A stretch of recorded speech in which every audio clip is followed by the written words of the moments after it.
have to do with age really. It's sometimes even maturity because there are some really exceptionally mature 21-year-olds. I have a babysitter who's married. She got married at 22, right? And at that age, some people, especially in Nigeria, probably feel like, what's going on? Whereas abroad, 18-year-old is getting married. Yeah. And it's not just like 18-year-old is getting married. We have what they call high school sweethearts. They marry their high school sweethearts. They marry their high school. High school is secondary school, Nabi. And you see people marry for 40-something years, 50-something years, and all of that. And it's still happening now. It's still happening even now. But it's because they have the luxury. They have a system that makes it easier for them. The angle of managing that tailor girls and the plumber guys do that in Nigeria.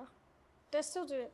Right. The angle I was going to go at with this age for women in relationships is that I've realized that a lot of older girls who are not married, right? While we can say, oh, men are this and men are that, sometimes there's also our parts to play as well. There were parts where we messed up. Yep. Yeah, sure. Parts where we messed up. There were parts where we could have handled the situations better. Yeah. And there were parts where we held on to certain standards that in the end are not that important. Yeah, so, and I think that the older you go, like while I agree with her when she said, I mean, you're old now anyway, so the least you can do is get it right. While there is that, you just have to be sure that that standard that you have is realistic. Because I hear some girls in their late 30s, mid-30s, you're still sounding like this is high school. Yes. This is real life. Yes. I've been a victim of this standard thing, yeah. And, real life. you know, when I sit back and I look at it, I'm like, Sarah, what were you doing? If only you had. So this is so many years ago, and we got talking, cool guy, very okay. But I didn't like the job he was doing. It wasn't. You just felt it wasn't standard. Yeah. I felt like, you can do better, right? Okay. But so you push him to do better. You left him because of the job. And I felt like this job, it won't work for me. Wait, I'm trying to understand. For you, who are you? How so? Like, is he paying you for? Is it in terms of how much he's earning? For It wasn't about the salary. It was about the dignity of the job. Dignity of the job. Let me put it that way. But he was very comfortable. What was the job? Was it a plumber? You don't have to say, don't say it. Was it a plumber? You know, he used to, do this ride-hailing vehicle thing, Uber and... Right? We're talking about things that have happened years ago. And, sometimes it's... But will you date a ride-hailing guy now? I'm coming. No, she would not. So you will, obviously. We got talking and there's nothing wrong with that. Everything was going well, but I just had a problem with the job. Because you were still a child. You were still a child. That's not... It affected a lot of things. Yeah. We broke up. And fast forward to about 3 years ago, this guy's married. And I saw the video on Facebook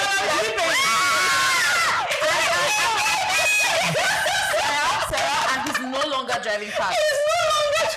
It will not be the same place now. So when you mention that, women sometimes we also. No, but I want to say I want to also add some things. Yeah, that was a standard that could have been. That's what it was managed. Standard. It was very petty. So I also what she said. I also want to add something. Yeah. Because for me, it was a factor of I have been single for so long, and I treasure my privacy now. So having to have somebody that I have to call and check up on is not a chore for me. You don't like the person now. Do you understand? If you like them, you talk to them. No, see. Yeah, once you sing. No.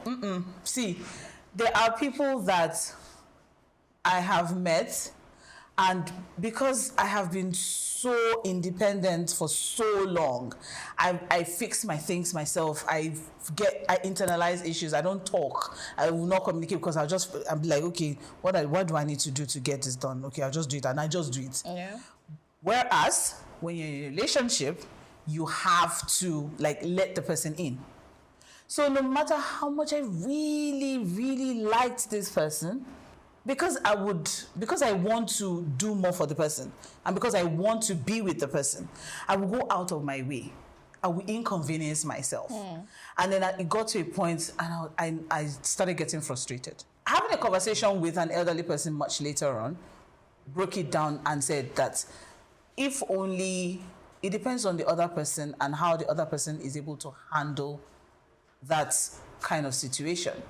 Because no matter how much you try, if the person does not understand that this person is trying to come out of a dark place, and the person needs to be patient, Right. the person needs to be open, and the person just needs to chill.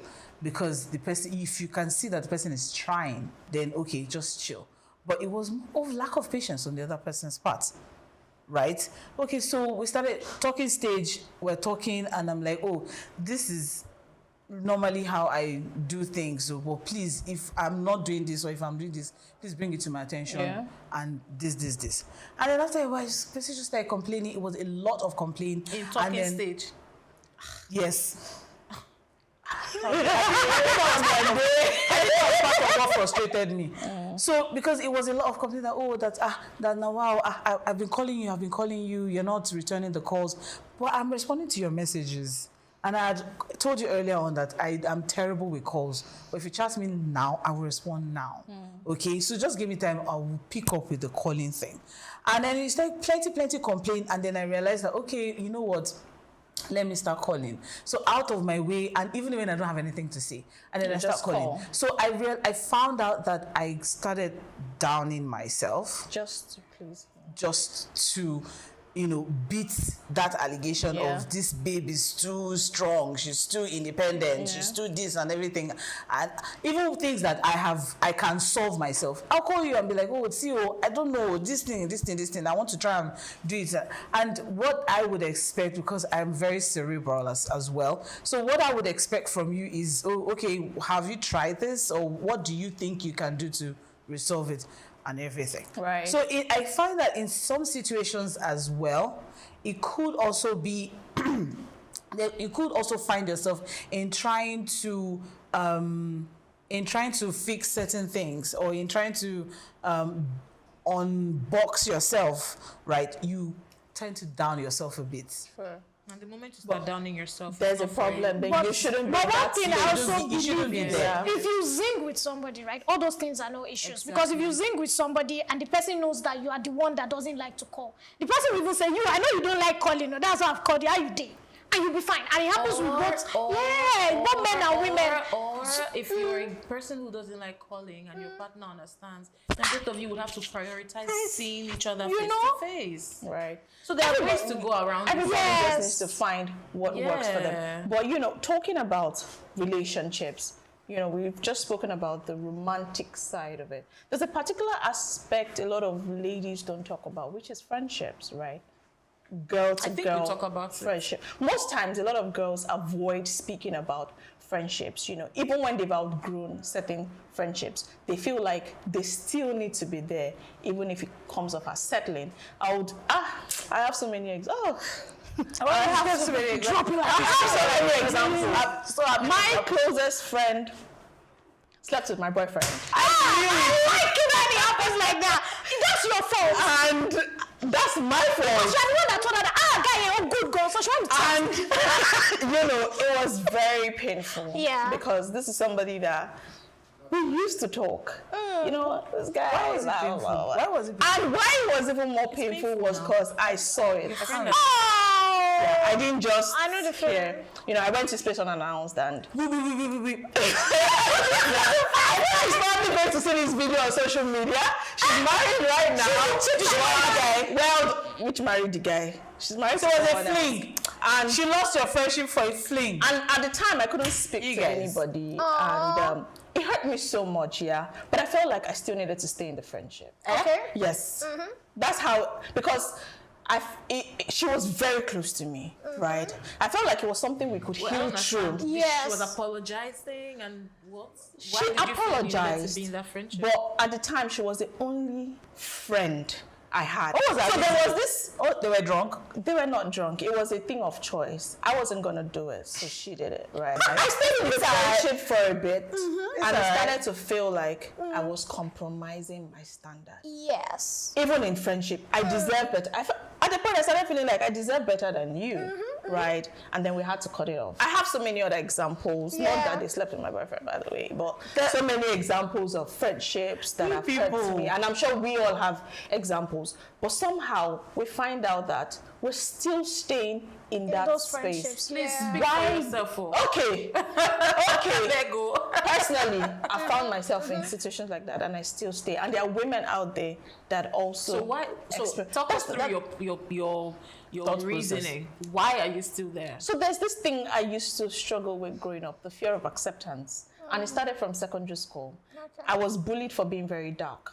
There was always this conversation around, oh, you're black like the under of pot, you're this, you're that. So when I find someone that wants to be my friend, I feel like you're doing me a favor. You people, please. Do you understand? Pick me. So I feel like, oh, the fact that everybody is saying this, So and you want to be like my a trauma friend, response. you're doing me a favor. But I So hope even when you you've hurt outgrown me, that oh now. yes, definitely. Definitely. So even when you hurt me, I still find a way to be your friend, to stay, because I'm always scared that if I go, would I find another friend? You understand? So there's so many women that have probably, now if you tell me, say you're black, I'm like, have you seen me? No, Look at me, man. I'm telling you, look at me. And then, we're still no money that time. We just use one cream to rub your body and go outside. But now, when you have some money, you can still take care of yourself. I see pride. It's not pride. So friendships, or women also stay in friendships that comes off as them settling. For women that are in that kind of situation, Sugar, it feels like you've been in that kind of situation before. How did Only you women manage are it? So I would say that so too. for me, right, there are some people that you are very emotional. You are more emotional with. I always quote there's a Bible part where God says, Jacob I love, Esau I hate. Now you meet 5 people and there's someone you are just drawn to.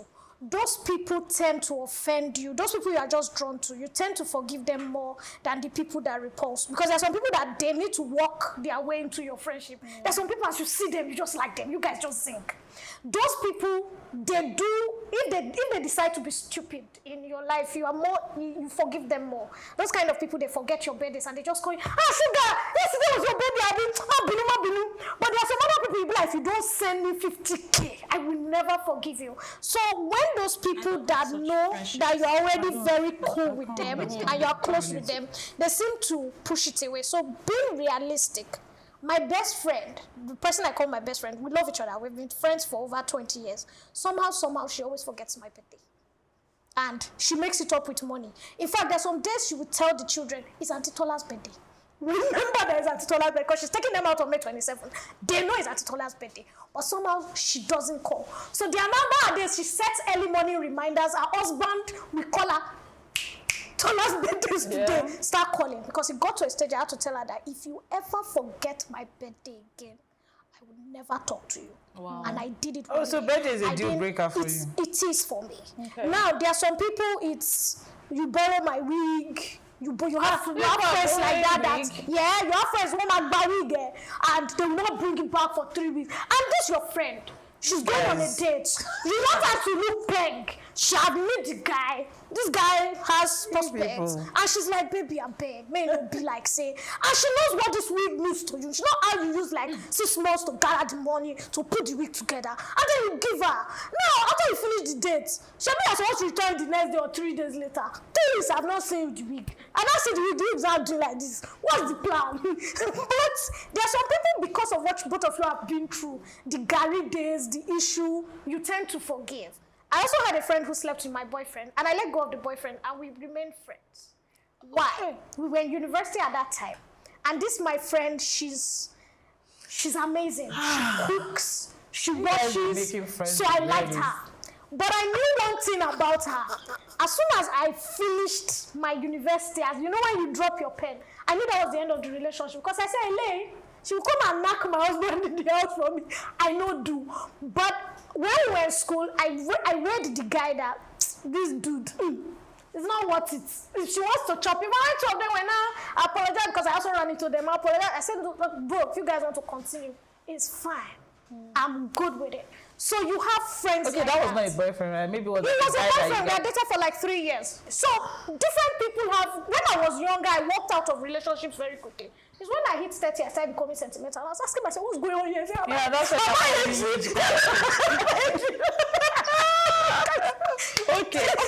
There's something I want to say, and is that I don't think women settle for friendships. Seconded. Maybe you are the kind of person that you don't like friends. I think if anything, women don't give their friends enough grace. And another thing that I think we need to also understand is we throw the word friend loosely. We just throw it this because you talk to this person and you see this person and you guys have hung out a couple of times and you guys have gone shopping because together. Because you guys call each other baby in comment section, you think you're friends. And you think the person is friends with you. We need to normalize colleagues, acquaintances, former schoolmates, or church mates or church person. This is my church. We go attend the same church. Yeah. Because I think the word friend is we just throw it. We just throw it around anyhow. Right. Then another thing is, I feel like a lot of friendship that I have seen, right, is transactional. They're gaining something from each other, and that's why, they think that they're friends. So when there's an inconvenience, it's very easy to, reach out. Yes, exactly. And also very easy for you to be forgiven and all of that. I'm the wrongest person to have this conversation with. I'm also another wrong person to have this conversation with. I see the way girls handle friendships, right? I think that a lot of female friendships are superficial. Thank you. I agree. So I see the way girls handle friendships, and it's not really my thing. I do have a few friends, right? But I don't go about my day thinking, oh, she didn't wish me a happy birthday. We're not friends. Oh my God. Life is too busy for that. Right. If I see you, we talk. If you text me, we text. If I text you, it's not that deep. Yeah. But as we prepare to wrap up the conversation, there's a lot of, you hear women say, I just want to be successful, right? And you ask yourself, what exactly is the success? Because the society has given women a definition of success. To some, married. Success is marriage. Yeah. To some, having children. To some, having a good career. To some, living the soft life. Everybody has a definition for what success is to them. So, is success really something that women have to choose? Or is something that the society just throws at them? As a human being, why is society throwing success at you? Don't you want to live a good life? But that's the society we find ourselves in. First of all, I wish the whole world just reasoned the way I do.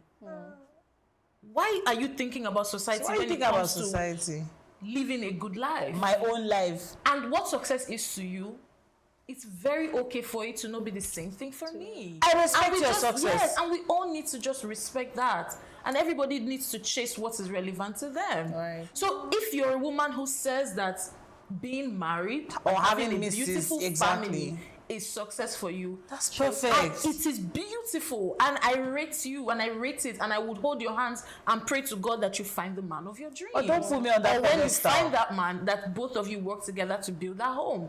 The same way, if you say that for you, success is being a rich career woman who is living on the air because you are traveling from city to city and from country to country, organizing things. Beautiful. I rate that for you. I feel like, first of all, we should see ourselves as human beings that God put on this earth for something. Don't wait for society to force success on you or make you feel like you're not successful or make you feel like you're too successful. It starts with what's your relationship with God. Yeah, that's true. What there's a reason that we're all here. There's a reason I'm here. There's a reason you're here. When you wake up in the morning, make sure that every day that God gives you the privilege of living on this earth, you do what He puts into you. Your purpose. You to do on earth. You do your own part, and when you die and go. There's nothing as too successful or not successful or whatever. While, all of us here have things that we're aiming for and we're looking to achieve in life, we can still count our individual successes as of right now. And I don't have to wait for Sarah to validate my success. Sure. If that thing means something to me, it's something to me. If I get a job and I get paid 300K and I go to do testimony and somebody's looking at me like 300K, that can't even solve my breakfast for the day. That's your breakfast. Success Right. for me. I believe Exactly. that, you know, Sarah has using 300 kg really breakfast. summed up. Some people You I know, just the Sarah has successfully summed up I just the talk. everything we've been talking about. There's no yardstick to measure success. Your success is different from what I want as success. And I think that we've all been able to take a cue from that. I would have loved to, you know, ask Sugar and Omobi, but our time is really, really fast spent and we have to go. It's been an amazing conversation. We've been able to look at Please, different your boyfriend should areas. not call you to cook again. I'm sorry, I'm still Right. cooking. We'll We'll come to that. How far? I'm not coming in 2 days. Are you Sugar, we'll come to that. Omobi, thank you so much for joining us. It was an amazing conversation. Sugar, baby, thank you for coming. Thank you, Sarah, we hope that when we call you again, you're going to come. Yeah, and you're going to come cook for me, shake it, baby. Thank you for joining us.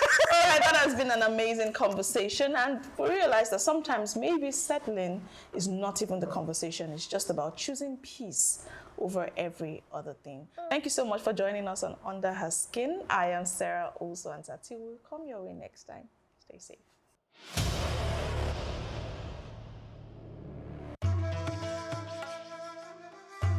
Once upon a time, the Sahara was not a desert. It was green, alive, thriving. Today, it stands as one of the harshest environments on Earth. What happened? And more importantly, what does Africa's past teach us about its future? Rising above Egypt's desert plain is the Gulf El Kabir Plateau, a vast, uninhabited wilderness. Yet hidden within its rocks are paintings of people swimming, hunting, and dancing. These are not myths, they are evidence of a different Africa, one that once had rivers, lakes, and abundant wildlife. Thousands of years ago, the Sahara was a fertile savanna. Elephants, giraffes, and buffaloes roamed freely. Humans lived, farmed, and thrived. But then something happened. Around 7,000 years ago, shifting climate patterns pushed rainfall southward. The land dried. Rivers disappeared. By 6,000 years ago, much of the Sahara had become uninhabitable. Communities were forced to migrate, many moving towards one lifeline, the Nile. Migration driven by climate transformation, and so began one of the most important patterns in African history, adaptation under pressure. The Nile Valley became a narrow but powerful economic corridor, supporting agriculture, population growth, and eventually one of the world's most earliest civilizations. This shift reveals a fundamental truth about Africa. Its fortunes have always been shaped by the environment, resources, and human response. Fast forward to today, Africa is once again facing environmental and economic pressure, climate change, urban migration, and resource competition. But history offers perspectives. Just like ancient communities moved towards opportunity, today youth are moving towards cities, technology, and new economic frontiers. The lesson is clear. Africa's story is not just one of challenge. It is a story of adaptation and reinvention. From climate shift to economic transition, the continent has always responded, not passively, but creatively. The question now is, will today's leaders and young innovators rise to the movement? Because if history tells us anything, it is that Africa's future will be shaped not just by what happens to it, but by how it responds. Take a look at this. This is the Sahara today, and here is the Nile corridor where populations converge.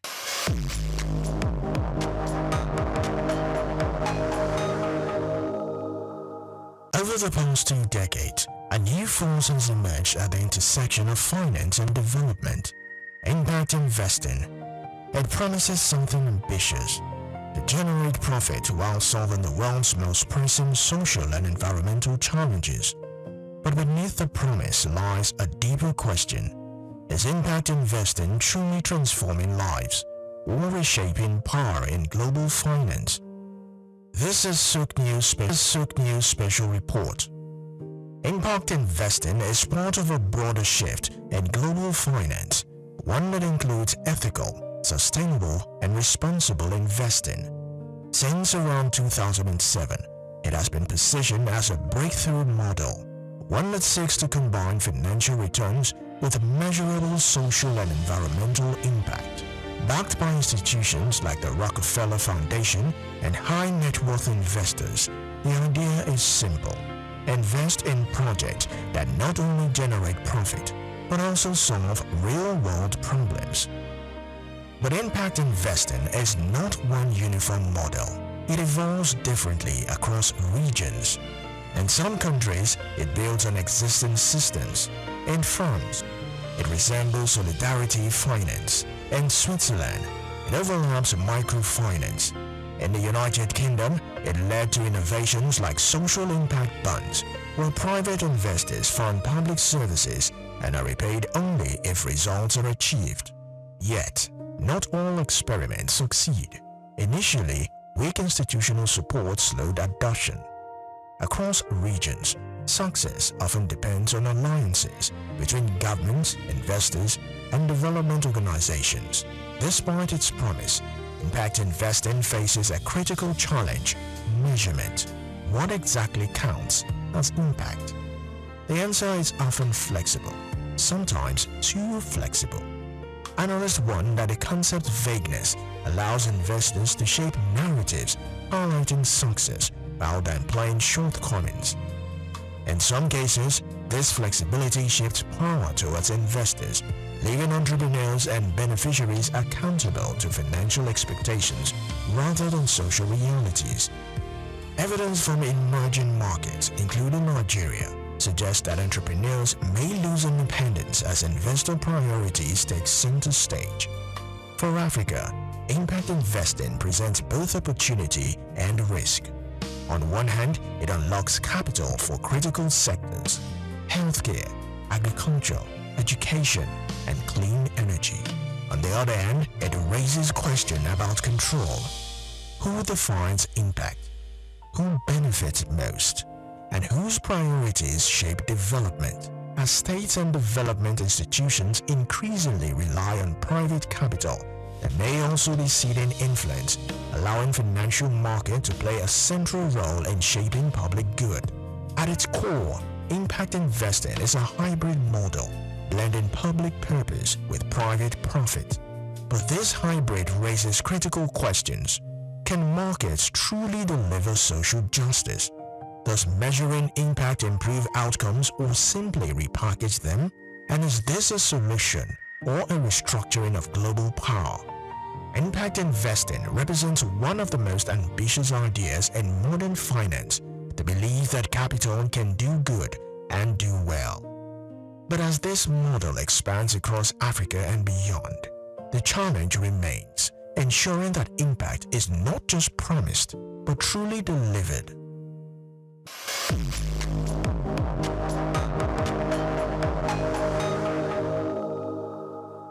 In Southern Africa, a different story was unfolding.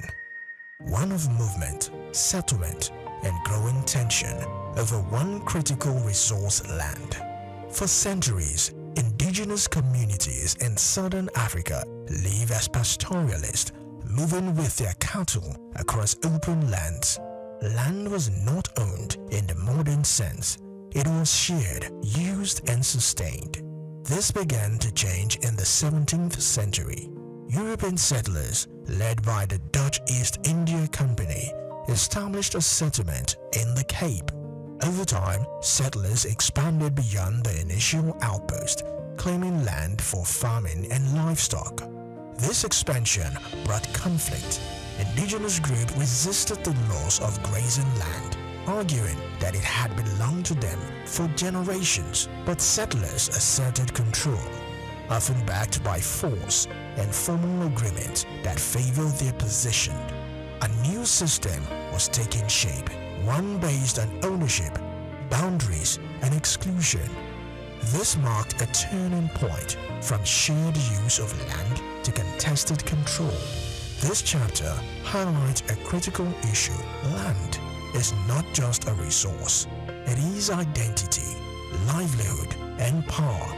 Across Africa today, land remains central to development, from agriculture to urban expansion to investment.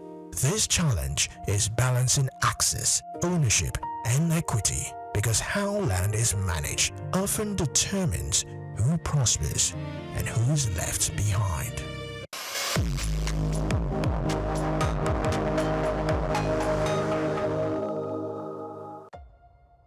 United States President Donald Trump recently announced a series of reciprocal tariffs, signaling a major shift in American trade policy. This move replaces the multilateral approach that guided United States strategy for decades, with a bilateral model focused on country-by-country negotiations. While these tariffs are presented as directly proportional to the barriers other countries allegedly impose on US goods, they actually are based on a widely criticized formula. This formula has produced a wide range of tariffs, from 10% to 50%. Many of these rates are repeatedly revised, often for reasons unrelated to the bilateral trade balance. This approach hits the world's least developed countries particularly hard. Consider Lesotho. For decades, successive United States administrations helped the country develop an export-oriented apparel industry through the African Growth and Opportunity Act, creating roughly 40,000 jobs. In 2024, Lesotho exported $237 million worth of goods to the US, but imported only $2.8 million in return, largely due to its landlocked status. Under the current administration's agenda, this translates into some of the steepest tariffs imposed on any nation. Although an initial 50% tariff was later reduced to 15%, and it remains a serious threat to Lesotho's economy. This regime doesn't just undermine World Trade Organization rules, it strikes at the heart of the multilateral trade system. Across the continent, economies are in the crosshairs. The United States delayed full implementation of these tariffs until August 7th to allow for bilateral negotiations, a move that further signals a global shift toward ad hoc bilateralism. Already, 75 countries have reportedly approached the administration to strike their own deals. A prime example is the Economic Prosperity Bill between the US and the UK. However, critics note that this limited tariff quota deal fails to substantially liberalize all trade, violating both GATT Article 24 and the most favored nation principle. Similar bilateral agreements have been reached with Vietnam, the Philippines, and Japan, with adjusting tariffs ranging from 15 to 20%. So far, no African country has secured such a deal. Zimbabwe was the first to respond, perhaps prematurely, by suspending all tariffs on US imports in a show of goodwill. Meanwhile, major economies like Kenya and South Africa are still struggling to secure favorable terms amid mounting domestic pressure. Regardless of the outcome, the US has clearly shifted to a transactional strategy. They are offering selective tariff relief in exchange for specific concessions or access to strategic resources like critical minerals. This take it or leave it bargaining leaves developing countries with little room to maneuver. Without the protection of the World Trade Organization, African nations could be pressured into exploitative agreements targeting strategic sectors such as raw materials, areas where Africa holds significant leverage but often fails to use it effectively. To prevent this, African countries must form a united front. By bargaining collectively, governments could leverage their strategic assets to protect the continent's economic interests. This includes pushing for exemptions for textiles, coffee, and minerals such as cobalt and lithium. Long-term resilience will require opening new export markets, strengthening South-South cooperation, and deepening regional integration through the AFCFTA.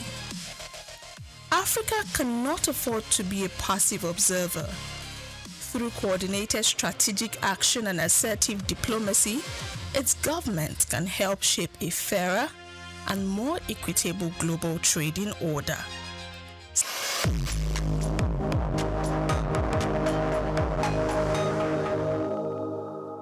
Along Africa's western coastline, new gates began to open, not into the continent, but into the world. In the 15th century, European mariners began exploring Africa's Atlantic coast. Their objective was clear: to find direct access to gold from West Africa. They had learned of gold being transported across the Sahara and sought a new route by sea. This marked a turning point. Trade routes that once moved across the desert began to shift towards the coast. Ports emerged as key centers of exchange, linking Africa directly to Europe. At first, these interactions were driven by commerce, gold, goods, and exchange. European traders established outposts along the coast, creating new points of contact. Over time, this coastal engagement began to reshape Africa's economic landscape. Power shifted from inland trade networks to coastal access points. This era highlights a key transformation. Control of trade routes determines economic influence. Today, Africa's ports and trade corridors remain critical.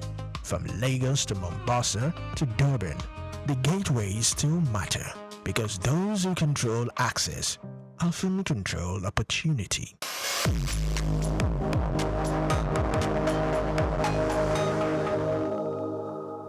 Nigeria's economic debate has focused primarily on Japa, the emigration of skilled professionals. But a quieter shift poses a more immediate structural threat: the aging of the country's farming population and the absence of a generation willing to replace it. The data points to a system that is no longer reproducing itself. The average Nigerian farmer is now in their late 40s to early 50s, often older in practice. Meanwhile, youth participation in agriculture remains low, estimated at between 10 and 33% in a country where more than 70% of the population is under 30. This is not a marginal imbalance. It is a breakdown in the pipeline that sustains domestic food production. Agriculture still employs roughly a third of Nigeria's labor force and contributes about a quarter of the gross domestic product. But its performance is constrained by persistently low productivity. In this special report, Bayo Olaoye examines these constraints and offers solutions to those concerned in the agricultural sector. The constraints are long-standing. What is new is the erosion of the human base needed to sustain even current production levels. Nigeria's agricultural problem is no longer primarily about land and inputs. It is about people. Young Nigerians are not abandoning farming out of apathy. They are responding rationally to incentives. Agriculture offers low and uncertain returns, high exposure to climate and security risk, limited access to finance, and weak market integration. By contrast, even modest urban activities, transport services, retail and digital work provide more predictable income and quicker returns. The opportunity cost is decisive. The result is a quiet but consequential shift in social attitudes. Farming is increasingly seen as a residual occupation rather than a viable career. Intergenerational transfer is weakening. Younger family members decline to inherit farms, while older farmers continue working beyond their productive years without successors. This is not a temporary adjustment. It is a structural disengagement. The economic consequences are already visible. food inflation has soared in recent years, at times exceeding 40% year-on-year, eroding household purchasing power and deepening poverty. The World Bank has identified rising food prices as a primary driver of food insecurity. Nigeria continues to spend billions of dollars annually on food imports, despite having more than 70 million hectares of arable land. This dependence exposes the economy to currency volatility and external supply shocks. These trends point to a policy mismatch. Monetary tightening, while necessary for macroeconomic stability, cannot address supply-side deficiencies in agriculture. Higher interest rates do not increase yields, attract labor into farming, or reduce post-harvest losses. Inflation, driven by constrained food supply, is not a monetary phenomenon. It is a production problem. Other pressures, including climate variability, flooding, drought, and insecurity in key producing regions, compound the challenge. But even if these were mitigated, the demographic gap would remain. The central issue is not simply how to increase output, but who will produce it. There is some evidence that participation can respond to improved incentives. Periods of favorable commodity prices have drawn younger entrants into specific crops, including cocoa, and encouraged part-time farming among urban professionals. These developments suggest that the current trajectory is not inevitable. Where agriculture becomes more profitable and less risky, labor follows. But such responses remain limited and episodic. What is required is a systematic shift. Raising productivity must be central to this, through greater access to inputs, mechanization, and technology. Reducing post-harvest losses requires investment in storage, processing, and logistics. Financing models must reflect the realities of agricultural risk, while land access constraints should be eased to lower barriers to entries. Equally important is the question of perception. Without credible evidence that farming can deliver stable, competitive returns, younger Nigerians will continue to opt out. Policy statements alone will not alter this calculus. Only sustained improvement in productivity and profitability will. Nigeria's economic strategy increasingly emphasizes diversification and resilience. Both objectives depend, at a minimum, on a functioning domestic food system. An aging farming population without renewal implies declining output, rising prices, and greater reliance on imports. It also implies a more fragile macroeconomic position, with food inflation placing persistent pressure on monetary policy and household welfare. A large youth population is only an asset if it participates productively in sectors critical to economic stability. In agriculture, that transition is not occurring at the scale required. The question is no longer abstract. Who will feed Nigeria?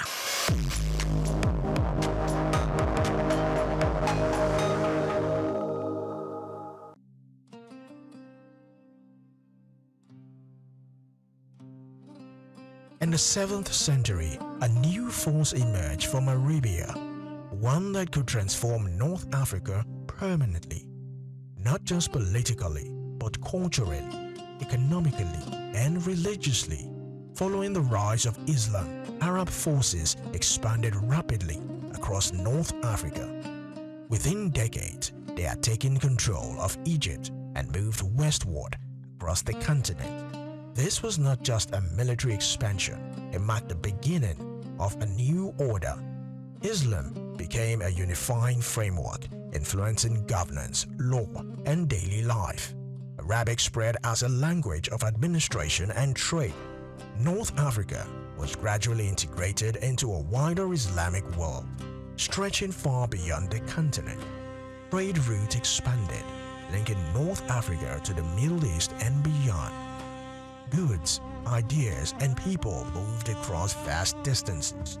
The region became part of a larger economic network, connecting Africa to global commerce in new ways. But this transformation was not immediate or uniform. Local tradition, identity, and systems continued, even as new influences took root. Over time, a distinct North African identity emerged, shaped by both indigenous and Islamic influences. This reveals a key pattern.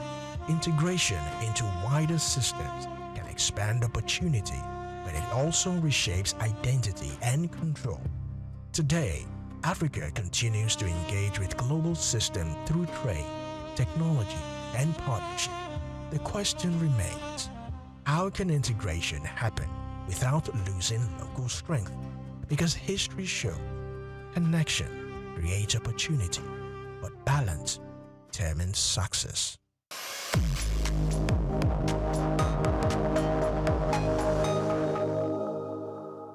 Rest isn't laziness. It's your body's reset button. Hello, my name is Emmanuel Olise, and this is SOUQ Health Tips.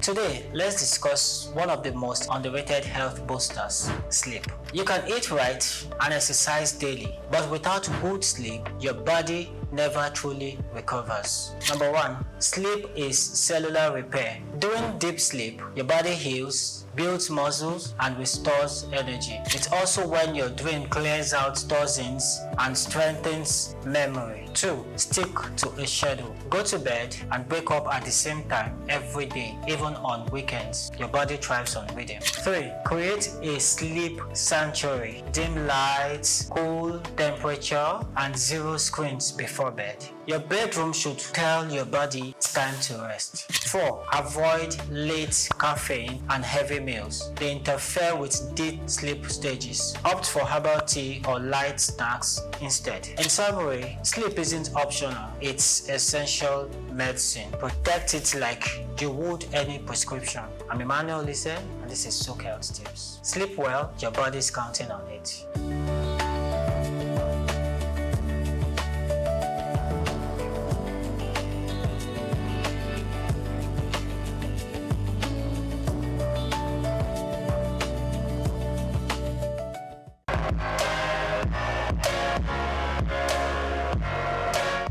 So growing up, I was thinking I would be in the, maybe being doctor or lawyer or all those mentality then.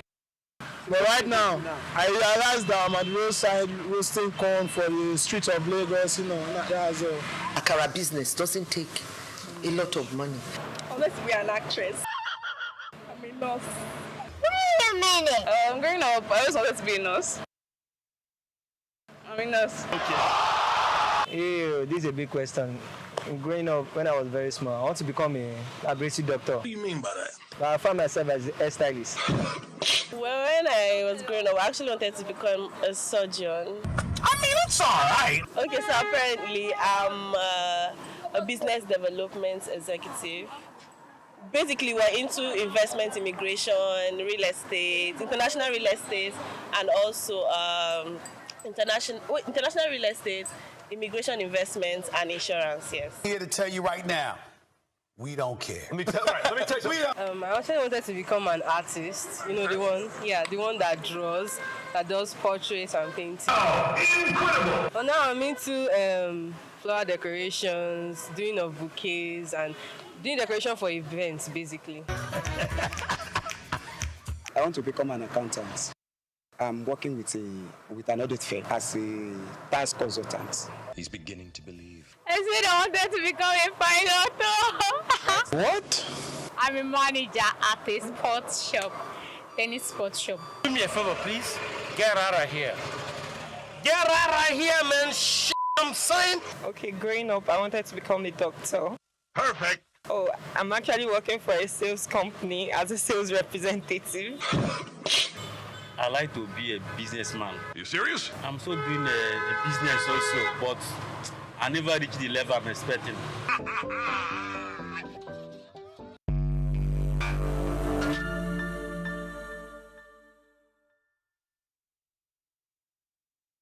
In the quiet industrial town of Ajaokuta, on the banks of the river Niger, stands a symbol of both promise and betrayal. The Ajaokuta Steel Complex, once envisioned as the bedrock of Nigeria's industrial revolution, remains one of Africa's most ambitious yet unrealized projects. Conceived in 1979 and reaching near completion by the mid-90s, the plant was designed to anchor a fully integrated steel economy. It was meant to power construction, transport, defense, and manufacturing. However, it remains an idle giant. It has neither produced steel at scale nor fulfilled its promise of transformation. The urgency now is not to recount its failures, but to decisively chart a pathway to success. Ajaokuta's troubled history is well documented. Decades of policy inconsistency, failed concessions, and legal disputes have kept this complex in limbo. With obsolete equipment and disconnected supply chains, its viability is constantly undermined. Currently, Nigeria produces about 1.2 million metric tons of steel annually, far below the estimated demand of over 10 million tons. Relying heavily on scrap-based production rather than primary steel from iron ore, this structural gap translates into billions of dollars in annual imports. But there is a framework to adapt. Nations like China, India, and South Korea once faced similar uncertainty. China now produces over 1 billion tons of steel annually through state-backed industrial clusters. India, the second largest producer, expanded through governance reforms and private sector participation. Steel plants do not thrive in isolation. Ajaokuta's original design already recognized this, linking iron ore from Itakpe, rail transport to Warri, and downstream industries across the country. To succeed, this vision must be restored. The Itakpe-Ajaokuta-Warri rail corridor must be secured, and the Ajaokuta-Kaduna-Kano gas pipeline must provide the cost-effective energy central to steel competitiveness. The federal government should deliberately cultivate industrial clusters, including automotive assembly, fabrication, and defense manufacturing, to transform Ajaokuta into the nucleus of a broader industrial corridor. The path forward demands a technocratic, autonomous management structure, one insulated from short-term political cycles and replacing entrenched patronage with merit-based leadership. Rather than outright privatization, the federal government should pursue a hybrid public-private partnership (PPP) to balance efficiency with national interest. Encouragingly, recent developments suggest a shift. The government is pursuing a production-sharing partnership with Chinese investors, anchored by a proposed $2 billion rehabilitation plan. Simultaneously, a landmark 2025 agreement between the Ministry of Steel Development and Defense seeks to transform part of Ajaokuta into a military-industrial complex. Reviving Ajaokuta is about more than steel. It is about structural transformation. The economic multiplier effects, job creation, technology transfer, and foreign exchange savings are substantial. Financing is not the primary constraint. Credibility, policy consistency, and execution capacity are more decisive. If these elements are harnessed, Ajaokuta can become the catalytic core of Nigeria's industrial future. If not, it risks remaining a momentum to inconsistency and unrealized national potential.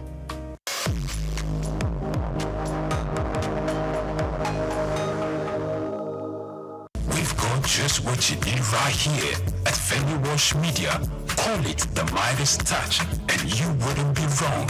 Let us record, produce, mix, and master your audio like nobody does. Reach us on our contact today for the best quality job. The journey of exploring Africa's uniqueness and spotlighting the continent's powerful stories and promises remains in our heart. And today we unfold one of that story that shapes Africa's soul. Central African Republic, otherwise known as CAR, is the heart of the continent, a land rich in natural wealth, yet often misunderstood. Bounded by 6 neighbors and situated in the very center of Africa, the Central African Republic is landlocked, but far from landlocked in spirit.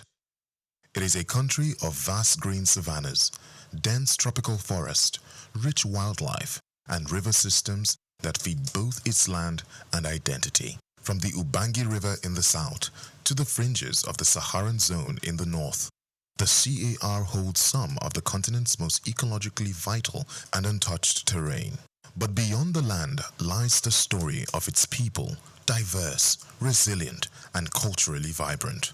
The Central African Republic is home to more than 80 ethnic groups, including the Baya, Banda, Mangia, and Sara, each with its own language, dance, craftsmanship, and oral traditions that have been passed down for centuries. Despite a history marked by conflict and political fragility, the spirit of community and cultural pride runs deep. At the heart of CAR's economy is natural wealth. Gold, diamonds, timber, and uranium lie beneath its soil.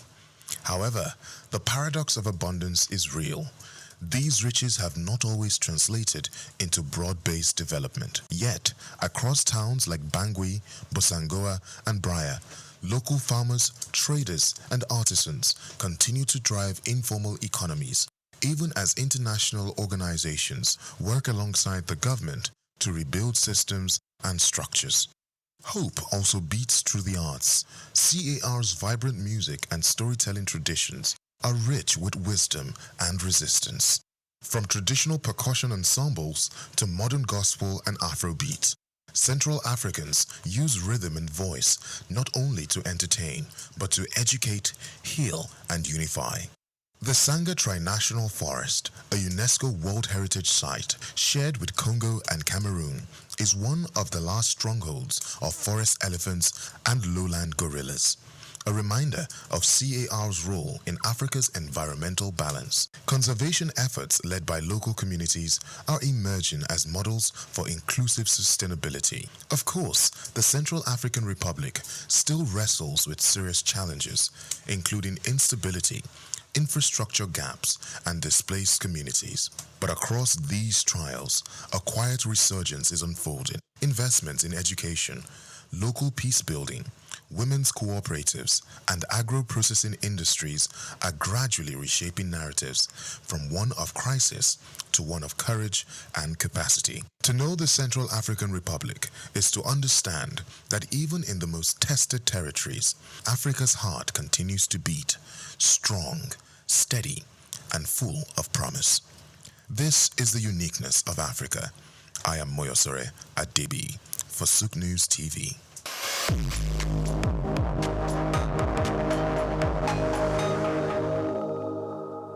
Africa is a continent of different individuals, tribes, languages, and even destinies. Every African country is unique in its own way, with something that sets it apart from the others. Today, on the uniqueness of Africa, we take a look at Chad. Chad, located in north-central Africa, is a land of extremes and quiet resilience. What makes Chad truly unique is its extraordinary geographical and ecological contrast.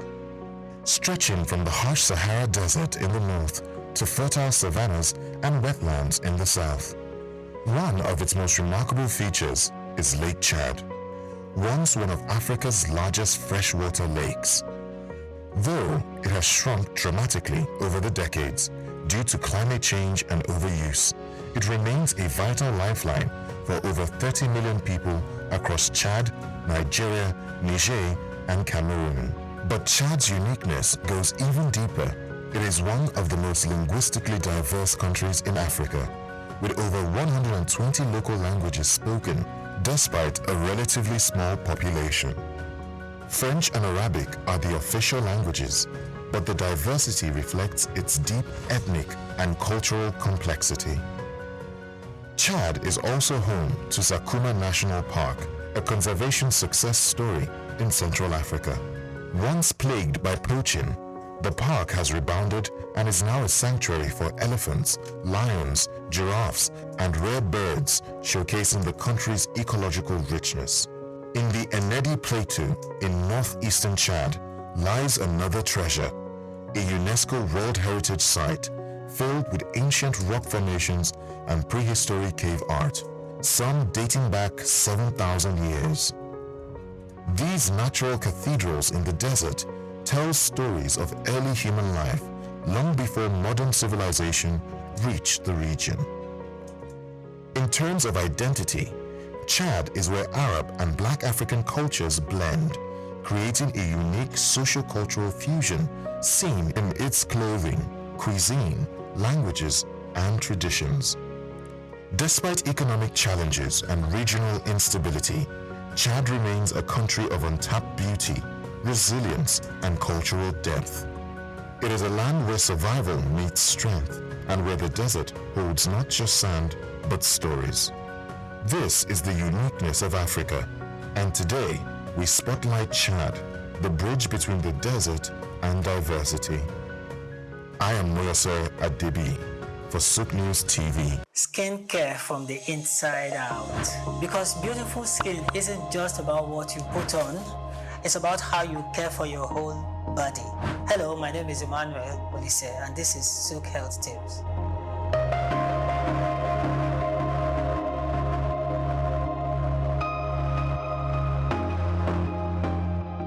Let's talk about something that is seen every day in the clinic.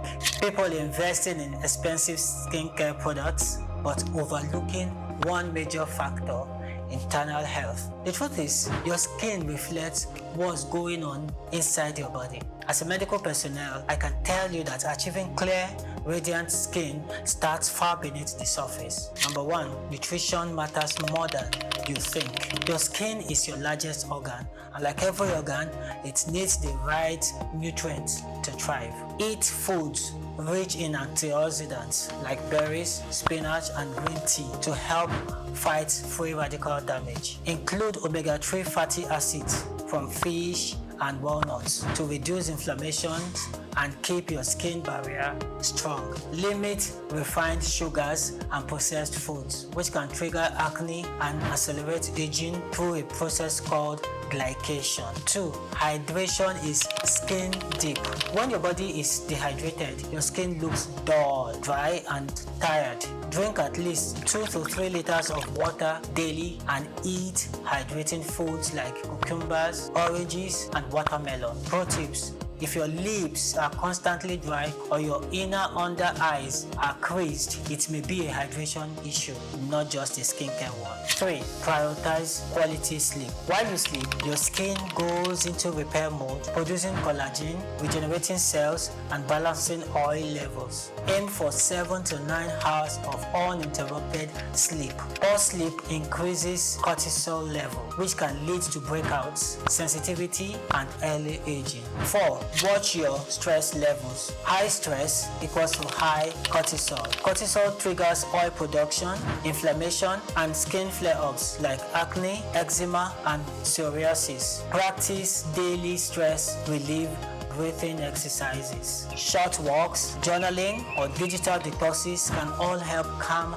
both mind and skin. 5. Support your gut health, because the gut-skin connection is real. An unhealthy gut can lead to inflammation that shows up on your skin as acne or dullness. Add probiotics. You get your probiotics from your yogurt or supplements, and probiotics from garlic, onions, and oats to nourish your microbiome. Bonus: skincare products still matter, but they work best on a healthy foundation. Yes, your cleansers, moisturizers, and SPF are important, but they can't fix what poor diet, dehydration, or stress are damaging from the inside. In summary, if you want healthy, glowing skin, treat it like a system, not just a surface. Nourish your body, sleep well, stay hydrated, manage your stress, and then invest in a good skincare routine. Beautiful skin is a lifestyle, not just a product. I'm Emmanuel Elise, and this is SOUQ Health Tips. Remember, your skin listens to everything your body tells it. So let's speak health from the inside out.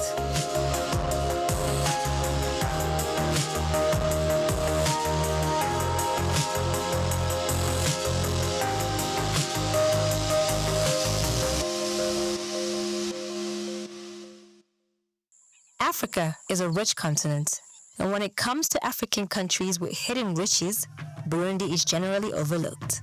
This little East African nation, located between Rwanda, Tanzania, and the Democratic Republic of Congo, has a strong, distinct identity. Drums in Burundi do more than just generate sounds, they also convey stories. The royal drummers of Burundi, Abatimbo, are more than just performers. They are historians, keepers of traditions, and spiritual messengers. These gigantic drums, built from hollowed-out tree trunks and coated in animal hide, are regarded with respect. In reality, for centuries, they were only utilized for sacred rites, royal events, and national holidays. Here's what makes this unique. Burundi drumming is unofficially protected by UNESCO as part of the world's intangible cultural heritage. That is, the sound of the Burundian drum is not just a national icon, but also a global treasure. And they are not your typical beat makers. The ritual is ordered and ceremonial. Drummers perform while dancing, holding their drums on their heads and producing rhythm with their bodies rather than with their hands. It's poetry in motion, tradition in tempo. However, Burundi's rhythms are not limited to drums. There is also a rhythm to their agriculture. Over 90% of Burundians depend on agriculture, primarily for substance. Burundians know how to cultivate life, from coffee, the country's main exports, to bananas, beans, and sweet potatoes, even on limited territory. Despite decades of political unrest and economic challenges, the Burundian spirit remains resilient.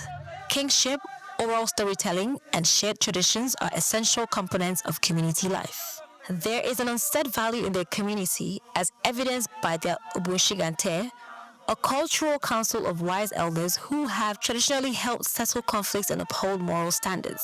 So, Burundi may be one of Africa's tiniest countries. It may not always make headlines. However, it embodies a continent's heartbeat through its drums, people, and ancient customs. One that teaches us that even the smallest countries may echo the loudest truth if we only stop and listen. I am Laura Iheke for SOUQ News. Until next time, let's keep sharing stories that bring this continent together.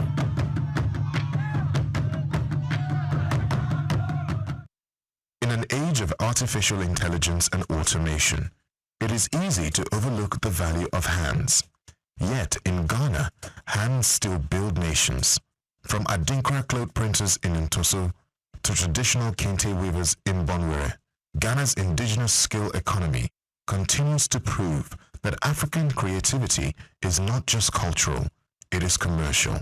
Looking beyond the surface of heritage to the engine room of informal training systems that have powered generations and could power Africa's industrial future, Ghana comes to mind. In Ghana, apprenticeship is not a fallback. It is the main highway for millions of young people who are learning practical trades like metalwork, leatherwork, carpentry, fabric dyeing, and advanced tailoring. According to the Ghana Statistical Service, more than 80% of artisans are trained informally, yet they contribute significantly to the GDP. This is not unique to Ghana. From the woodcarvers of Kenya to the bronze casters of Nigeria, Africa is a continent of craftspeople. But Ghana offers a model where traditional skill acquisition meets modern enterprise development. Institutions like the Council for Technical and Vocational Education and Training, COTVET, have begun integrating indigenous knowledge into formal systems, developing a dual-track model that combines age-old methods with certification, mentorship, and business incubation. As Africa looks for solutions to youth unemployment, the answer may not lie in importing Western education models, but in elevating what we already have. Imagine if every African country invested in formalizing informal skills, adding value chains, technology, and access to export markets. The challenge, as always, is perception. We must stop seeing artisanship as inferior. Ghana is showing that welding can build wealth and textile design can drive trade. The African hand is skilled. The African mind is gifted. What remains is for policy and investment to catch up with potential. In Ghana's apprentices, they don't just see workers, they see a future workforce Africa can proudly call its own. I'm Moyosore Adebi for SOUQ News TV.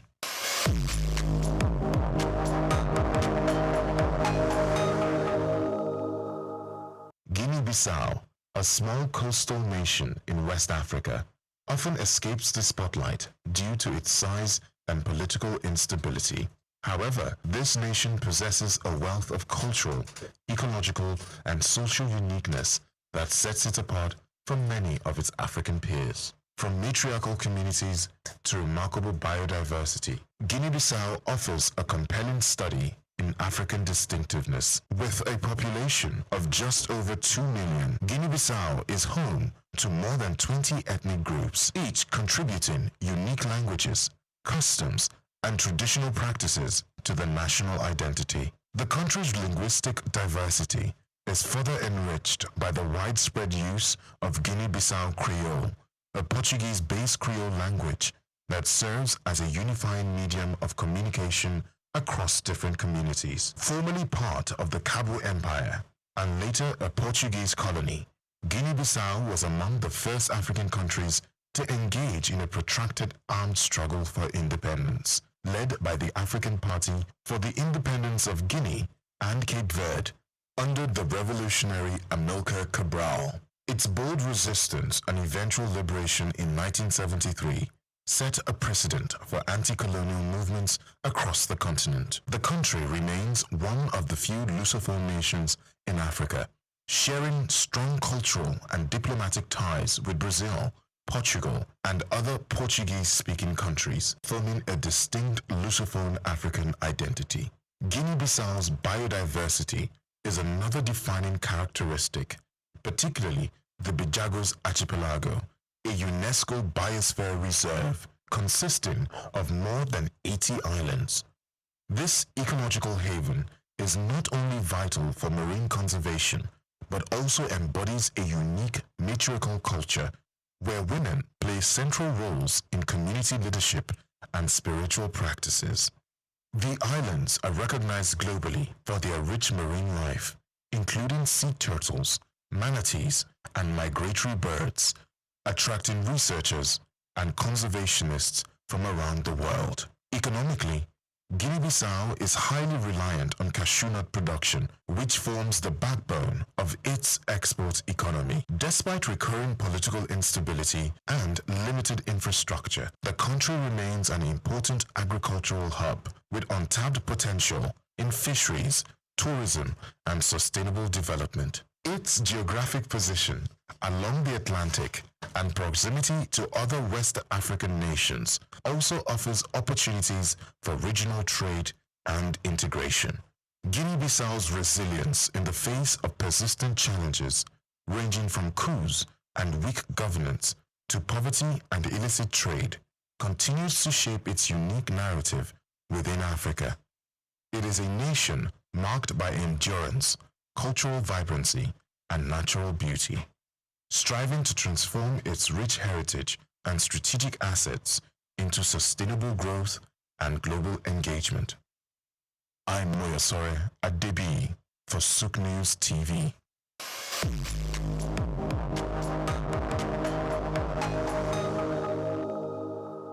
Madagascar, the world's fourth largest island, stands as a geographical and ecological marvel of the southeastern coast of Africa. Isolated from the African mainland for over 80 million years, this island nation has evolved into a biological treasure trove, found nowhere else on Earth.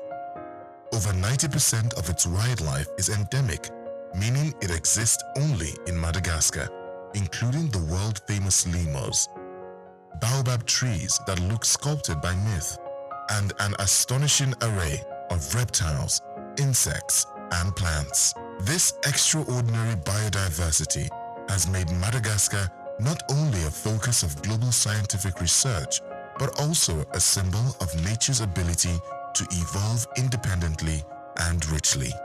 Beyond its natural wonders, Madagascar is home to a deeply diverse and culturally layered society. The Malagasy people trace their ancestry to both Southeast Asia and East Africa, making their culture a rare and fascinating fusion of traditions. This dual heritage is reflected in their language, rituals, architecture, and belief systems. The Malagasy language, derived from the Austronesian language family, is one of the few of its kind spoken on the African continent. This cultural hybridity also extends to cuisine, dance, and storytelling, blending African strength with Asian intricacy in daily life. Madagascar's history is equally distinctive. It developed powerful pre-colonial kingdoms, including the Merina Kingdom, which unified much of the island before French colonization in the late 19th century. Unlike many African countries, Madagascar experienced a relatively centralized monarchy before colonial rule. Since gaining independence from France in 1960, the country has navigated political instability, economic hardship, and natural disasters. Yet, it continues to strive toward democratic governance and sustainable development. Strategically located in the Indian Ocean, Madagascar is positioned as a crucial maritime node for trade, conservation, and regional diplomacy. Its economy, while heavily reliant on agriculture, fishing, and mining, is beginning to explore tourism as a sustainable development path. The island's unique biodiversity, combined with its warm hospitality and rich cultural heritage, makes it a compelling destination for ecotourists, adventurers, and scholars alike. In the face of deforestation, climate change, and poverty, Madagascar's story is one of resilience and irreplaceable natural wealth. It serves as both a warning and a wonder, reminding the world of what can be lost through neglect and what can be preserved through global cooperation and local stewardship. Madagascar is not merely another African country. It is an ecological arc, a cultural crossroads, and a national identity unlike any other on the continent. I'm Moyosore Adebiyi for SOUQ News TV. Lesotho, a country like no other on the African continent, and in fact, like no other in the world. Nestled entirely within the borders of South Africa, Lesotho holds a unique geographical distinction. It is the only independent nation on Earth located entirely above 1,000 meters in elevation. Its lowest point, at 1,400 meters above sea level, is higher than the highest points in countries like Netherlands, Denmark, or even the United Kingdom.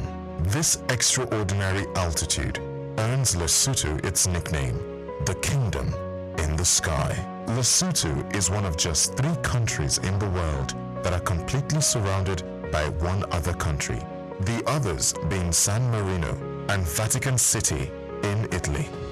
But unlike them, Lesotho is not a microstate. It boasts a proud population, a strong cultural identity, and a landscape marked by rugged mountains, deep valleys, and fast-flowing rivers. What also makes Lesotho stand out in Africa is its climate. While much of the continent is known for its warmth, Lesotho regularly experiences snowfall, especially in its highland regions. In fact, it is home to Afriski, Africa's only ski resort south of the equator. drawing tourists who seek winter sports in an unlikely location. But Lesotho's uniqueness goes beyond geography and weather.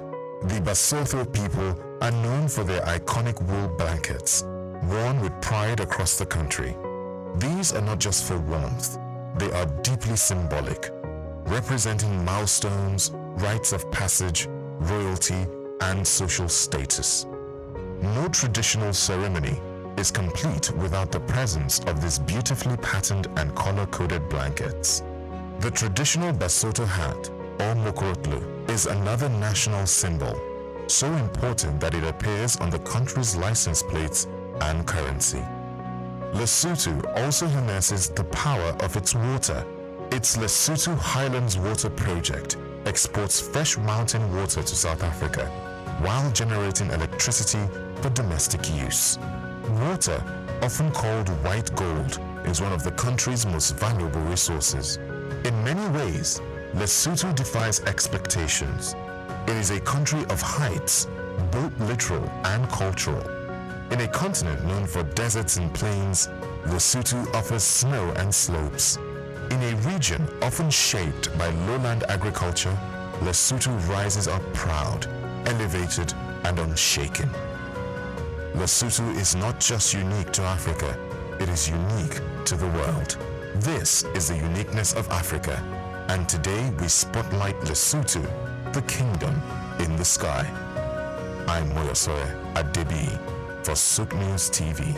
Africa, a continent with 54 unique countries, countless tribes and tongues. We see a country in this continent, despite not being the richest or biggest, it is rich in things that last a lifetime. Malawi treasures such as its natural beauty, cultural resilience, and Lake Malawi are some of the continent's most underappreciated economic lifelines. Malawi is referred to be the warm heart of Africa because of the friendliness of its people and its tranquil surroundings. However, Lake Malawi, Africa's third largest lake and a UNESCO World Heritage Site, is the economic hub of this landlocked nation. This glittering body of water, which covers an area of over 29,600 square kilometers, is not only a wonder of geography, but also a vital economic hub. For millions of Malawians, fishing is their main source of income. More than 700 different species of cichlid fish, many of which are indigenous, may be found in Lake Malawi. In addition to supplying communities with food and boosting local markets, this biodiversity links Malawi to worldwide aquariums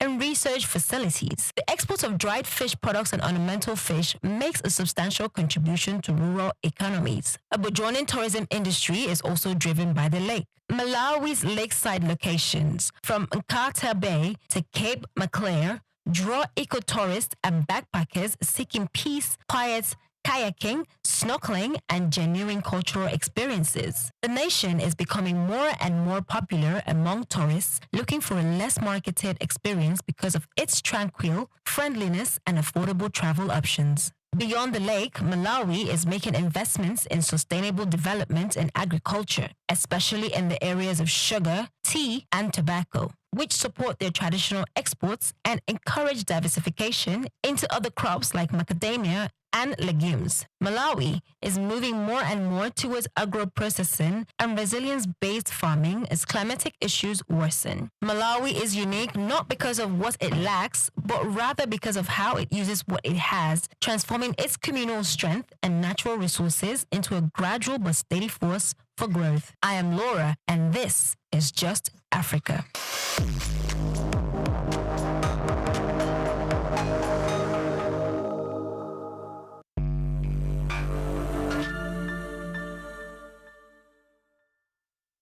Every society possesses traditions that quietly outlive generations. They seldom command headlines or dominate public debate, but remain among the strongest institutions holding communities together. They survive because they answer enduring human needs: care, belonging, companionship, and continuity. Long after governments have changed and economies have risen and fallen, how customs continue to shape how families celebrate, grieve, nurture, and support one another. Few Nigerian traditions illustrate this more vividly than Omugwo. Among the Igbos, and now widely recognized and appreciated across Nigeria, Omugwo represents one of the country's most enduring expressions of intergenerational care. Traditionally, a mother or mother-in-law temporarily joins a young family after childbirth, providing practical support to both mother and child, while passing on knowledge accumulated through experience. It is more than domestic assistance. It is the transfer of wisdom, reassurance, culture, and family values. Through everyday acts of caregiving, cooking, storytelling, and guidance, one generation quietly prepares the next. What makes Omugwo remarkable is not because it has endured, or it has adapted. In earlier decades, the journey might have involved traveling from one village to another, or from a nearby town in the city. Today, it may mean moving from Abuja to Lagos, Enugu to Port Harcourt, Kano to Ibadan, or even crossing continents. The destination has changed, but the purpose remains the same, ensuring that no young family begins the demanding journey of parenthood alone. This evolution reflects broader changes in the Nigerian society, urbanization, eternal migration, and growth of Nigerian diasporas.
The Federal Executive Council, FEC, has approved a comprehensive historic overhaul of the National Youth Service Corps, NYSC, to shift a 53-year-old scheme towards civilian leadership, digital transformation, and specialized skills acquisition.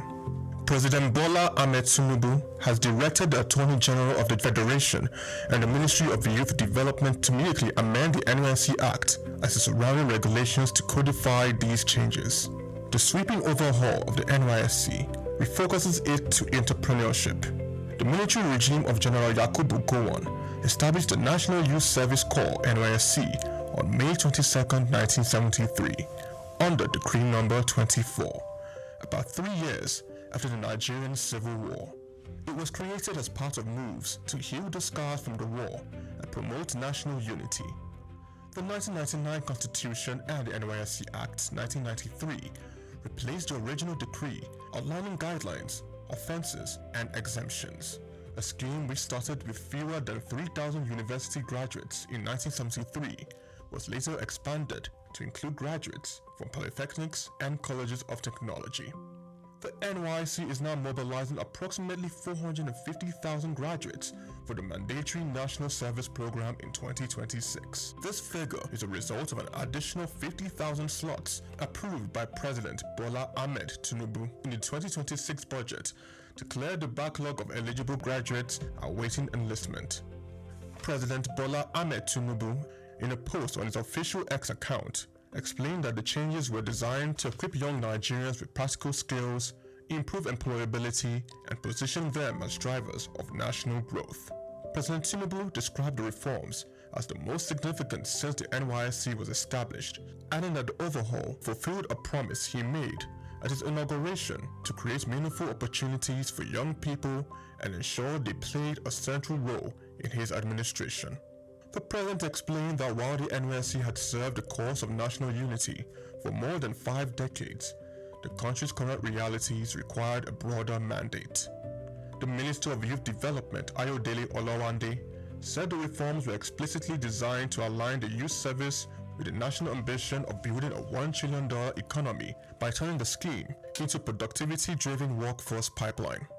Providing further details, the Special Advisor to the President on Policy and Coordination, Hadiza Bala Usman, described the reform as holistic and unprecedented, saying that it covered virtually every aspect of the operations of the NYSC.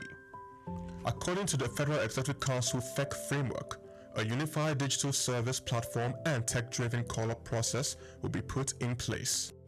There will be a new provision for post-service credit access for entrepreneurs among the corps members. A 2 billion naira innovation fund is being set aside for digital systems, skills, and seed grants. The NYSC will now be led operationally by civilians instead of military officers. The Nigerian military will transition strictly into providing security and safety support for corps members. The mandatory orientation camp period has been restructured into a 6-week timeline divided into 3 focused phases.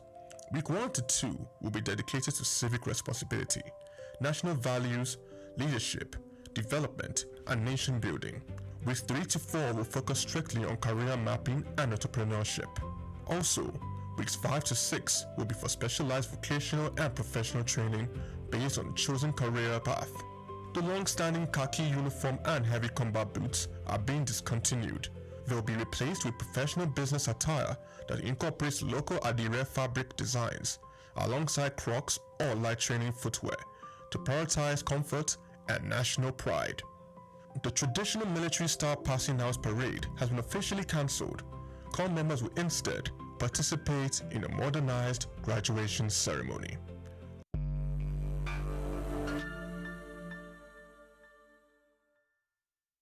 Every society possesses traditions that quietly outlive generations. They seldom command headlines or dominate public debate, but remain among the strongest institutions holding communities together. They survive because they answer enduring human needs: care, belonging, companionship, and continuity. Long after governments have changed and economies have risen and fallen, how customs continue to shape how families celebrate, grieve, nurture, and support one another. Few Nigerian traditions illustrate this more vividly than Omugwo. Among the Igbos, and now widely recognized and appreciated across Nigeria, Omugwo represents one of the country's most enduring expressions of intergenerational care. Traditionally, a mother or mother-in-law temporarily joins a young family after childbirth, providing practical support to both mother and child, while passing on knowledge accumulated through experience. It is more than domestic assistance. It is the transfer of wisdom, reassurance, culture, and family values. Through everyday acts of caregiving, cooking, storytelling, and guidance, one generation quietly prepares the next. What makes Omugwo remarkable is not because it has endured, but it has adapted. In earlier decades, the journey might have involved traveling from one village to another, or from a nearby town in the city. Today, it may mean moving from Abuja to Lagos, Enugu to Port Harcourt, Kano to Ibadan, or even crossing continents. The destination has changed, but the purpose remains the same, ensuring that no young family begins the demanding journey of parenthood alone. This evolution reflects broader changes in the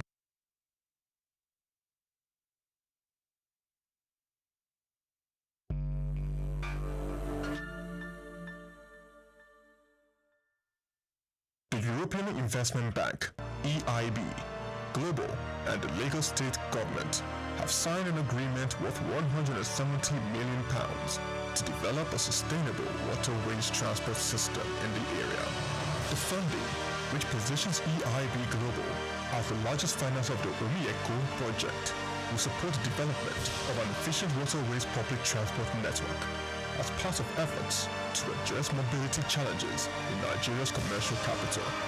The project will improve urban mobility, reduce environmental impact, and expand transport access across Lagos.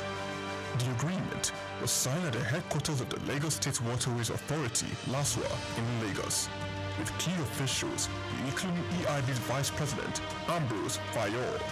European Union Ambassador to Nigeria, Gautier Mignot, and Laurent Favier, the Counsel General of the France in Lagos, in attendance. The Momi Eco project forms part of the strategic Abidjan-Lagos corridor, supported by European Union under its Global Gateway Initiative, which seeks to promote investment in sustainable infrastructure across partner countries. Under the financing agreement, the project will deliver new ferry terminals, passenger stations, maintenance facilities, and a fleet of electric-powered vessels to strengthen water transportation in Lagos. The initiative is expected to establish 15 structured ferry routes, covering about 140 kilometers and connecting 25 upgraded and expanded ferry terminals across the state. It will also introduce 75 electric vessels each, with capacity to transport about 440 passengers. According to the project framework, the investment is projected to increase the share of waterways transport in Lagos from less than 1% currently to about 8% by 2032, supporting the objectives of the Lagos State Transport Master Plan. The State Commissioner for Transportation, Oluwasheni Osiyemi, stated at the ceremony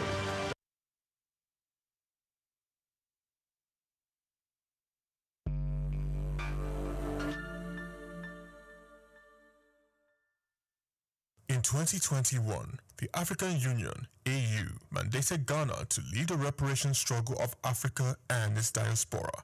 Under the energetic leadership of Nana Akufo-Addo, who built strong bridges with the Caribbean.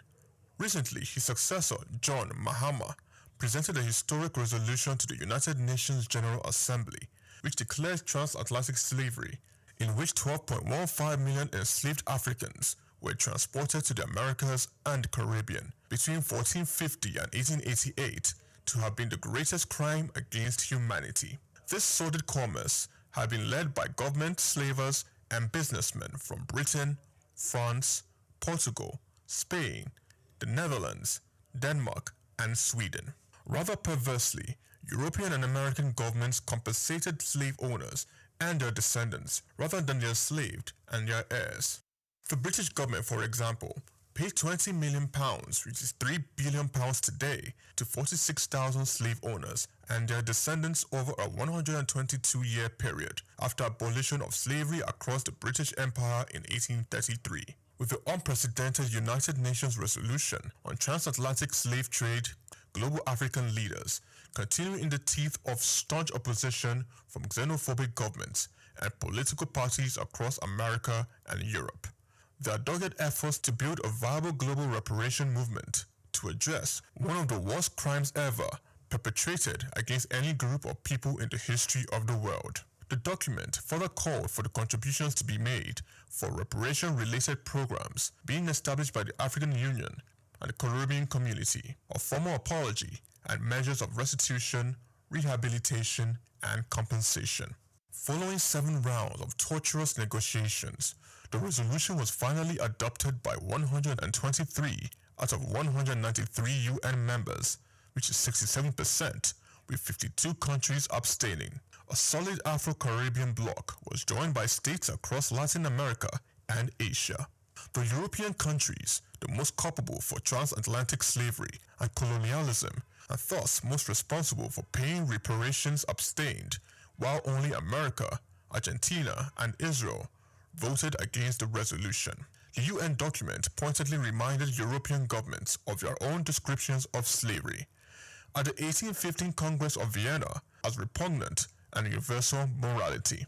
During the UN debate, the Europeans condemned the transatlantic slave trade as heinous, but then sought to hide behind legal technicalities, accusing Afro-Caribbean diplomats of having created a hierarchy of crimes, complaining that these brutal acts were not crimes at the time they were committed, and insisting that international laws could not be applied retroactively.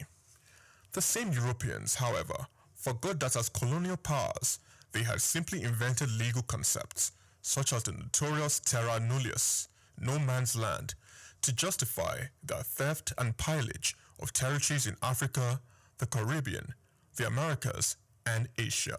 Kenyan scholar-activist Ali Mazuri noted that for several centuries, rules of European statecraft and diplomatic history had made it perfectly legitimate for European power to colonize and subjugate a non-Western society.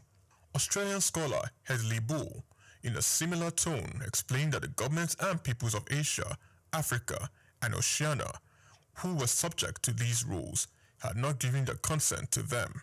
African-American lawyer activist Pandal Robinson argued that the Black Holocaust was the most heinous human rights crime visited upon any group of people in the world over the last 500 years, with 34% of African American children born on or below the poverty line. Barbadian historian and chairman of CARICOM's Reparation Committee, Hilary Beckles, also remarked that slavery and genocide in Caribbean were lived experiences despite over a century of emancipation.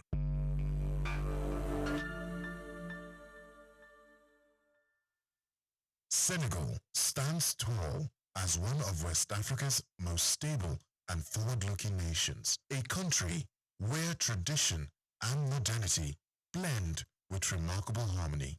With its strategic location on the Atlantic coast, Senegal has long served as a gateway for commerce, diplomacy, and cultural exchange across the continent. From the historic island of Gorée, an enduring symbol of the transatlantic slave trade, to the vibrant streets of Dakar, pulsing with art, music, and entrepreneurship, Senegal's story is one of resilience, evolution, and pride. At the heart of Senegal's progress lies its democratic maturity. Often hailed as a beacon of stability in the region, Senegal has consistently demonstrated peaceful transfers of power and a robust civil society. This political foundation has allowed the country to focus on critical areas of development, including education, health, infrastructure, and innovation. The government's plan, Senegal Emergent PSE, launched in 2014, outlines an ambitious path towards sustainable economic growth, infrastructural development, and social advancement, positioning the nation as a rising force in West Africa. Senegal's economic landscape is diverse and expanding, from agriculture and fishing to digital services and energy. The country continues to attract foreign investment and regional partnerships. The new city of Diamaniadio, a flagship project under the PSC, is transforming into a hub for technology, education, and governance, reducing the strain on Dakar and symbolizing a vision of decentralized, inclusive development. Culturally, Senegal is a powerhouse. The influence of Sufi Islam, particularly the Mahrib Brotherhood, has shaped not only spiritual life, but also economic cooperation and communal cohesion. The nation's music, literature, and visual arts are internationally celebrated, with artists like SOUQ Ndour and filmmakers like Ousmane Sembene leaving indelible marks on global culture.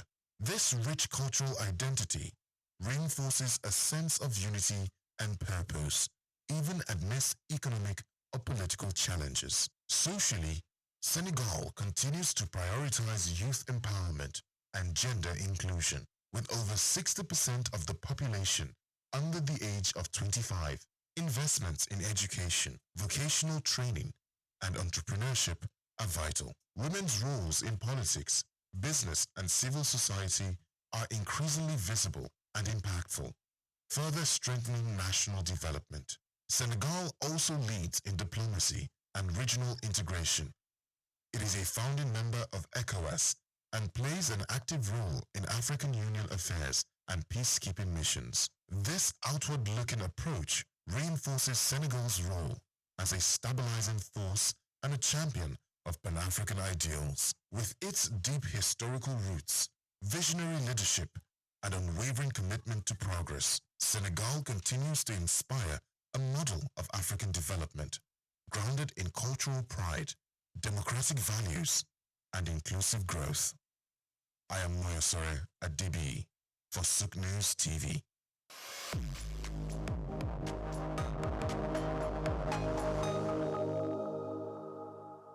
The Seychelles, a stunning group of islands in the Indian Ocean, has become a distinctive figure on the African continent due to its expertise in marine tourism. It may be the smallest country in Africa in terms of population, with just over 100,000 inhabitants. But economically, it is considerably more powerful than its size, and its most valuable resource is the sea. The Seychelles economy is centered on its coastline and pristine oceans, much like many other countries that mostly depend on natural resources like minerals or oil. Tourism that is high value and low impact is vital to the nation's economy. Luxurious eco-resorts and unspoiled natural reserves that characterize the Seychelles experience attract tourists from all over the world. This type of tourism supports jobs in the hotel, transportation, fishing, and conservation industries, in addition to Seychelles' stringent environmental regulations are one notable strategy. The nation boasts of one of the largest percentages of protected marine areas in the world, with over 30% of its seas classified as such. In addition to protecting marine habitats, this keeps tourism viable and attracts eco-aware tourists and foreign partners. Seychelles has also adopted blue economy practices, using the ocean to spur innovation in marine research, sustainable fishing, and renewable ocean energy. Through these initiatives, Seychelles is positioned not just as a tropical retreat, but also as an example of how tiny countries may prosper by protecting and enhancing their natural environment. Seychelles has been a continental leader in the blue economy idea, which uses ocean resources responsibly to boost economic growth in addition to pleasure. By issuing a blue bond in 2018, it raised $15 million to finance sustainable fisheries and marine initiatives, making it the first nation in the world to do so. Additionally, the nation has set aside almost 400,000 square kilometers of its oceanic territory, roughly 30% of its exclusive economic zone, for regulated usage and conservation. In addition to protecting the Seychelles' beautiful waterways, these programs help the country's standing as a climate-conscious travel destination worldwide. By doing this, Seychelles has shown that preservation of the environment and economic growth do not have to conflict. On the contrary, they may support one another when handled with care and foresight. I'm Moyosore Adebi, and this is Just Africa. In the heart of West Africa, where the Atlantic Ocean meets vibrant coastlines and cultural richness, lies a country that has long served as a bridge between tradition and modernity. Welcome to the Republic of Senegal. From its diverse languages to distinct cuisines and colorful attire, Senegal mirrors the broader identity of West Africa, a region shaped by history, resilience, and remarkable diversity. But among its neighbors, Senegal stands apart in a unique way. Since gaining independence from France in 1960, it has never experienced a military coup, a rarity in the region and a testament to its stable democratic legacy. Its capital, Dakar, hugs the coastline and is home to nearly a third of the country's population, around 5 million people. Though over 90% of Senegalese identify as Muslim, the nation's first president, Léopold Sédar Senghor, was a Catholic, a poet and philosopher. Senghor played a pivotal role in post-colonial West Africa, founding the Federal Assembly after France's withdrawal. French remains the official language, a legacy of colonization, but it's Wolof, the voice of the streets, that rings loudest in the markets, homes, and music of Senegal. Economically, Senegal thrives on two pillars: peanuts and fish, with nearly 40% of its arable land dedicated to peanut cultivation and a strategic coastal location fueling a robust fishing industry. Agriculture and maritime life shape much of its economy and daily rhythms. Senegal's culinary culture is just as iconic, from Thiebondien, the beloved fries and fish dish, to the zesty yassa of marinated chicken or fish flavor, tells a story. And in between meals, local sip or national drinks made from natural sources like boye, the sweet nectar from the baobab fruit. Wander the streets and you will likely spot sheep and goats roaming freely. Not as strays, but as symbols. During the Muslim festival at Tabaski, male sheep are offered as spiritual sacrifices, a deeply rooted tradition tied in faith and family. While football reigns across the continent in Senegal, a traditional form of wrestling called lamb shares the spotlight and sometimes steals it. Considered a national sport, lamb draws crowds of over 70,000 during major bouts, with a mix of athleticism, rituals, and roaring support from devoted fans. But Senegal's legacy runs deeper than sport or tradition. It is home to some of Africa's most symbolic landmarks. The Great Mosque of Touba, the largest in Africa, towers over the faithful. The Africa Renaissance Monument in Dakar stands at 49 meters high, Africa's tallest statue.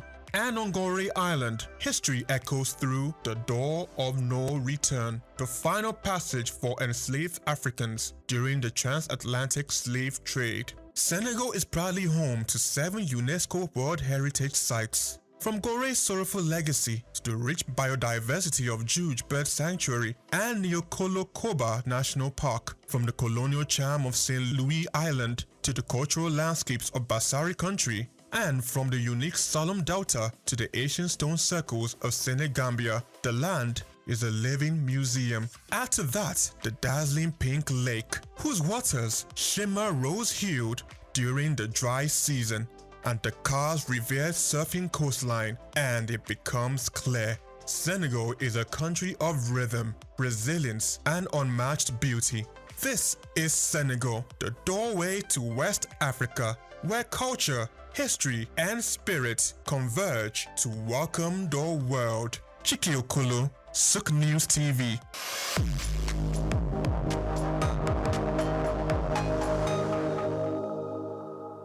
When we talk about South Sudan, Africa's youngest nation, having gained independence in 2011, we often focus on its political journey or natural resources. But there's something else that holds deep generational value in South Sudanese lives, which is cows. In South Sudan, cows aren't just animals, they are everything. They are currency, they are status, they are identity. Among groups like the Dinka and Nuer, a man's wealth isn't measured in cash, it's counted in cows. Cows pay dowries, settle disputes, mark the birth of a child, and even the death of an elder. Boys grow up in cattle camps, learning not just to herd, but to lead. Songs are written about prize bulls. People name themselves after their cows. It's love, not ownership. And no, they don't eat them. Not casually. Cows are sacred. They are milked, admired, and even mourned. Only in rare ceremonies, funerals, farming, or great misfortune is a cow killed for food. To eat one is to part with a piece of your soul. I'm Moyosore Adibi for Just Africa, only on SOUQ News TV. Egypt is a living museum where the past and present come together in a remarkable dance, and it is more than simply a nation. Egypt, which is well known around the world for its pyramids, pharaohs, and the magnificent Nile, is still transforming its rich historical legacy into a vital source of economic expansion and pride in the country. Egypt is a vibrant African country that is leveraging its historical heritage, tourism, the Suez Canal, agriculture, and a growing digital economy to drive its future. Let's start with tourism, which continues to be Egypt's most valuable economic driver. Egypt is home to more than 1/3 of the world's antiquities, and Cairo, Luxor, Aswan, and Alexandria welcome millions of visitors each year. Beyond its aesthetic value, the Great Pyramids of Giza, the Valley of Kings, and the soon-to-open Grand Egyptian Museum serve as economic hubs that support employment, foreign exchange, and Egypt's place on the world cultural map. Egypt has recovered quickly despite international disturbances like the COVID-19 epidemic, with current tourism receipts surpassing $13 billion. However, as visitors awe at history, international trade passes via Egypt's Suez Canal, one of the most important sea lanes in the world. The canal is a vital bypass for international commerce, connecting the Mediterranean Sea to the Red Sea across a distance of 193 kilometers. Suez Canal tolls brings in billions of dollars for Egypt each year, more than $9 billion in 2023 alone, making the canal more than simply a historical site. It is a vital component of international trade. The Suez Canal Economic Zone, a center for commerce, logistics, and industry, was likewise fueled by the canal. Agriculture comes next, especially near the Nile. Important products including wheat, rice, cotton, and dates are grown in the lush Nile Valley and Delta. Citrus fruits, particularly oranges, which are highly sought after in Europe and the Middle East, are among Egypt's biggest exports worldwide. Innovations in irrigation and climate-smart farming are growing, and agriculture still contributes to national food security and rural lives. Infrastructure and energy are also changing quickly. By exporting liquefied natural gas to Europe and other countries, Egypt has established itself as a new energy center in Africa and the Mediterranean. This change includes the Zohr gas field, one of the biggest in the Mediterranean. In addition, Egypt is developing smart cities, high-speed rail, and new administrative capitals, while investing in solar energy through initiatives like the Benden Solar Park, Africa's largest. Not to be overlooked is Egypt's creative economy. The film industry in Cairo is sometimes referred to as the Hollywood of the Arab world, and pop culture in North Africa and the Middle East has long been influenced by the Egyptian literature, music, and television. Young Egyptian creatives are already establishing new industries such as tech companies and fashion. Thanks to the growth of social media and digital storytelling, Egypt has geopolitical weight due to the advantageous location at the intersection of Europe, the Middle East, and Africa. Its position as a continental power is further supported by its participation in peacekeeping missions, commercial agreements such as COMESCA and the African Continental Free Commercial Area, AFCFTA, and regional diplomacy. However, the way Egypt skillfully combines innovation with tradition is what really makes it stand out. It is one of the few African countries where a more than 5,000-year-old civilization still shapes its economy and reputation outside. Egypt continues to leverage its history to forge a strong and aspirational future, whether it's a software entrepreneur in Cairo, a relic in a museum, or a ship across the Suez. This is Just Africa, and I am Chike Okolo.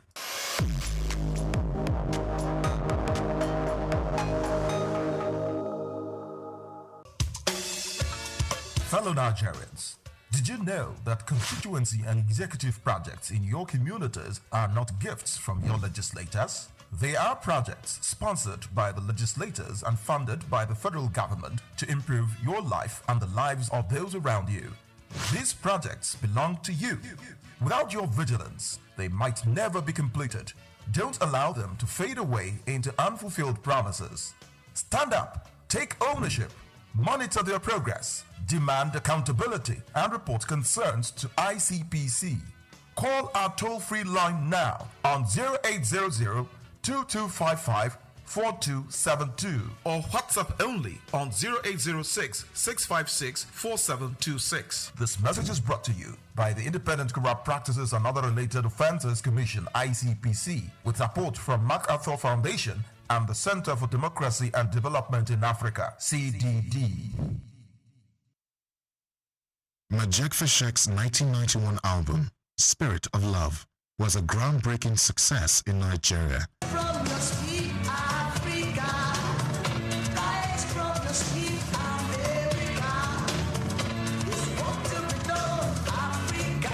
Earning critical acclaim and resonating deeply with audiences.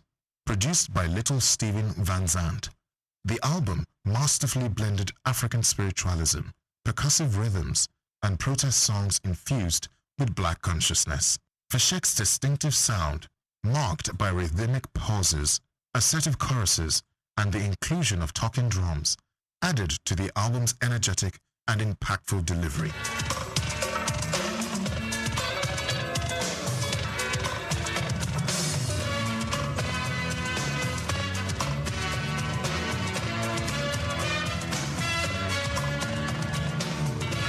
And spiritual struggle, reflecting the political and social climate of the time. The success of Spirit of Love, coupled with Fashek's tour alongside Tracy Chapman, cemented his place in the annals of the Nigerian music industry. In this music review and special report prepared by Bayo Olawe, we examined the profile, power, and legacy of Spirit of Love, a 10-track masterpiece that helped solidify reggae music's mainstream status in Nigeria in the early 1990s. The album opens with Beware, a wake-up call that urges Nigerians to remain vigilant against deceptive leaders and the manipulation of political power. The second track, So Long, Too Long, is a rallying cry for Africans and African Americans to awaken their potential and fulfill the dreams of revolutionary icons like Marcus Garvey and Martin Luther King Jr. In Majek Fashek Inner New York, Fashek reflects on his idealized vision of New York and the harsh reality of urban poverty and homelessness, revealing a sobering contrast. The title track, Spirit of Love, conveys a powerful message about the endurance of love over material wealth and worldly desires. On Jah People, the fifth track, Fashek criticizes oppressive political systems, likening those in power to Babylon people who exploit and subjugate the masses. He calls for resistance, lamenting humanity's obsession with control. In Religion is Politics, Fashek delivers a bold message about the misuse of religion to spread hate and fuel conflict. He urges people of different faiths to see beyond dogma and work together to build a better world. Holy Spirit presents a prophetic vision where 7 angels are sent to destroy the earth due to human transgressions. Yet, Fashek envisions a new heaven and earth, one filled with love, unity, and divine justice.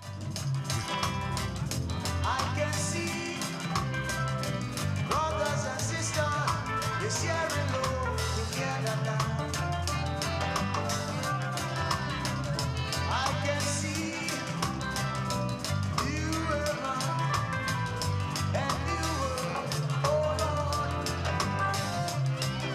Yes, I can see, yes, I can see, yes, I can see it. Brothers and sisters. With Send Down the Rain, Majek draws on the metaphor of rain as a reward for diligent effort. The track reflects his spiritual longing and anticipation for success based on the principle of reaping what one sows.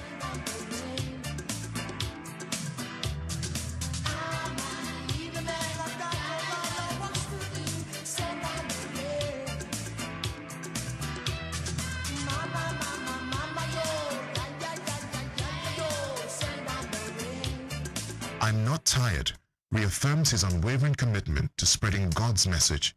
Here, Fashek expresses spiritual resilience and praises the goodness of God, refusing to grow weary. The album closes with I Come From the Ghetto, a powerful reflection on the struggles of ghetto life, child abuse, government neglect, and hardship. Yet, Fashek celebrates the strength of these communities, invoking figures like Nelson Mandela, Jesus Christ, and Marcus Garvey as examples of greatness emerging from humble beginnings. He reminds us of the universality of these struggles across Nigeria, the US, and the UK. With Spirit of Love, Majek Fashek delivered a masterclass in artistry and advocacy. The album remains one of the finest reggae albums to emerge from Nigeria, exploring themes of love, peace, unity, corruption, self-awareness, revolution, spirituality, and racial equality. The perfect blend of traditional percussion, particularly the gong-gong and electric guitar, gives the album a timeless edge, merging the soul of Africa with global reggae rhythms. Spirit of Love is more than just an album. It is a cultural artifact, a sonic protest, and a spiritual message. It elevated Majek Fashek as a voice of the people and established reggae not just as entertainment in Nigeria, but as a force for awareness, resistance, and healing. Its enduring legacy is a reminder that music, like literature, can move a nation, challenge its leaders, and inspire its people. I'm Moyosore Adebi for SOUQ News TV.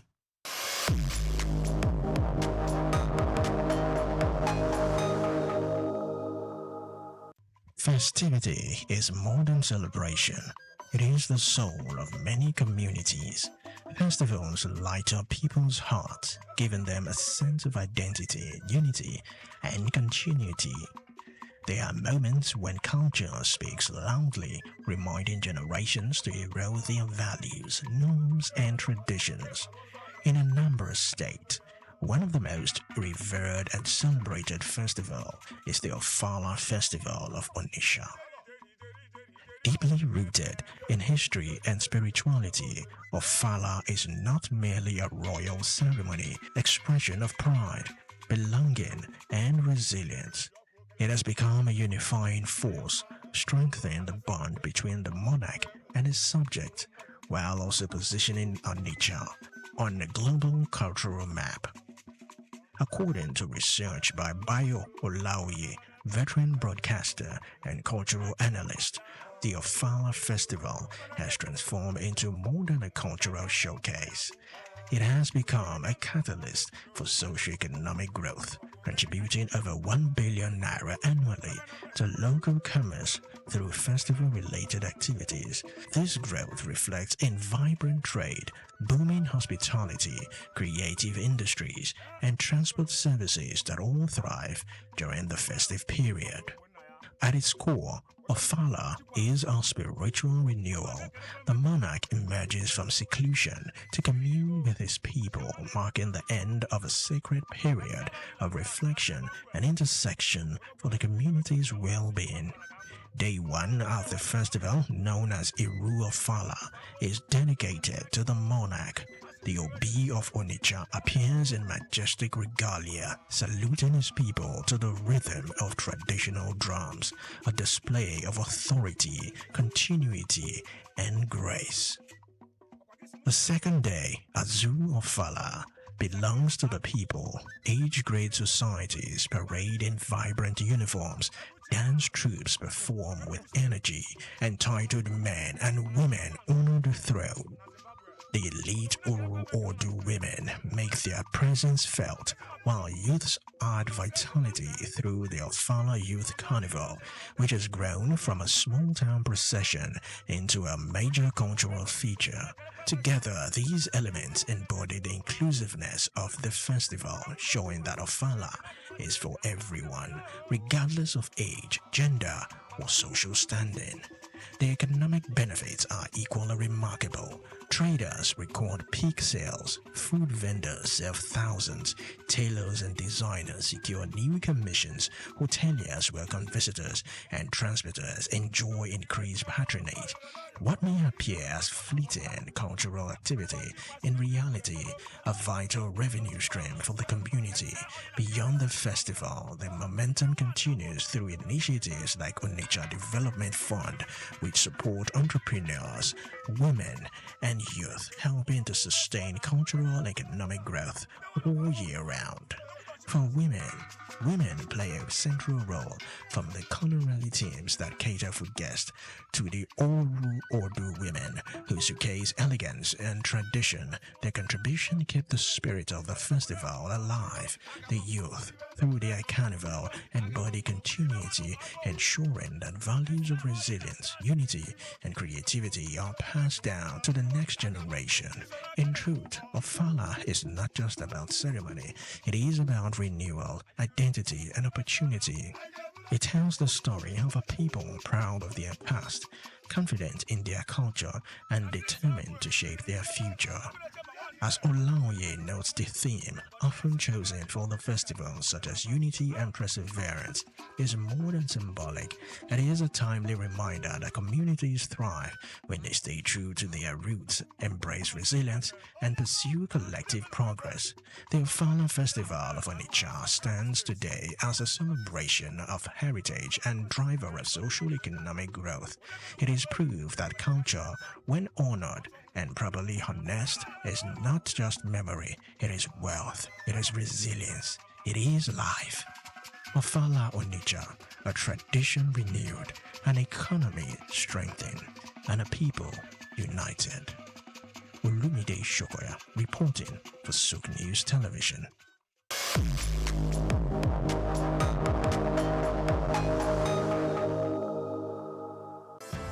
Nigeria, rich in traditional and cultural heritage, is intentional about promoting history and retaining cultural values.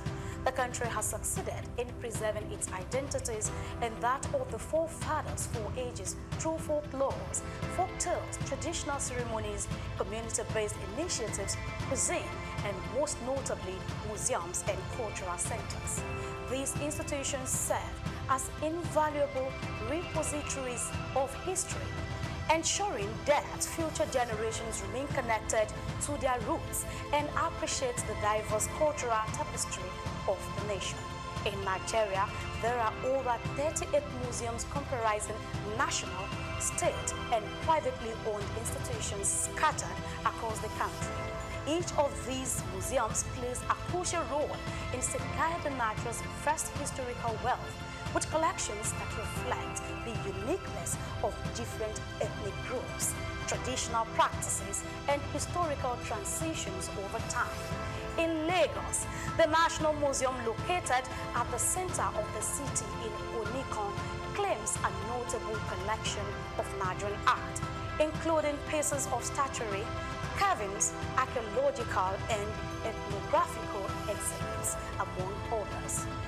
Of particular significance is the terracotta human head, known as Jema head, dated between 900 and 200 BC, which is part of the renowned Nok culture. The piece is named after Jema, the village where it was discovered. The museum is administered by the National Commission for Museums and Monuments and remain a key educational and historical attractions for visitors. Another prominent artifact housed within the museum is the famous Benin bronze head, an evidence to the artistic excellence of the Benin Kingdom.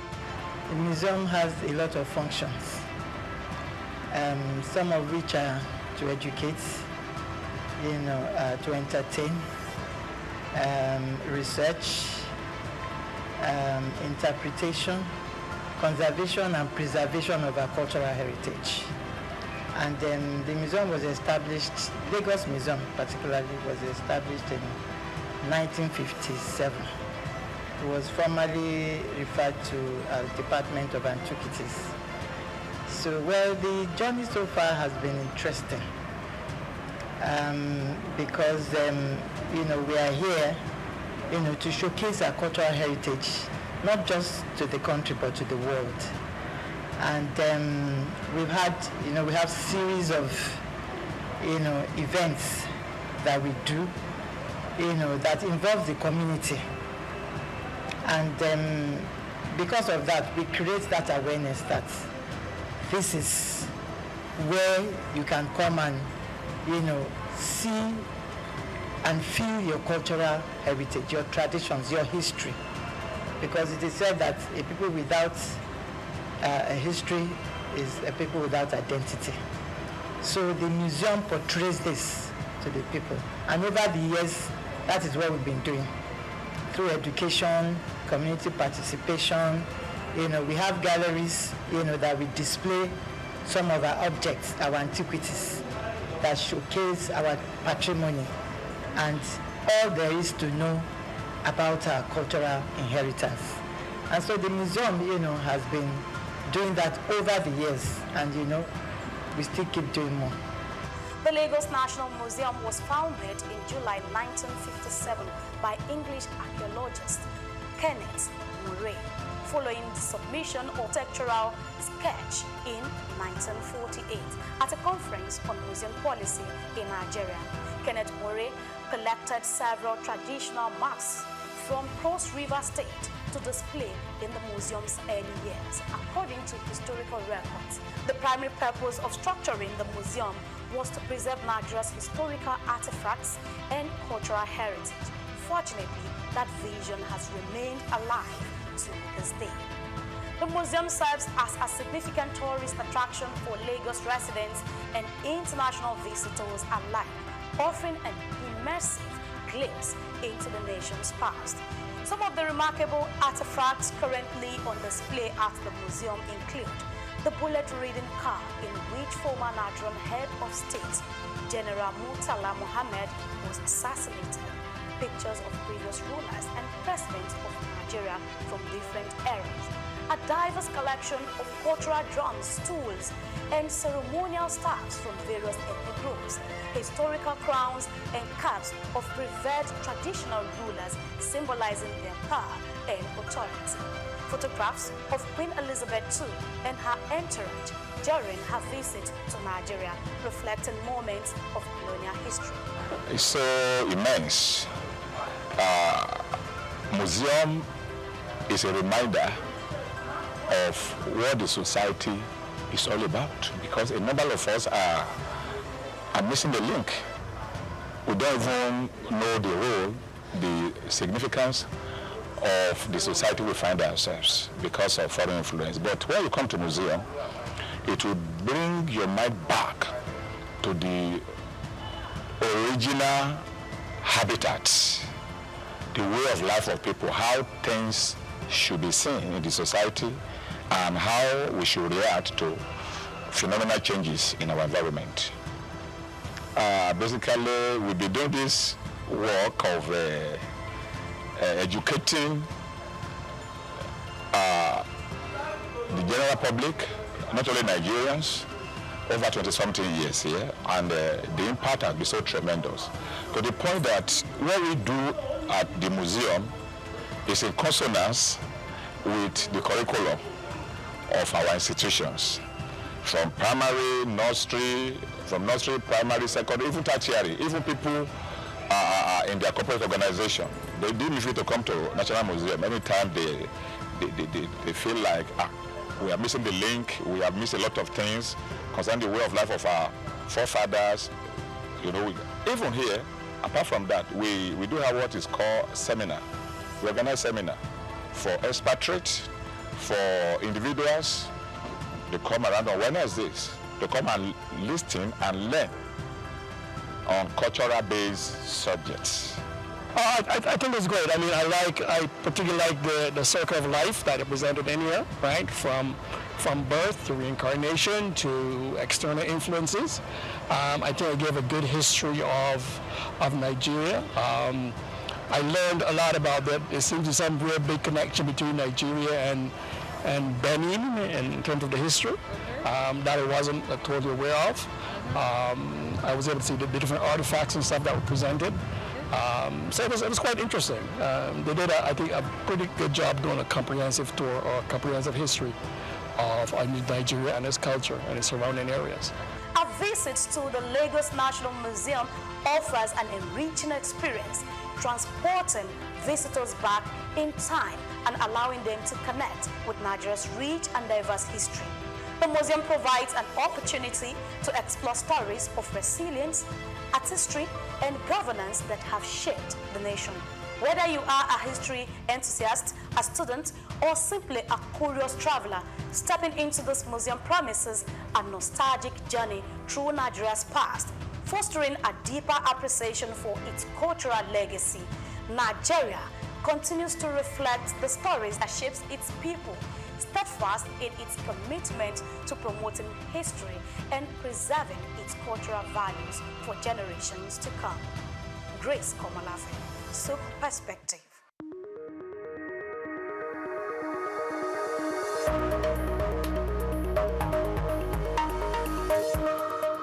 Skincare from the inside out.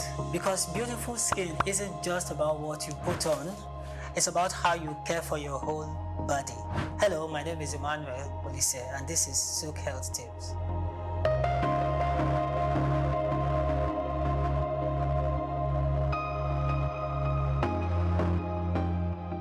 Let's talk about something that is seen every day in the clinic.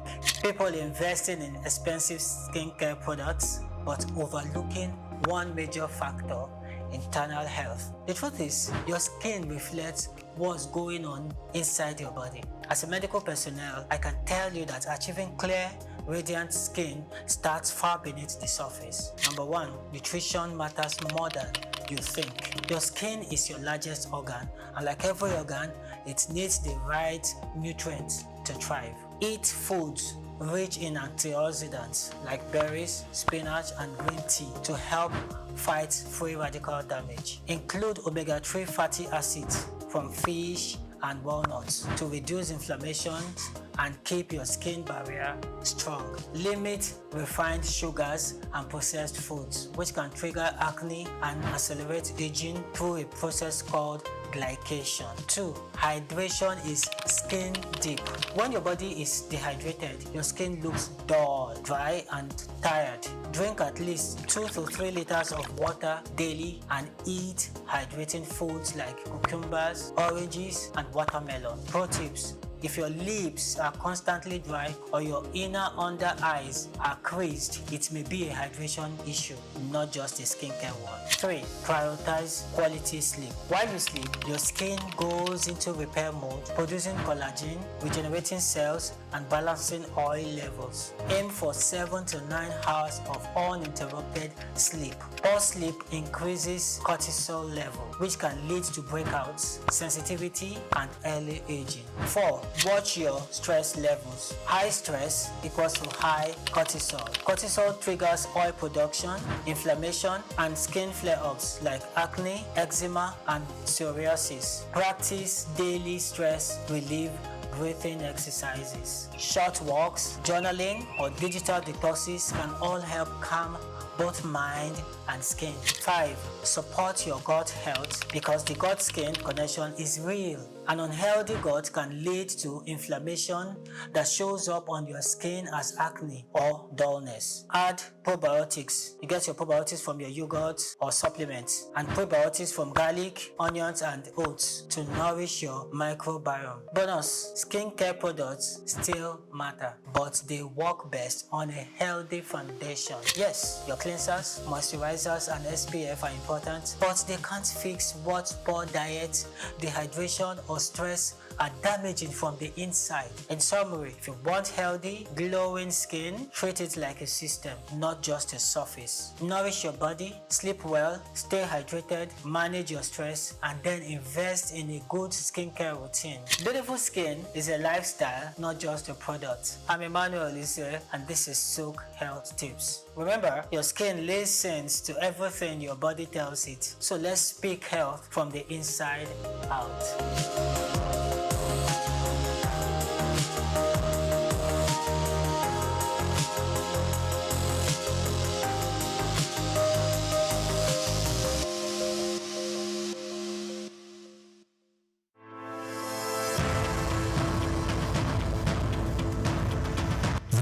Interest in Nigeria's lithium reserves comes as countries worldwide scramble to secure supplies of the mineral, which is essential for powering the green energy revolution. In this special report by Bayo Olaoye, the need to harness this resource for growth and development is examined, with the evolution of electric vehicles and renewable energy storage systems. Lithium is a key component in the production of batteries for electric vehicles and renewable energy storage systems, and Nigeria is positioning itself to become a major player in the global lithium market. Nigeria's vast lithium reserves, valued over $34 billion, is no doubt attracting world attention, while lithium factories are springing up in different parts of Nigeria already. The attention of the international mining industry is also focused on lithium because it is critical raw material for the production of solar panels and electric vehicles. Analysts predict that global lithium market could grow robustly over the next decade, driven by the rapid adoption of electric vehicles and renewable energy technologies. Data from a global future market insight showed that the lithium mining industry has emerged as a cornerstone of the clean energy transition, driven by the skyrocketing demand for lithium-ion batteries. The surge in lithium demand is driven largely by the electric vehicles market, which accounted for over 70% of the global lithium consumption in 2024, according to an Iranian-based research firm. With countries such as the United States, China, and members of the European Union pushing for next zero emission by mid-century, lithium demand is expected to escalate further. The federal government, indeed, the Ministry of Solid Minerals Development, should intensify efforts geared at renewing and resuscitating the viable lithium industry in the country to its full potential. As Nigeria diversifies its economy into other sectors, the lithium industry offers hope and expectation that this sector would earn more revenue for the country. Nigeria should not just watch with folded arms, but must strive with the political will to develop and strengthen the country's vast lithium reserves.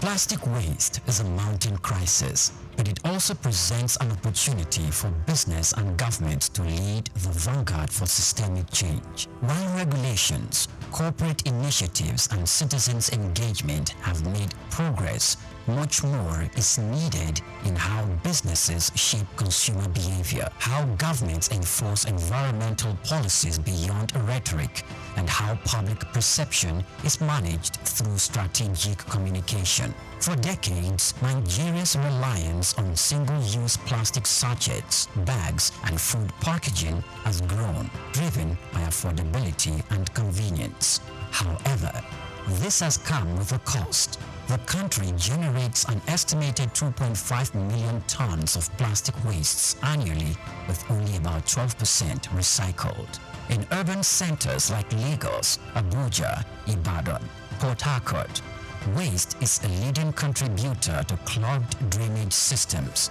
flooding, and environmental degradation. In this special report, Bayo Olaoye examines the challenges facing efforts to tackle the menace of plastic wastes in the country. Despite past government efforts to curb indiscriminate plastic use, such as Lagos environmental sanitation laws under former Governor Babatunde Fashola, enforcements have been inconsistent. The challenge now is moving beyond periodic government crackdowns and isolated corporate initiatives to a coordinated long-term shift towards a responsible plastic use, recycling, and waste management. Leading Nigerian manufacturing companies are taking active steps to integrate recycling and responsible disposal into their operations. Key initiatives include investing in recycling hubs, with Coca-Cola of Nigeria, Nestle, and Guinness setting up plastic recovery and recycling hubs, creating an ecosystem where post-consumer waste is collected, processed, and refused. Retailers and distributors are being encouraged and in some cases incentivized to set up collection points where consumers can return used packaging for responsible disposal. There is also brand-driven consumer education. Organizations have introduced citizen advocacy campaigns to influence individual waste disposal behavior.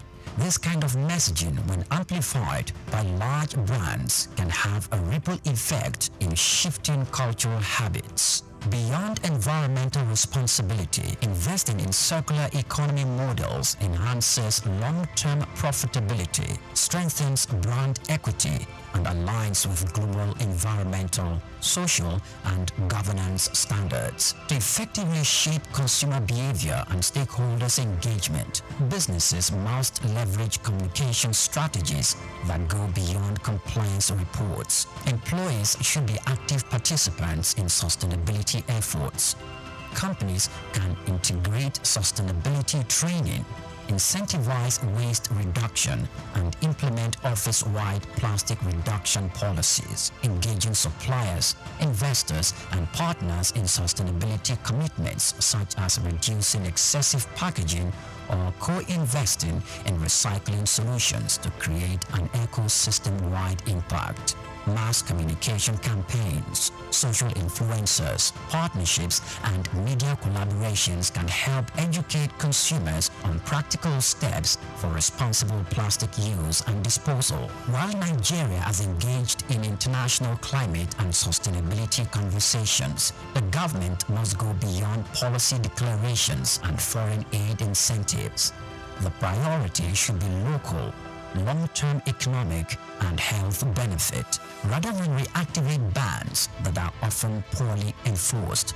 The government can provide tax incentives for businesses, investing in recycling infrastructure while enforcing stricter regulations on reduction and disposal, expanding waste management facilities, establishing more government-led recycling centers, and integrating waste picker into a formalized economy can improve efficiency and create jobs. The administration of Governor Babatunde Fashola demonstrated that when the government takes waste disposal seriously with clear penalties for violations, citizens pay attention.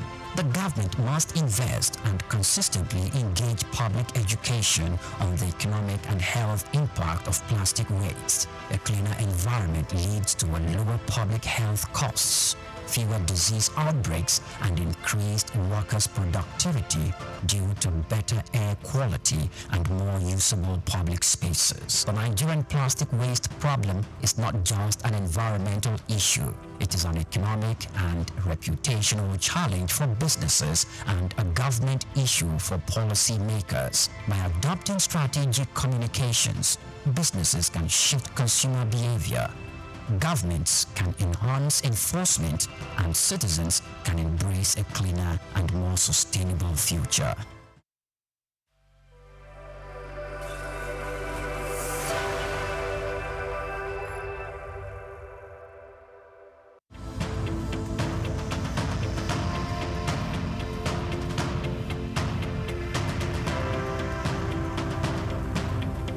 Atlantic has become Nigeria's most sought-after city for its high-end infrastructure, prestige, and well-planned city layout, as reflected in an 8-lane boulevard, about 13 internal bridges, underground cables, and green footprints defined by over 30,000 trees. Additionally, having a building in the city has become a trend among the so-called big boys, as was the case with Old Ikoyi, Victoria Garden City, popularly called VGC, Osborne Foreshore, and now Banana Island. In this special report, Bayo Olaoye states that this talk of I belong and the prestige mentality has also spread to the big firms. Before now, Kingsway and Ozumba Mbadiwe used to say that Victoria Island were the go-to locations for high-rise office buildings. These locations are home to iconic developments such as Kingsway Towers, Heritage Palace, Fanfa Towers, the Winds and the Waves, among others, making them Nigeria's equivalent of Silicon Valley.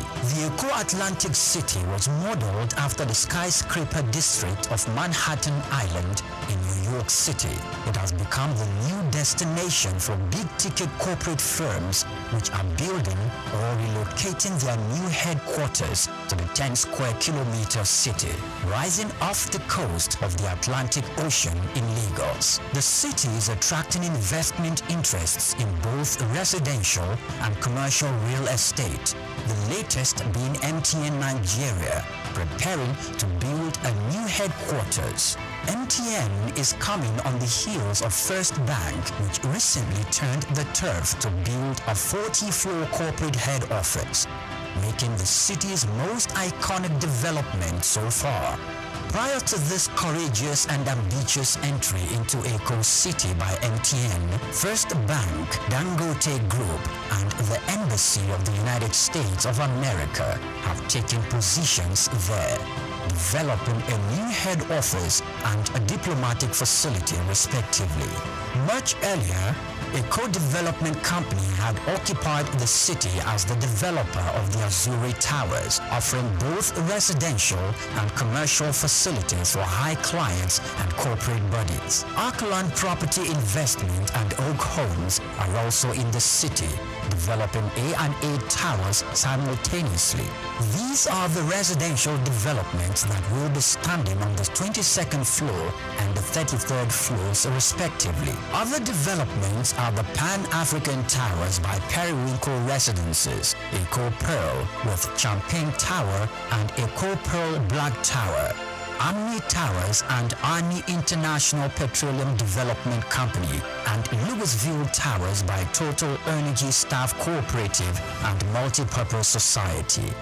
Louisville will comprise 300 residential homes spread between 2 towers, a world-class sporting center and a club, retail outlets and other facilities. It is designed to employ modern technology to achieve smart living and high standards. Eco Atlantic is an exclusive luxury city with superior infrastructure that appeals to the kind of investors we have seen in the city so far.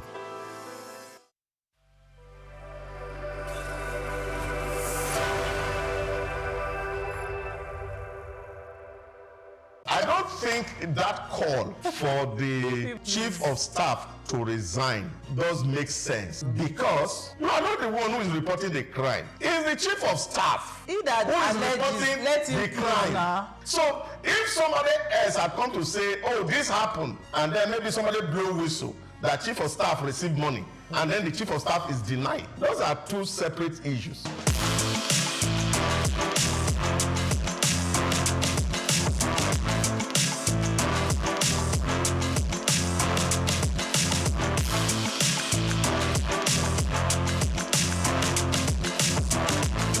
Hello and welcome to Democracy versus Reality, where we separate political rhetorics from governance, facts from perception, and ask the difficult questions shaping Nigeria's democracy. I am Olumide Shokoya.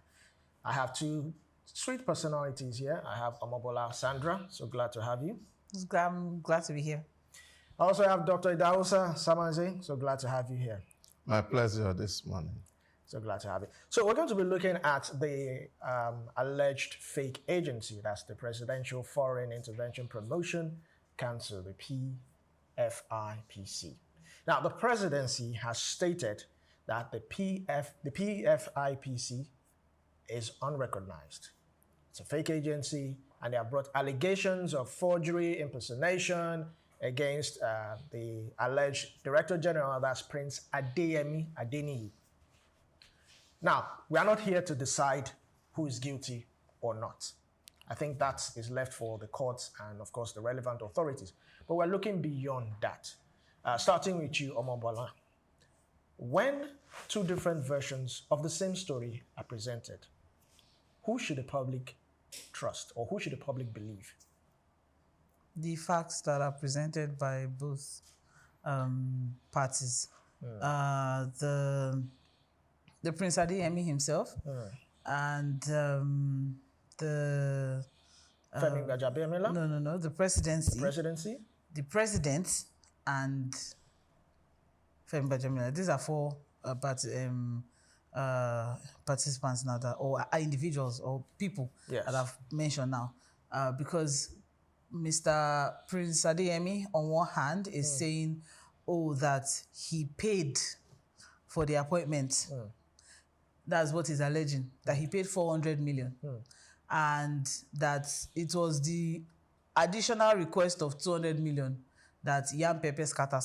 Yes. That, and that he was introduced to the chief of staff, that's Femi Gbajabiamila, by a certain Tanimo, who unfortunately has passed. Yes. So we cannot, that place is now a little bit shaky because the link now is not available for us to ask questions.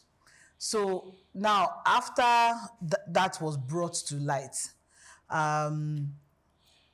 we also have a situation where he also said, we also have a situation where in the 2026 appropriation bill in the budget, there's a provision for the Federal Economic Advisory Council /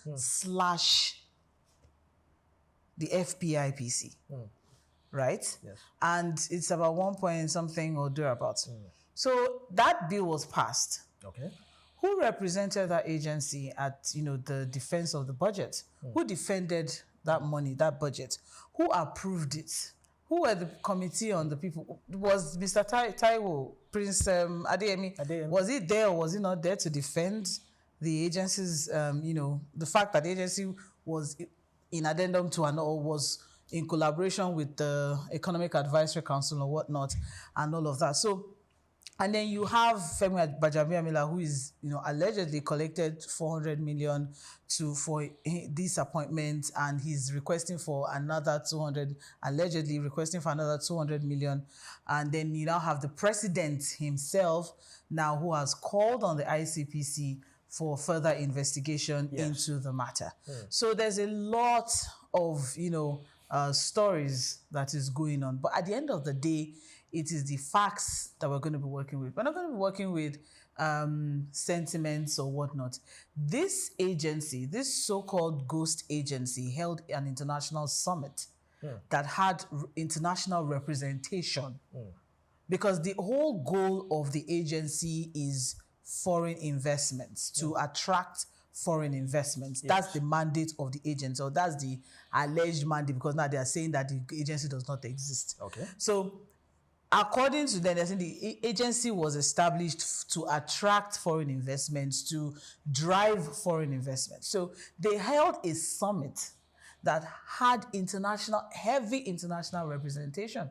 It was not small money they used to do this summit, right? And it was not small people from these countries that came. These are top government officials from different countries around the world attended that summit, all right? And then you also have the budget as well, which, the agency was included in the budget, 1.3 billion or thereabouts.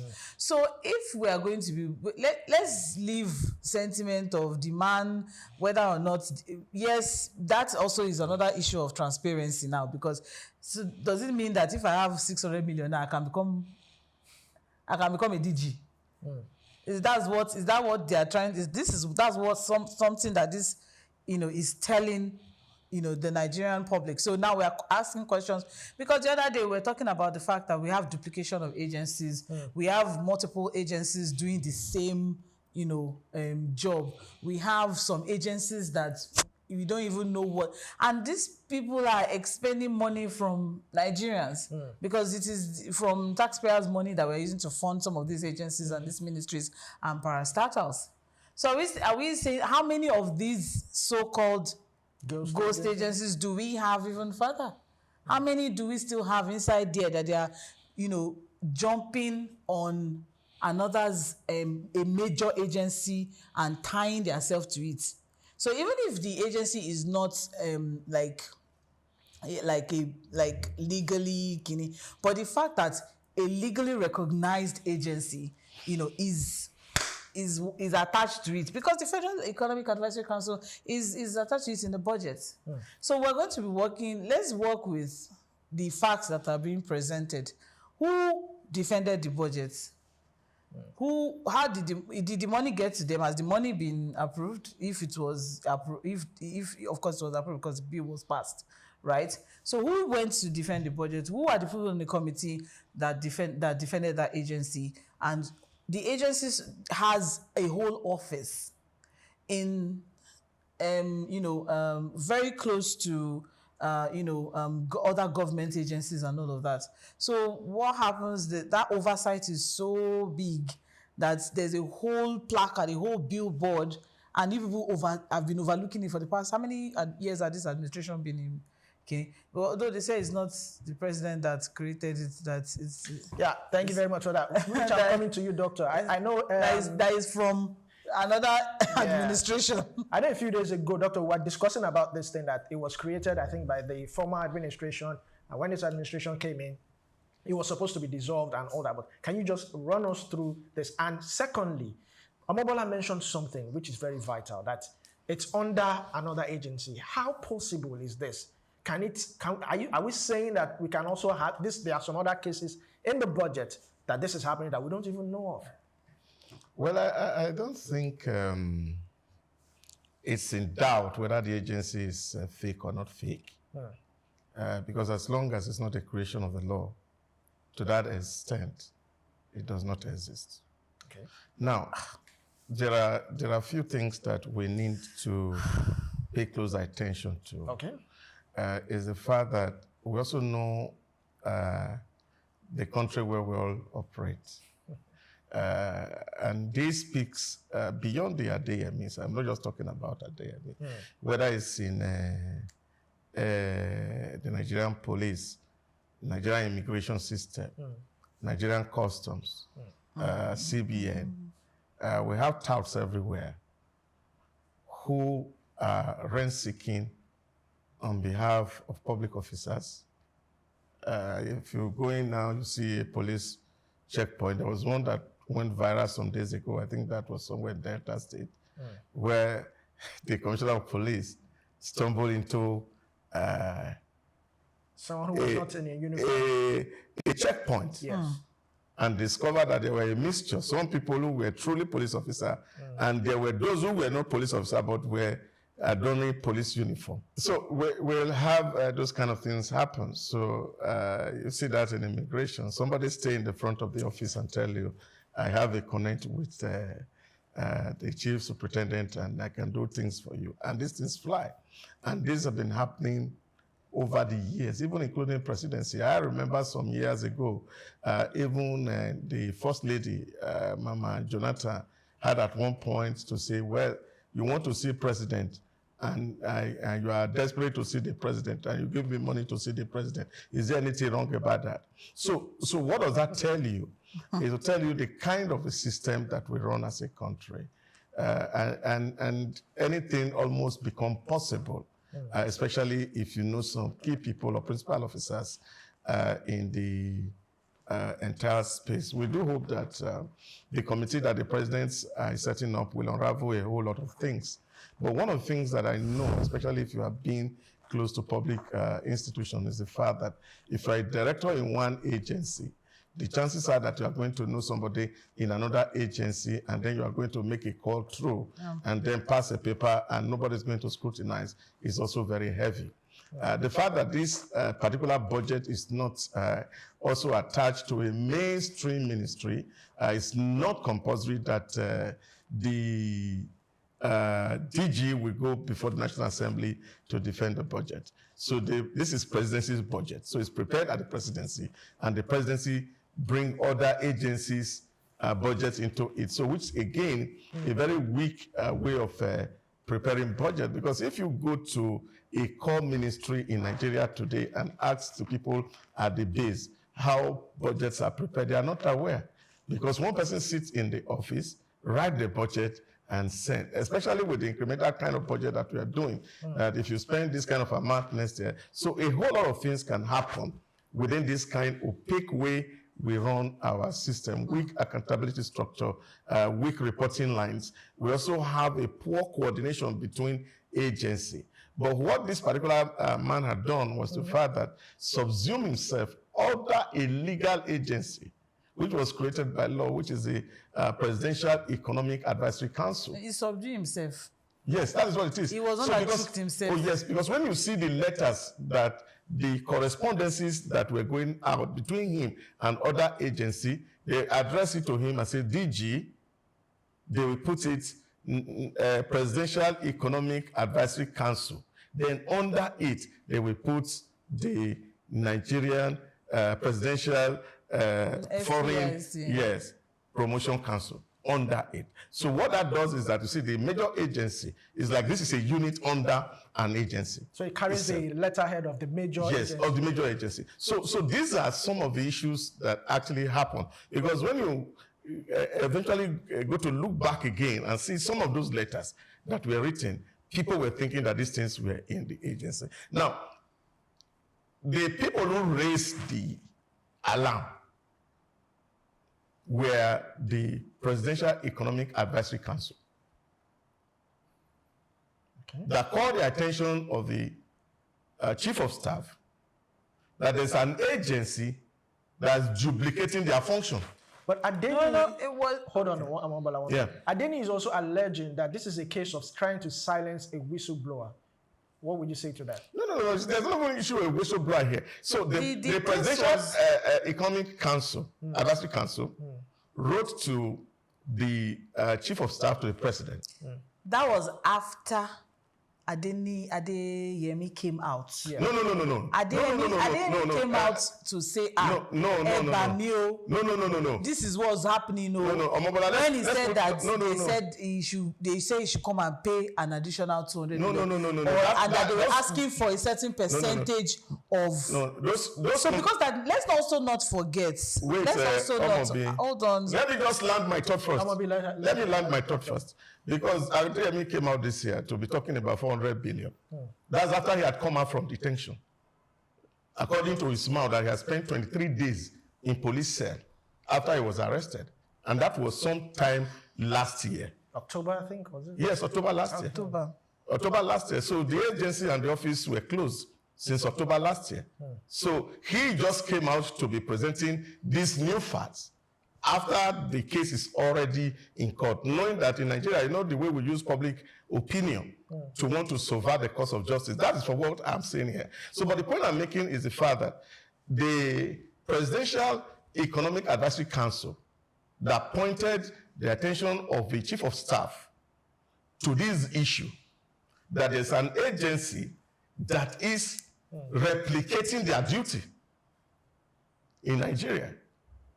And then the COS wrote to the DSS, wrote to the police that this person be investigated, that his signature is being forged, which led to his arrest, the seizure and the closure of that office in December last year.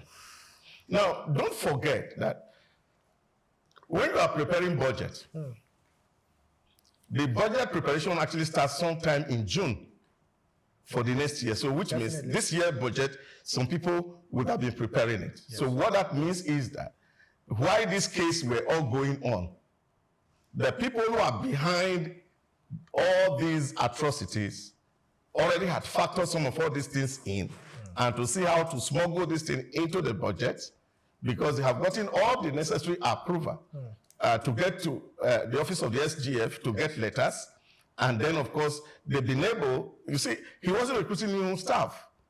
This guy was writing letters to a head of civil service to redeploy staff from other government agencies to his agencies. So which makes it look much more legitimate because the people who are on the payroll were people who were already civil servants in Nigeria. So this complexity was what the con man had, exploited because we have a system that is very weak. If you ask an average Nigerian public officer to say, how many agencies of government do we have? We can't even name them. Some people say it's 980, some people say it's 1,000. We can't name them because we have a very weak and porous system. And I think this speaks to what confronts us as a nation.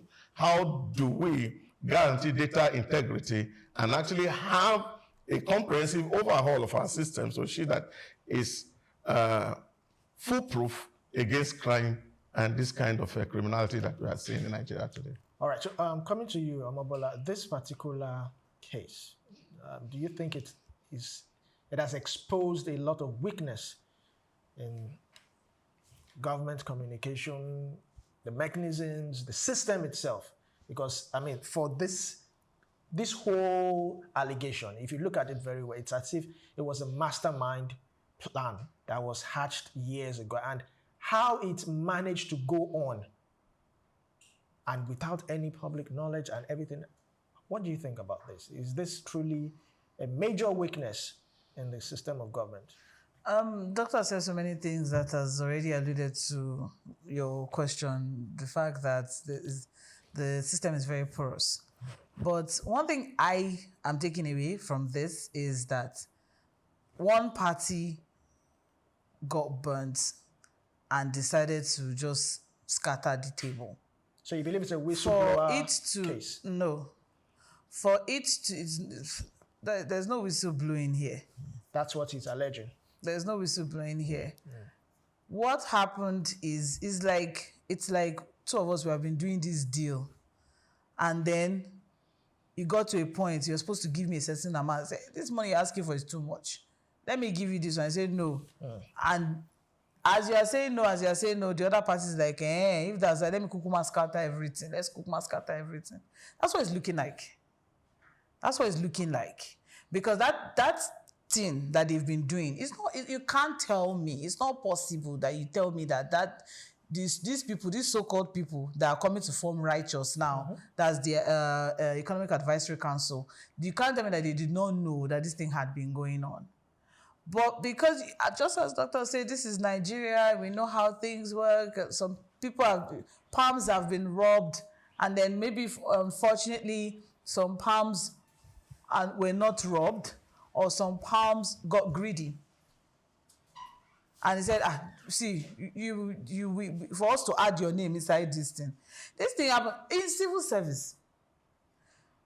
If your mother is a level something, you can just take some papers and go there, they will give you work. Allegedly. Right? How this thing works. That's how this thing works. There's a lot of, when we say corruption in the system, we are not saying corruption only by the people that are stealing the big money. The whole system itself. We've had situations where some ministers will come and they'll be complaining that they are trying to make some changes. But some PS, some permanent secretaries, some civil servants, they are blocking major changes. When this man wanted to, he brought some ideas. What's his name? The Minister of Interior. What's his name? Tunjojo. The man brought some ideas, a lot of beautiful ideas. The ideas were amazing. Digitize a lot of things. We don't need to go and be queuing and everything. But the people that are profiting from the queue, they did. We are back to the queue. Right? Even Wike came to, Wike said something. The FCTA came and said, no, this is how we used to do it. This is how this is, blah, blah, blah, blah, blah. Do you understand? The Minister of Humanitarian Affairs, Disaster Management and Humanitarian Affairs, the woman. That woman, what happened to her? They said that they transfer money to private accounts. That thing had probably been happening for God knows how long. But maybe something happened and somebody was supposed to have been, because according to them, they say it was the Accountant General Office that observed that this money, there were some things in it that just looked very off. I've forgotten the entire details of that story before the minister herself was now suspended, because it was supposed to go for a certain project, and that's how, according to the woman, that's how they've been paying the money. That she will collect the money, then to now pass and go to. But according to them, they're saying that no, the money is not public service money is not supposed to pass through private accounts.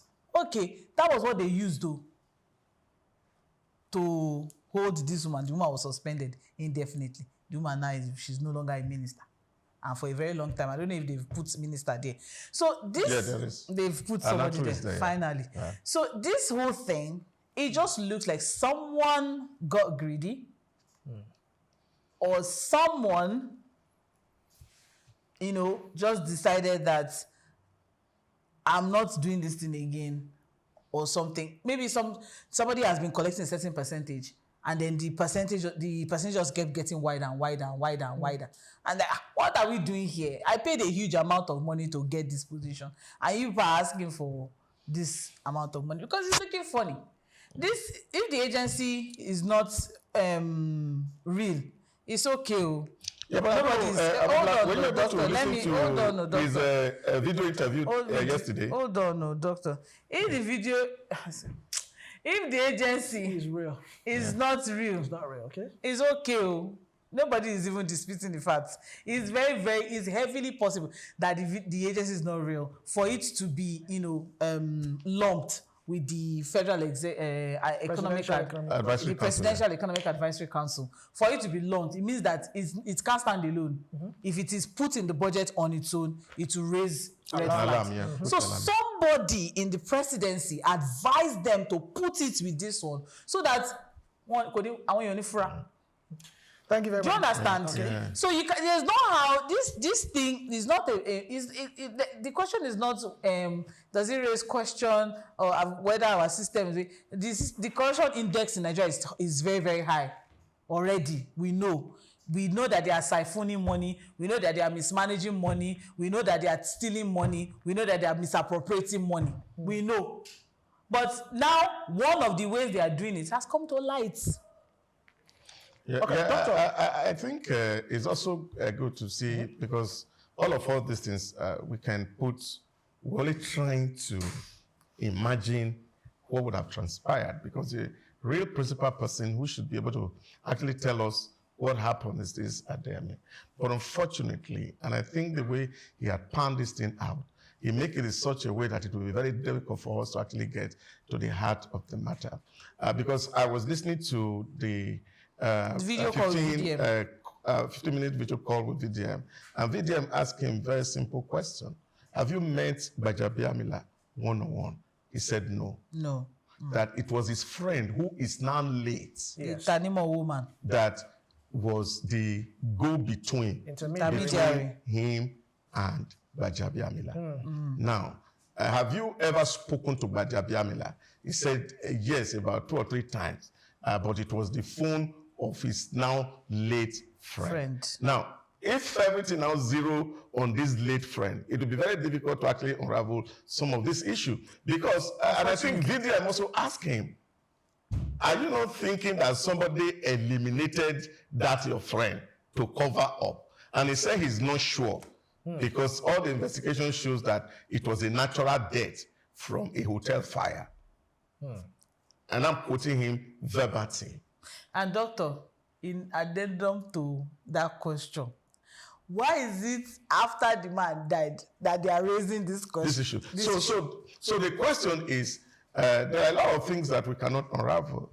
You know, at a certain point in Nigeria, we talk about the issues of somebody like Gloria Okon, who was supposed to have been executed in Nigeria, but found somewhere in the UK. And people talked about whether Alamesa was the exact body that was buried or somebody else that was buried. So we have a lot of... One woman's cut and disappeared. So these are issues that are familiar with us. And this is the real issue that I keep hammering, because what exalts a nation is righteousness. There's so many things that are happening. And I can tell you, we live in a country where people drop names. And name dropping can actually be another form of rent seeking. You know, it is very easy. Doctor, do you remember Hadi Sirika, former Minister of Aviation? Yeah. When they were supposedly trying to get Ethiopia Airlines to power Nigerian Airlines, which a lot of people have questions, but that's not the focus. The focus is that the agency that was doing the bidding for Ethiopia Airlines to work with, for Nigeria, to provide aircraft, right, for Nigeria Airlines, right, is the Hadi Sirika's sister's husband, Abi Hadi Sirika's daughter's husband, or something like that. See how this thing just entered themselves? As if this thing... Yeah, but the point I'm making is the fact that it's possible that top people in the presidency may not even, it could be even a clerk can pull this through. And that is because of the weakness of our system. That is why I agree with Omobola 100%, because actually we have sold the idea of a onegovernment.org, where we have every government business done without too much of human interference.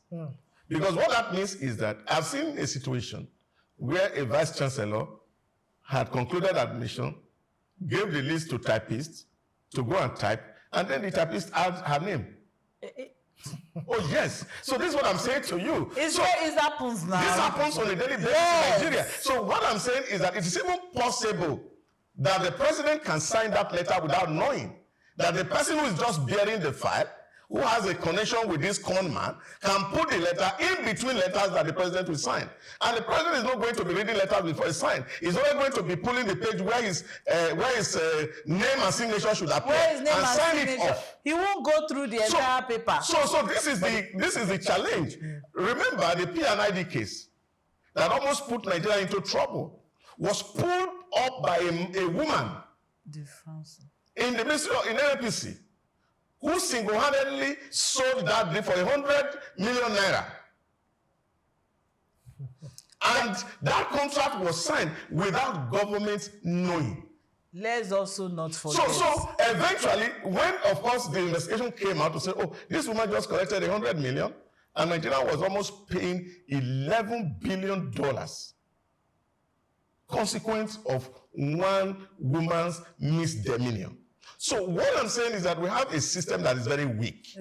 Our institutions are weak. So when people talk about evil institutions, it's because we have a lot of people without values that are within the system. But what is the really root of all this matter is also the recruitment kind of corruption that we find. Because when you are recruiting people, for example, you are asking people who want to join your agency, they pay you 600,000, 800,000 to get employment, whether they are qualified or not qualified. Now, what you are doing is you are opening up the door to have inside your system people who do not have value system. So this is where the HR fails, that we're not recruiting properly. We know, and it is all in the public domain, how people, in short, I remember I was in Kaduna about two years ago, and somebody was telling me with evidence and with telephone conversation of how they were selling positions in NNPC, entry level for 3 million, 2 million. Now, if these people buy this office and they get this job, are you thinking that they are going to be waiting and earning the 150,000 salary? They need to recoup their 3 million back. So somebody told me once, and he said, so even with your promotion, for example, in Nigeria, promotion exam to become a director general, that you still need to pay. There are some agencies that they say they are lucrative that will pay up to 30 million before they are made director for that agency. Now, if you are collecting 30 million from somebody to make him a director, and of course, his total package in a year, and of course, you know, when you are in director office, you are about 2 or 3 years out of the office. So, which means the money you are going to earn for that period of time is not even enough to cover the 30 million. So where are you expecting this person to get the 30 million? So all these things have been in our system. And I think that is why we can't only but advocate that for us to reduce this crisis that we face, Nigeria had no alternative except to see how to shut out human beings from it appearing in governance process and allow robots to do the job for us. All right. It will be safer and better. Thank you very much, Doctor. But some critics have also said that with this whole thing going on and the hierarchy of the person involved, that shouldn't the chief of staff step away from this case, maybe probably resign or something? Critics are also saying that. Stop. Well, I don't think that call for the chief of staff to resign does make sense. It does not. Because you are not the one who is reporting the crime. It's the chief of staff who is reporting the crime. So if somebody else had come to say, oh, this happened, and then maybe somebody blew whistle, that chief of staff received money, and then the chief of staff is denied. Those are two separate issues. But here, the chief of staff, even when you were not aware, the press is not aware, Adeniyi has not come to the public, had written a memo to DSS written a memo to the police that somebody is impersonating him. I think these are the substantive issue. So he was the one who went to the police. He is the one who went to DSS that he's been impersonated. So you can't crucify him that why should he go and tell the police? Because he feels that something that was not right. And when government did their preliminary, they found out that everything was wrong about this guy, which of course led to the closure of the agency. Now, so what would be the now rationale or ground to say, oh, he needs to step aside for investigation to happen? No, I don't think, because he is the one who is actually alleging. And this guy saying, no, it's not true. I gave them money. Now the money was not complete. That's why they are against me. So these are issues. He should go prove this case. The case is appearing in court on the 27th. And he said he's preparing to go to court. Like he said he had documents. That he himself is surprised that government is saying that agency is fake. So he's appealing to the president to set up a committee to actually look into it to see whether the agency is fake. So these are, for me, the question that the con man would need to answer.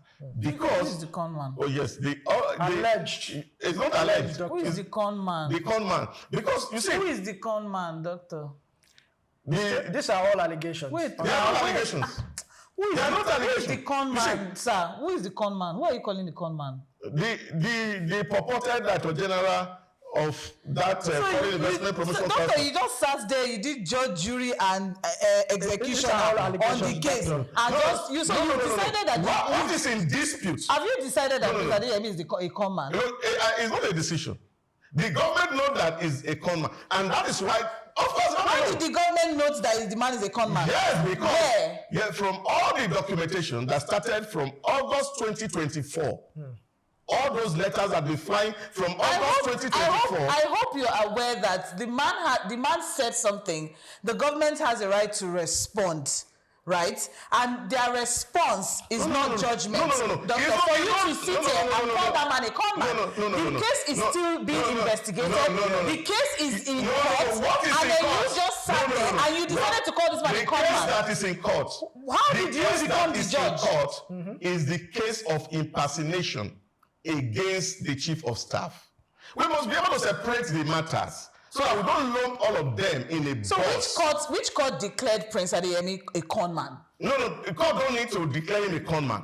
So what we don't need court to declare him a con man. What is evident is the fact that the government found out that the allocation of that office, the letter that was purportedly written from the office of the Secretary to the Federal Government of Nigeria to EFCC to allocate an office to him in the Federal Secretariat was fake. And to that extent, the federal government has shut the office. Who presented the documents to him?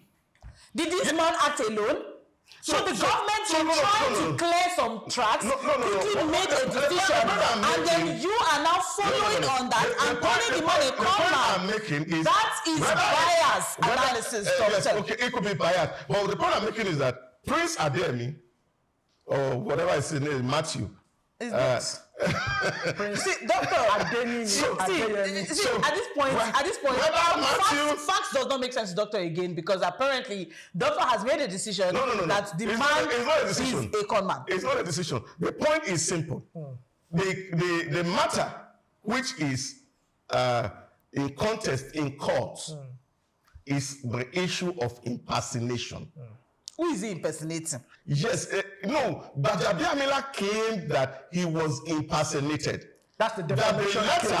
That purportedly appointed him as the DG was authorized by the chief of staff to the government. Shouldn't we try to look for who got that letter? Is it the man that signed it himself? Wait, Omobi. That will be unraveled in the court.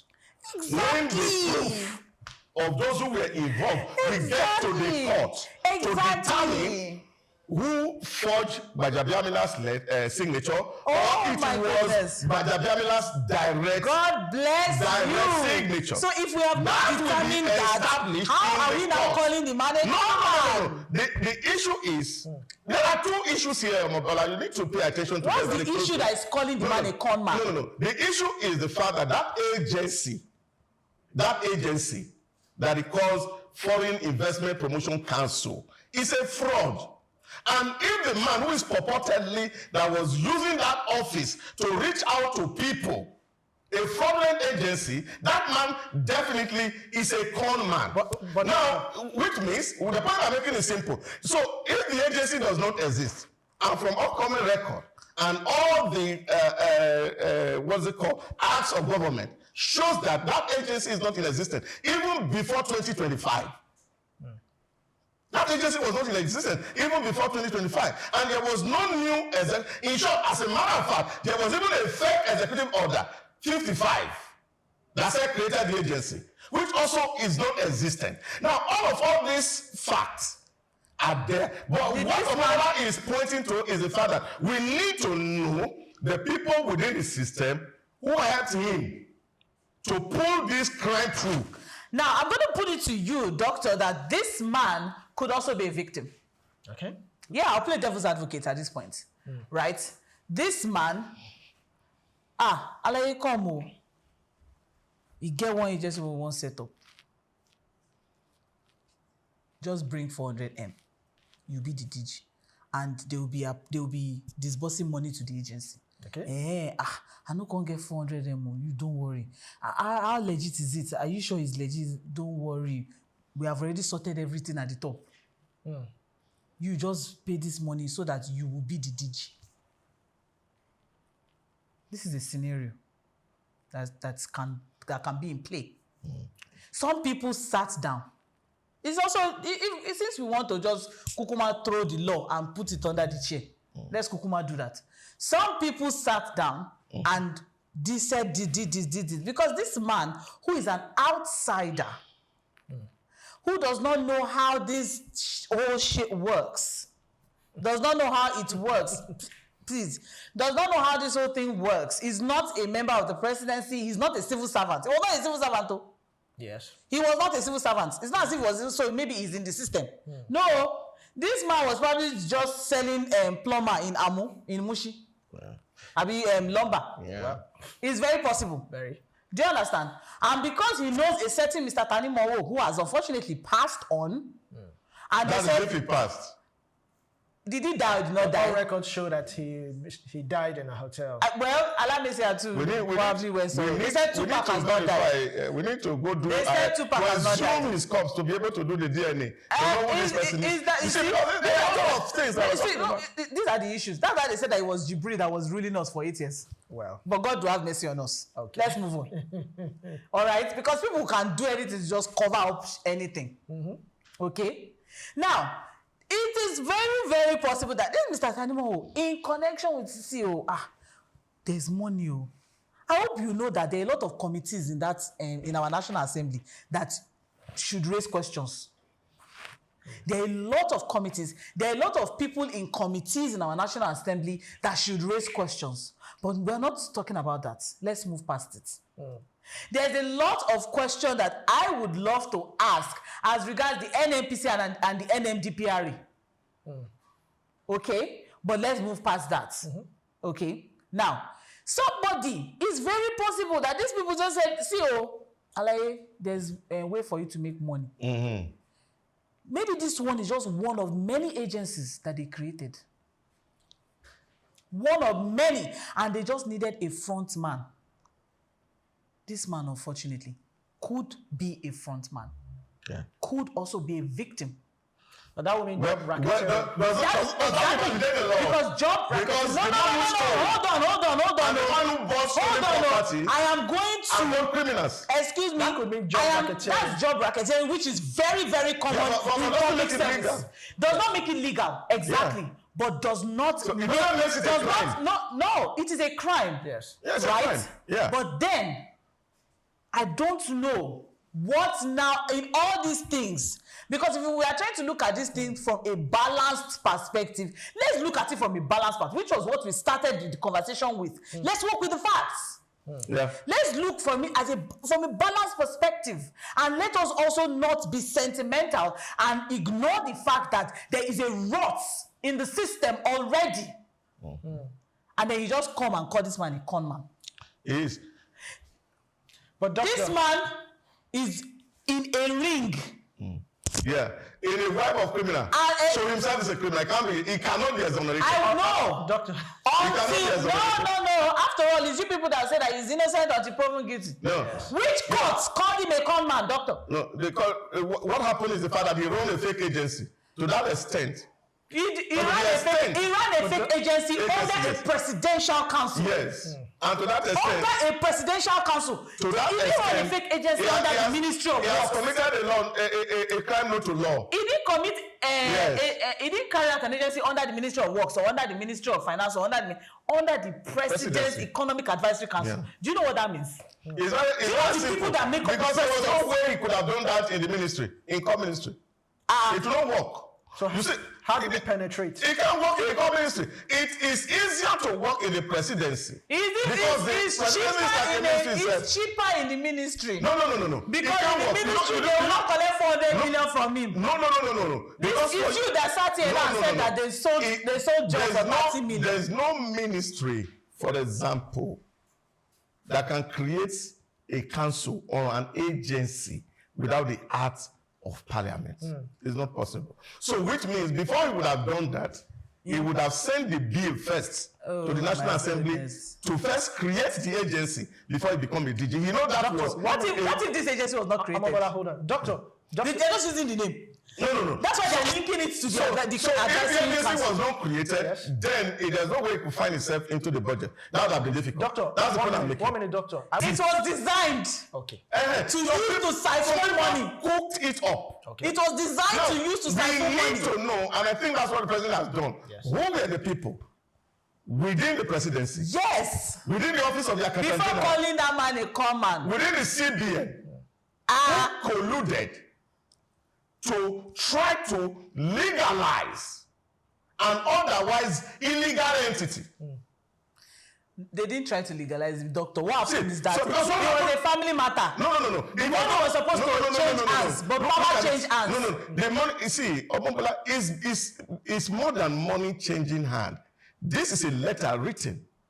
A man wrote a letter to the secretary of the government of the Federation, saying that he has been appointed a Director General under the Presidential Economic Advisory Council, and that he needs an office space within the Secretariat in the area that was recovered by EFCC. Look at that man, he's so innocent. He wrote wrote to the SGF. And he wrote to the COS. And of course, because there were other agencies of government who were also requesting for allocation. And then the office of the secretary to the government wrote a letter to EFCC to assign an office to him. Did the EFCC conduct any investigation before assigning? No, that is the point I'm making. That's where I'm going. So, about EFCC, you see, the fact is that these guys have taken the system for a ride. EFCC don't need to go and conduct investigation. Which guys? Because this is an administrative guys. What EFCC is told is that this person, the government has appointed him with all the letters and the proof that government has appointed this guy to be a DG, and he needs a space in the government building to do his business. So they don't run any background check? No oversight. No oversight. Somebody just go ahead and do it. It's okay. At what point? Somebody that already have been appointed. Who appointed? Since there's a letter. Yeah, that is what he said. Because he said it was Who signed the letter? Who signed the letter? Is it the con man that signed the letter? Who signed the letter? Are we calling him a con man? Who's man? Which man? I don't know. Who signed the letter? The con letter. Was the letter not con? Because the man is fake. Okay, so who signed the letter? The con letter. Who signed it? Yes, so he said, and I think that is the issue that is in court. And I think the court will eventually bring out all these facts. As we were waiting for before you decided to call the man a con man. No. The man is already a thief. Doctor, He's already a thief before For a person to be called a thief, he must have been convicted in court that he has stolen something. Yes. No, there's no need conviction here. The man and some people stole money There is from no us. need conviction here. If you have run an agency that is fictitious, the man is a victim. And you stood in the office The man is a victim. and ran it for 6 weeks. The man is a victim. And you have not, as a DG, even look at the act that set you up outside of the letter. Right, because if you are given a mandate, there's a law that sets you up that gives you that mandate. And you said in 6 weeks, you were operating, you were writing letters to people, and you have not been able to find out the law that sets you up. Let's even assume, like, without considering, like Omobola has said, that this man will have been deceived. You people that used to buy position, admission in school. Once you have paid and they give you a letter, you have already, you assume that you're a student of the school. People that used to go and buy admission. Allegedly. No, people are buying admission. But the point is that once you get the admission letter of the school, stamped by the VC, by the registrar, everything is there. And you now do orientation and do everything, signing and everything. You assume that you're a student, right? You will be going to school. Until maybe when you're doing clearance in your 400 level. Yeah, they get rusticated. When some questions will be, isn't it a victim? No. The student was the student a victim. Some people took advantage. It's not a victim because some people took advantage. No. He was the desperate person here. You see, some people took advantage. No, nobody took advantage of him. Some people took advantage of him and stole money. He's green. Let's scatter everything. No. Let's scatter everything. That man is a victim. He's green. They used things. He's green. Led him to where he got himself. And that is why, because when people are duped, for example, you can see the element of the greed in the man person. was duped. He was not duped. All right. He's a con man. 400 million, doctor. Yes. Thank you very much. Who approached him to pay that 400 million? Or who did he approach to pay the 400? They let the court decide. Thank you very much, Dr. Dawusa Samaji. Thank you very much, Omobola and Sandra. This is where we will round up today's episode of Democracy versus Reality. Whether Prince Adeyemi is a conman or not, we'll let the court decide. I am Olumide Shukoya. See you next time.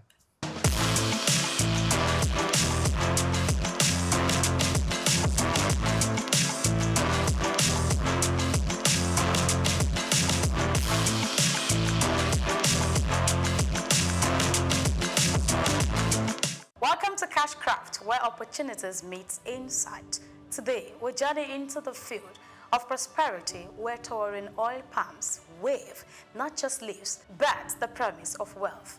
From the humid groves of Edo to the rich red earth of Delta, a quiet boom is unfolding. Though has been there for many years, but we could take advantage of this. This is one opportunity that holds the key to food security, foreign exchange savings, and thousands of jobs.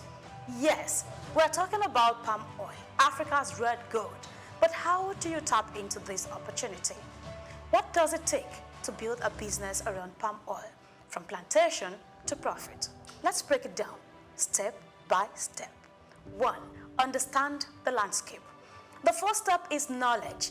Nigeria's oil palm production has risen by over 41% in the past decades, from 8.2 million metric tons in 2014 to 11.6 million in 2023, according to the Food and Agriculture Organization. Yet, with over 200 million mouths to feed and rising global demand, we are still importing palm oil to close the gap. That's your opportunity to become a local producer or processor. Step 2, choose your entry point. There are 3 main ways to enter into the palm oil value chain. Palm plantation farming. Cultivating your own palm trees is long-term but rewarding. Now you can look at processing. Buying palm fruit, popularly known as banga, I'm sure you know that, and converting it into oil with machines. That's another one. And trading. You can buy and sell finished oil in local or export markets. Each has different startup costs and time frames, so you must match your capital patience, and passion. Before I go further, remember that this is not a professional guide, rather a wake-up call that there are opportunities everywhere. Now let's go to step 3. Get land or source supply. According to research, some initiatives like the Edo Oil Palm Development Program, EOPDP, and Delta State Delcom scheme are making access to land to become easier. Findings shows that in Edo State, over 114,000 hectares have been allocated to both big and small investors, and over 65,000 hectares have already been accessed. In Delta, 130,000 hectares have been provided by communities under a cooperative model, with over 3,000 smallholders farmers already on board. Even if you can't own land, you can start small by sourcing fruit from cooperatives or leasing a small processing space. Of course you can. Now let's move to 4. Know the cost and time frame. It costs between $7,000 to $8,000 to cultivate 1 hectare of palm from nursery to maturity, but it takes about 3 to 4 years for the trees to start yielding. If you want quick returns, processing and trading may be better. You can buy a small-scale palm oil milling machines for 1.5 million to 3 million naira, or even less if you join a cooperative or lease. So let's go to step 5. Invest in knowledge and market access. Join farmer cooperatives like those in Delcom. They give access to training, markets, and funding. You can also link up with established companies like Presco and Okomo Oil. Yeah, I'm not marketing, but it's a way to tell you that, look, there are opportunities everywhere. All of these are listed on the Nigerian Stock Exchange. Step 6, think sustainability and value addition. Palm oil is not just for stew and soup. Yeah, think big. You can produce refined oil, cosmetics, biodiesel, and export-grade products. Investors are already joining this, and governments are backing it. You can do your research. There is also growing interest in eco-friendly farming and traceable supply chains. If you do it right, foreign buyers will come looking. Palm oil may have its controversies, but in Africa, especially in Nigeria, it is heritage, it is economy, it is future. The rise of Edo and Delta as palm oil giants is not just about hectares or harvest. It is about people creating jobs, reducing imports, and saving foreign exchange. If you are looking for a business with cheap roots and wide branches, palm oil may just be your calling. This has been Cashcraft, your guide to turning ideas into income. I am Grace Komalafe. Join us again next time, and remember, the ground beneath your feet might be your next big break. See you again.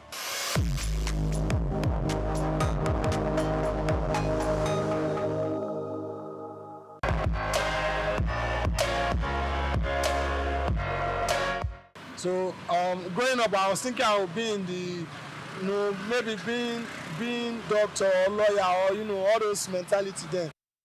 But right now, I realize that I'm at the roadside roasting corn for the streets of Lagos, that's all. Akara business doesn't take a lot of money. I wanted to be an actress. I'm a nurse. Wait a minute. Growing up, I always wanted to be a nurse. I'm a nurse. Okay. Ew, this is a big question. Growing up, when I was very small, I want to become a laboratory doctor. What do you mean by that? But I found myself as a hairstylist. Well, when I was growing up, I actually wanted to become a surgeon. I mean, it's all right. Okay, so apparently I'm a business development executive. Basically, we're into investment, immigration, real estate, international real estate, and also international real estate, immigration, investments, and insurance, yes. I'm here to tell you right now, we don't care. Let me tell you something. I actually wanted to become an artist. The one that draws, that does portraits and paintings. Oh, incredible! But now I'm into flower decorations, doing of bouquets, and doing decoration for events, basically. I want to become an accountant. I'm working with an audit firm as a tax consultant. He's beginning to believe. I said I wanted to become a pilot. What? I'm a manager at a sports shop, tennis sports shop. Do me a favor, please. Get out of here. Get out of here, man. I'm saying. Okay, growing up, I wanted to become a doctor. Perfect. Oh, I'm actually working for a sales company as a sales representative. I like to be a businessman. You serious? I'm still doing a business also, but I never reached the level I'm expecting.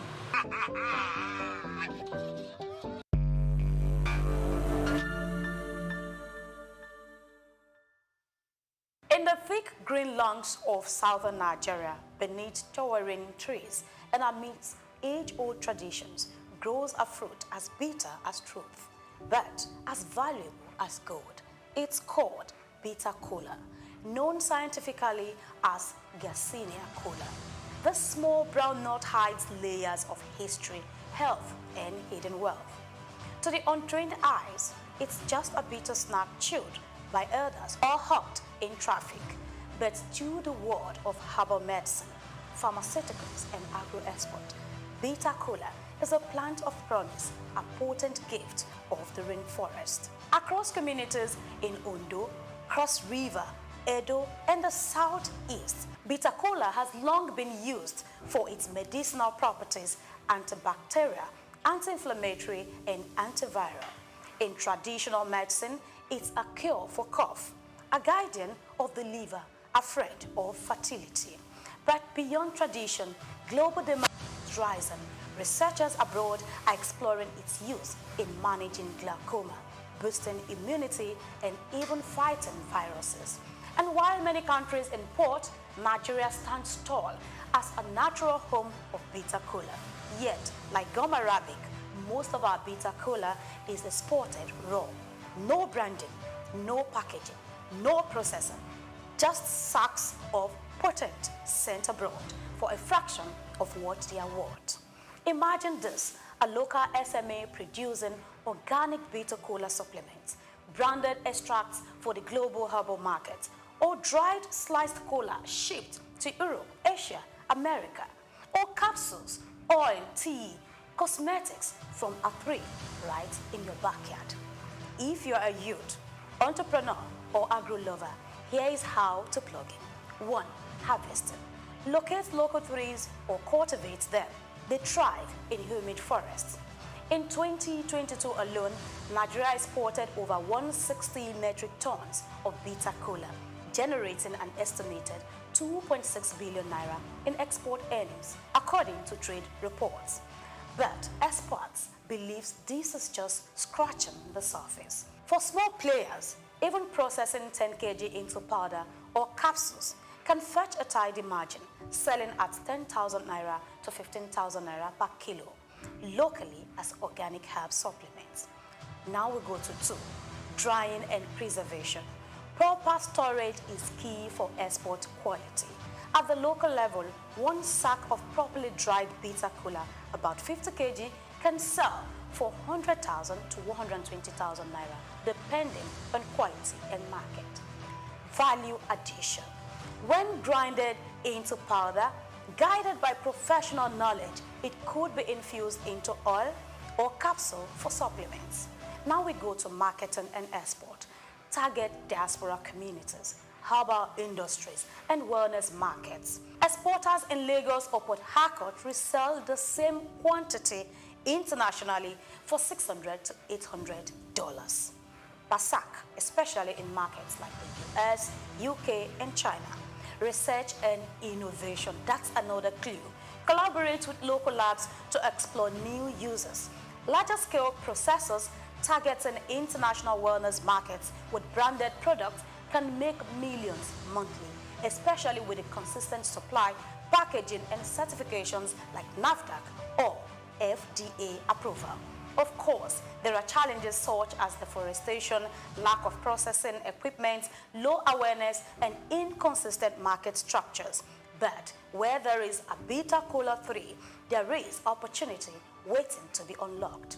With cooperatives, training, youth-focused agro schemes, and export incentives, bitter kola could be Nigeria's next agro star, sitting silently, waiting to be noticed. So next time you see a wrinkled knot by the roadside, don't just think bitter. Think business. Think export. Think legacy. Cash can be crafted not only in the offices, but in the orchard, in a forest, and in forgotten fruits. This is Grace Komolafe bringing you clues from the quiet corners of commerce. I'll see you again next time.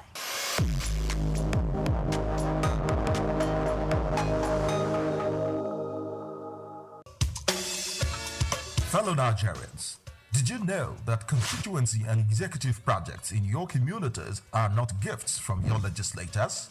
They are projects sponsored by the legislators and funded by the federal government to improve your life and the lives of those around you.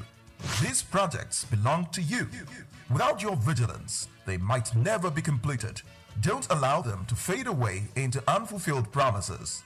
Stand up, take ownership, monitor their progress, demand accountability, and report concerns to ICPC.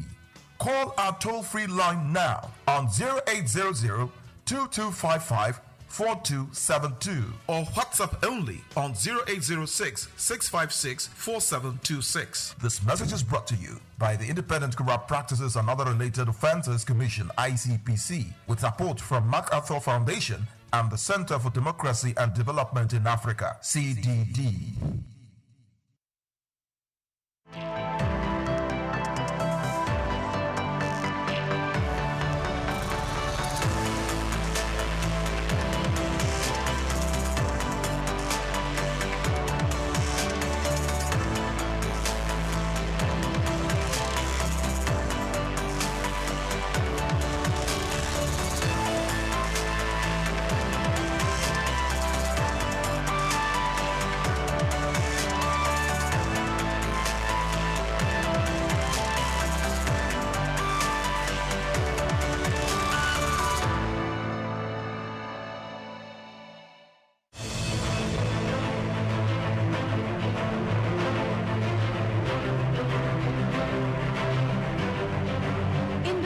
Human achievements, goal setting, hard work, and dedication have been proven to be some of the elements towards success. The journey of remarkable individuals with lasting impact on the world are often filled with manifold stories, but through determination, they build their lives and make extraordinary contributions. Join me on the story of a trailblazer in business and philanthropy, Aiboje Ig Mokwede, a lawyer turned banker who has done well for himself, made an indelible mark within the banking sector, and has continued in his ambition of touching lives within Nigeria and across Africa. Aiboje Ig Mokwede.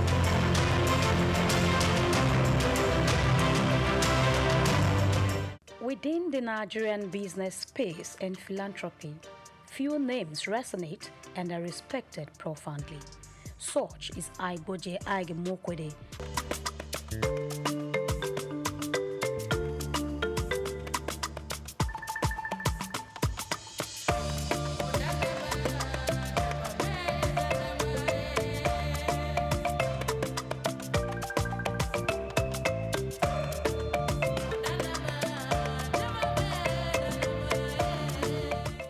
If you're just watching, kindly subscribe to our YouTube channel for more great documentaries. Like, share, and comment.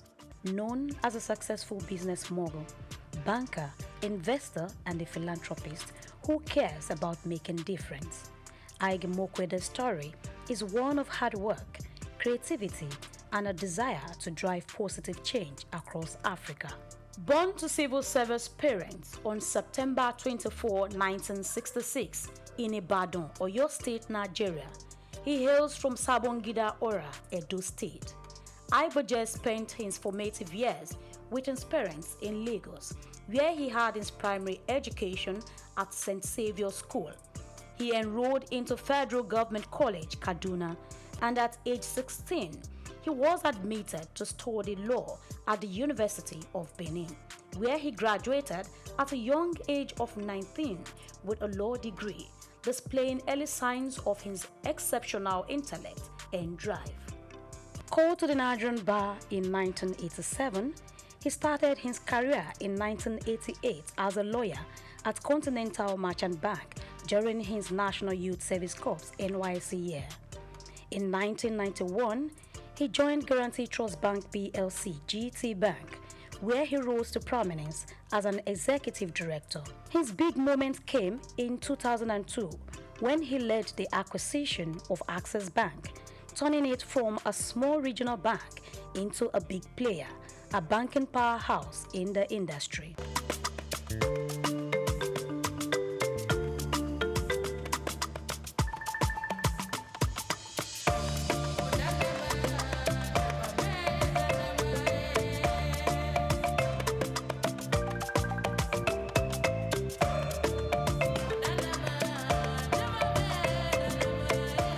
Throughout his career, Ike Mokwede has taken on different leadership roles, including Group Managing Director and Chief Executive Officer of Access Bank until December 2013.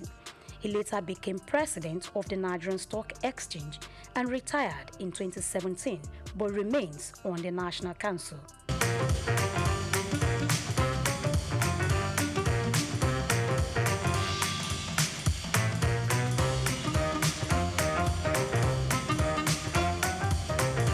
Bowing out of Access Bank, he was given a befitting send-off. No man or combination of men could transform what we met in Access Bank in 2002 into what would cause this type of people to come and celebrate today in office. His foresight and managerial acumen have brought him chairmanship and directorial roles in prominent organizations such as African Finance Corporation, Associated Discount House Limited, Petrolon Energy, among others, thereby contributing greatly to their growth and sustainability.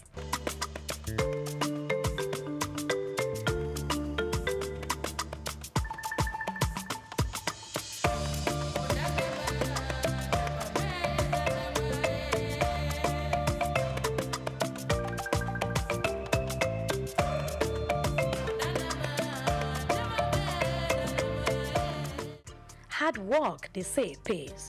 Igboje Mokwede's hard work earned him many awards and honors. He received the National Productivity Order of Merit Award in 2009, conferred with Commander of the Order of the Niger CON in 2011 by the then President of Federal Republic of Nigeria, Goodluck Jonathan, during his administration for contributing to banking and finance. As a visionary leader, he was installed into the E&Y World Entrepreneurs Hall of Fame in 2011 as the EY West Africa Entrepreneur of the Year and named African Banker of the Year in 2013. These amounting to how much others values his leadership and ideas. He got honored by Chartered Institute of Stockbrokers of Nigeria. Beside his work, Ige Mokwede also gives back to society. This philanthropist is involved in efforts to improve governance and healthcare across Africa through his Ige Mokwede Foundation, making a positive impact on people's lives. He initiated the Adopt a Healthcare Facility program in 2019, and he is the chairman of ABC Health and director of the Private Sector Health Alliance of Nigeria. He is the founder of Chairman of Coronation Capital Limited since 2015 and has contributed to the growth of the Coronation ecosystem. Coronation Capital Limited, with other arms of its businesses, also bettered Coronation Art Gallery in Lagos on the 13th of May 2022, a platform for showcasing exceptional works of art that embodied the essence of cultural significance and artistic expression. Igboje Mokwede founded Coronation Art Gallery with the vision of democratizing art, foster appreciation and understanding for the artistic world, and making it accessible to a wider audience. Bumi Augusto is, I knew Bumi when she was born. I know her parents, and I know all her siblings. She's a beautiful, wonderful, gifted Nigerian artist. And just like many of the others here, the piece behind me is a triptych. long throats, all up to longer throats. I actually thought that I was going to caption this collection. You know, this is really a microcosm of my entire collection, but I was going to capture it longer throats because this represents a lot of this collecting I did during COVID. Many of these pieces actually were not in Nigeria. I brought them home. I'll tell you something. I'm known for collecting masters, you know, the Enwonwus and the Yusuf Grillos and so on. I still do, okay? And I kind of stuck to that genre of classic. Those are the people who, when I was growing up, as I told you, those are the people who were my parents, either just older than them or contemporaries. So I grew up knowing these artists as my uncles, okay? So my first collecting was, you know, from works, you know, done by masters like that. After a while, you know, these works are really priced in. But Bumi Augusto, you know, her works, you know, which may appear even a bit pricey now, in 10 years' time, you know. So this is also hosted by Coronation, which are companies that are all about wealth creation. So there's also the investment angle. I don't collect for investments, but, you know, with all that these great Nigerian and African artists, the young ones, have been doing, and the way their prices have been rising, you know, I've got to focus on investments now.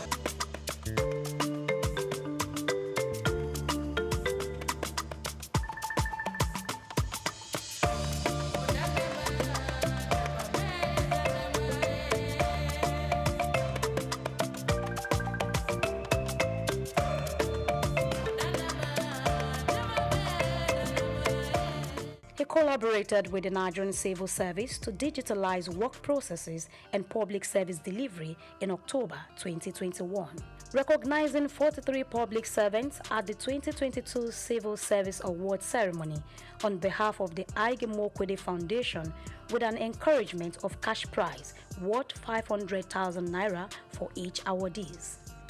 It is my understanding that annually 43 public servants will be recognized in this fashion, and so with effect from the 2022 Civil Service Awards ceremony, on behalf of the Ige Mokwede Foundation, we will be putting an endowment with effect from this award session, whereby each awardee receives a cash prize of 500,000 naira.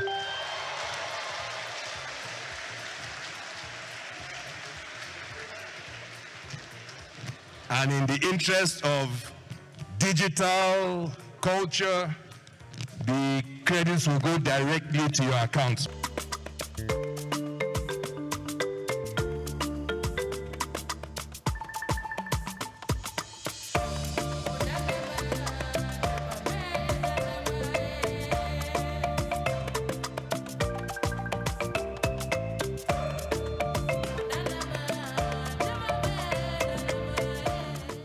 Among his many certifications, affiliations, and fellowships, Ige Mokwede holds Triumph MBA from the London School of Economics, New York University, and HEC Paris. He attended an executive management program at Harvard Business School in the year 2000, and he is a member of the American Academy of Arts and Sciences, also appointed to the International Advisory Board of Oxford University's Blavatnik School of Government. Ige Mokwede is a honorary fellow of the Chartered Institute of Bankers of Nigeria and had received an honorary doctorate of science from Olabisi Onabanjo University in 2018. Also honored by Chartered Institute of Stockbrokers of Nigeria last year in a groundbreaking ceremony. If the operators of our markets, of a nation's capital markets, are properly resourced in terms of skill, capacity, and conduct, nothing can stop that nation and its citizens from leaving the tarmac and moving from third world to first world. Nothing can stop it. The correlation between the advancement of financial markets and the advancement of national economies is perfect. It's not almost, it is perfect. And so, you understand why I have tied myself to the future of this market and why I have tried from the very word go that my voice was heard to get the public sector and the elite within the private sector to understand that we cannot ignore this market. Igboje is the first African co-chairman of the Global Business Coalition on Health and chairman of the Friends of the Global Fund, Africa. The business mogul has made significant donations to the Global Fund. He is the vice chairman of the Global Citizen Nigeria and creator of the Nigerian Solidarity Support Fund. There is always a story, or say many stories, behind every success, and this Ig Imokwede has shared in a book called Leaving the Tarmac, Buying a Bank in Africa, Red Door 2020. In it, he talked about how he and others turned Access Bank into a major success, showing his determination and vision. On a personal note, I think the first thing is that I left Access Bank. I retired as CEO in 2013. And I knew that I needed time off just to recharge my battery, so to speak. I didn't think I would have more than a year and a half before my perpetual motion character, kind of took over once again. And so I wanted to use that period as productively as possible. So I had a year and a half, and what better to do in a year and a half, than write a book. And for me, it was an opportunity, for posterity to tell the story to my children in a structured sense, because before then, I just hadn't had the opportunity to sit down with my kids and say, this is what I did today, or this is what I did yesterday, and these are the highs and the lows of this journey. Herbert and I went through a hell of an experience between 2002 and 2013, and for him, that experience has continued. We learned so much, we were exposed to so many things. We had really, really great mountains that we climbed. We scaled some pretty high heights and so on. And in a sense, it would be very selfish of us to, lock this up in a box and not share it with others, because I think our experience, can be used by any other person who has an ambition to go out there and do, whatever it is they seek, whatever it is they dream about. And so the notion of writing for posterity and recording this period in my life, and probably more important, the notion of preparing a way for others, those are the things that drove me to write the book. Ig Imokwede, former managing director of Access Bank Group, returns to lead Access Holdings, replacing Abubakar Jimo. His return after a decade aims to realize the shared vision of the late co-founder, Herbert Wigwe. Access Holdings PLC, trading under the Access Corp ticker on the Nigerian exchange, began to feel Igboje's progressive impact as its stock value increased by 1.52% following his appointments as chairman. Igboje Ig Imokwede is back again. Ig Imokwede is married to Ofovwe Ig Imokwede and has 4 children, namely Ohiozoje, Aima, Morenike, and Renown. He has been able to balance his family life with his professional achievements, setting an example as a leader and role model to many. He is an ordained minister of the Promised Land Ministry. In the annals of Nigerian business history, his story stands out, showcasing the power of vision, perseverance, and giving back to the community. From his humble beginnings to global recognition, he inspires others to dream big and make a difference. His legacy remains as he continues to make strides in business and philanthropy.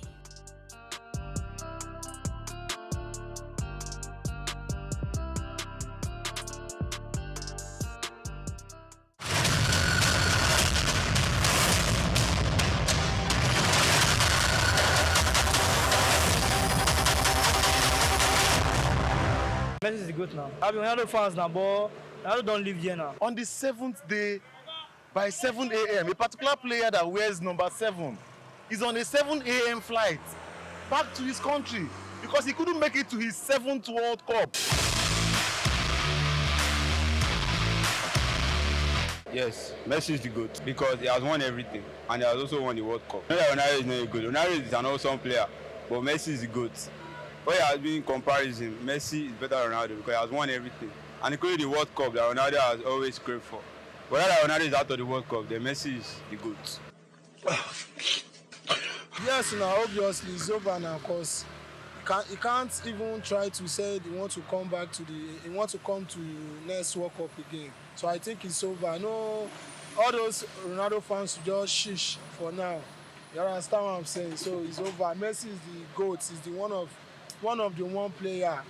He has completed all his football career since when he accomplished the World Cup. Sure, you understand? So he has all the title, all the needful things player has to have in football. So Messi is the best of all time. Well, it's not a question of does that mean if Messi is the GOAT. It's just a validation of the fact that Messi is the GOAT. Because it is only legends that are still left in the World Cup. The babies are out. You know, and just like I said, on the 7th day, by 7 a.m., a particular player that wears number 7 is on a 7 a.m. flight back to his country because he couldn't make it to his 7th World Cup. So that's period. The real legends are in the game. So, thank you. Got him! Yes, now Messi is good now. I've been Ronaldo fans now, but Ronaldo don't live here now. It is what it is. It is what it is.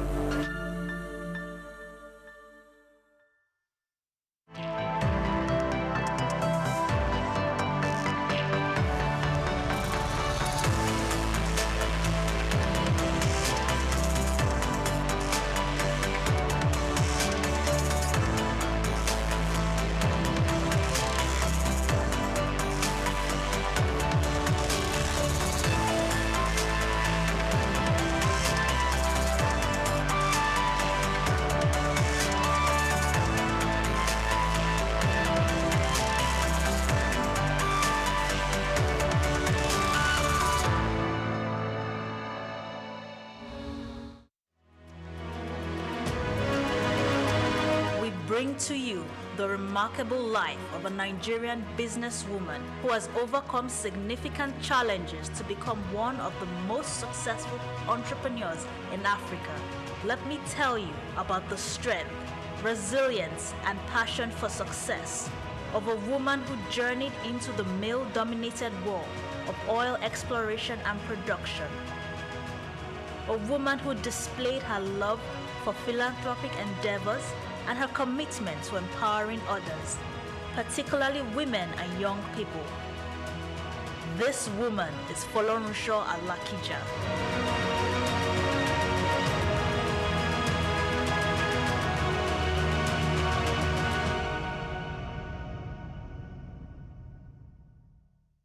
It takes only the brave, courageous, and smart-minded people to become rich and influential personalities in the world.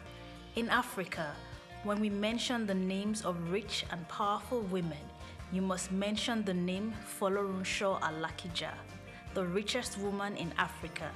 Her net worth, according to Forbes, is $1 billion. Now, how did she start? Let's take you down memory lane on the life of Folorunsho Alakija.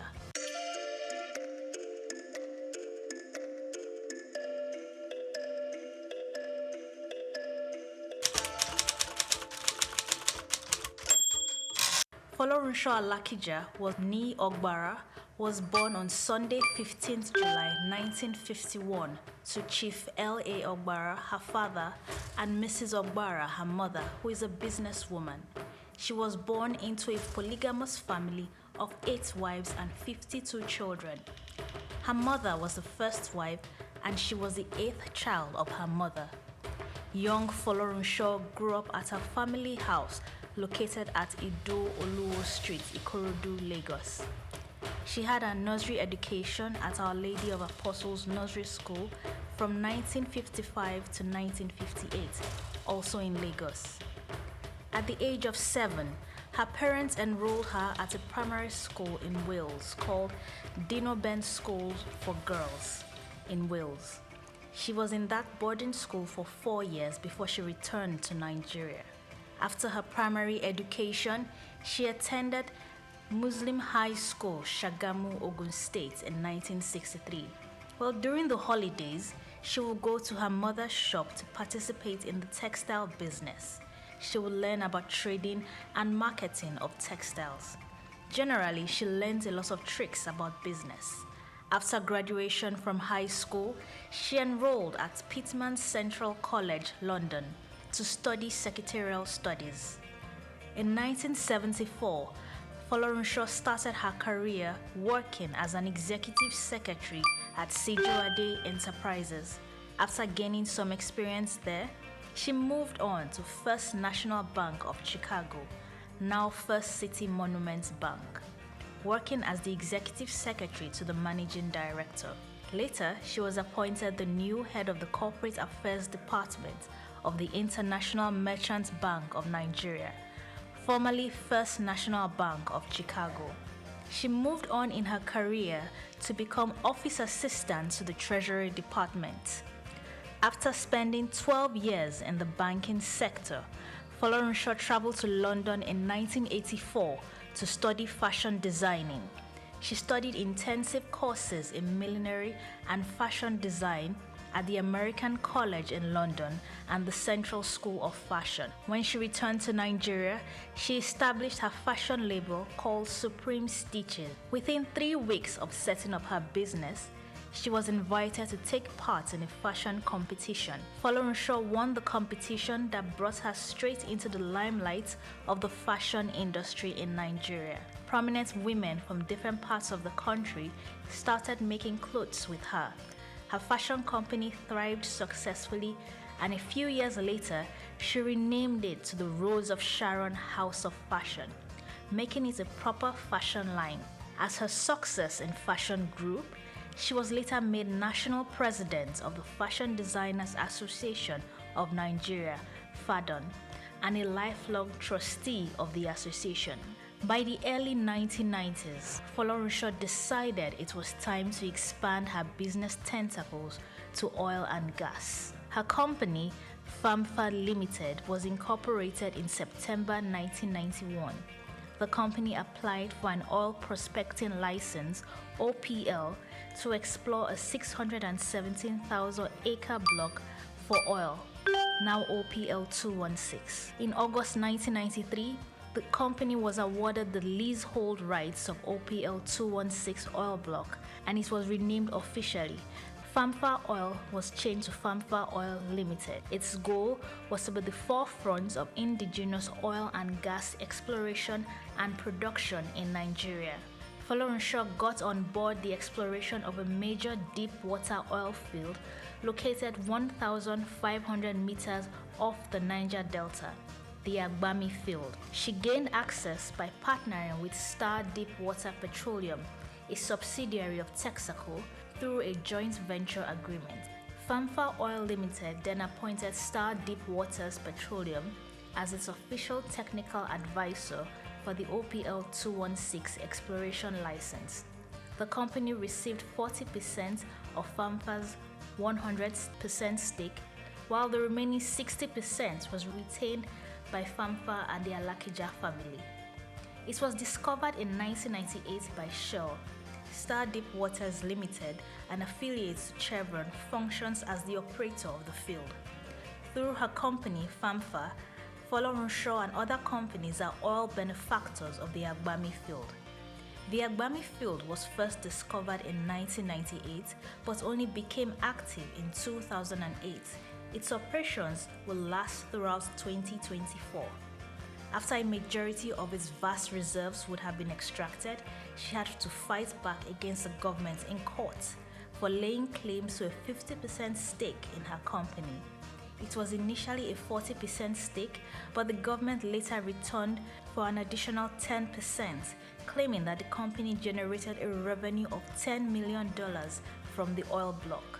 Folorunsho felt it was unfair because her company had worked hard, invested everything in the business. When the fruits of their labor started to manifest, that's when the government took everything away. The Alakija family fought the government in court until they won on May 22, 2012. The first drilling of the Agbami well was done on 15 July 1998. The exploratory well was about 4,700 feet underwater, which was the deepest depth in Nigeria at that time. From the license application to the point of the company's first strike, there was an interval of 17 years. Today, Famfa Oil Limited is a leading oil and gas exploration company. Folorunsho Alakija has other businesses in property, real estate, and in printing. She owns Dayspring Property Development, a real estate company with investments in different parts of the world. She also owns Digital Reality Print Limited, a printing company and corporate services provider. And in the area of philanthropy, Folorunsho's success story would not be complete without mentioning how she wants to give back to society. She wants to help those in need. Hence, she started the Rose of Sharon Foundation, which was created in 2008. It is a registered faith-based NGO that has empowered widows and their families and orphans to be successful through education programs and scholarships up to the university level within the country, Nigeria. Through Famfa Oil Limited, Folorunsho also hands out yearly scholarships to 9,000 medical and engineering students across the nation. The foundation has also donated a total of 21 chest clinics for the treatment of tuberculosis in 21 states across Nigeria, including the Niger Delta region and Lagos State. They have successfully donated 4 e-libraries and 2 school libraries to schools within the nation. In addition, she has a foundation created to empower women called Flourish Foundation. It encourages women in their different careers and provides grants for female entrepreneurs who want to start a business. Folorunsho is also a writer and has written a few books. For instance, one of the books titled The Cry of Widows and Orphans and the University of Marriage, and also the Folorunsho Alakija Speaks, to mention a few. Now, Folorunsho's personal life would not be complete in this article without mentioning her husband, Mr. Modupe Alakija. Folorunsho and Modupe got married in November 1976. Their marriage is blessed with 4 sons and their grandchildren, and they reside in Lagos, Nigeria. Folorunsho holds so many awards and recognitions for her contribution to society. She holds 6 honorary degrees and a fellowship at the Yaba College of Technology. In July 2013, she was appointed as the Vice Chairman of Nigerian National Heritage Council and Endowment for Arts. She became the first female chancellor in Osun State University and Nigeria's first female chancellor on the 9th of March 2016. She is also one of the Lagos Business School's alumnus and a member of the Commonwealth and Investment Council Advisory Board.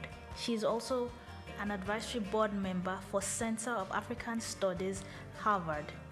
On July 17, 2021, Benson Idahosa University, Benin City, bestowed on her an honorary doctorate degree in business administration. In conclusion, Folorunsho Alakija's story is a tale of hard work, determination, persistence, and courage. She was able to build up her marriage, raise an upstanding family, and build her empire.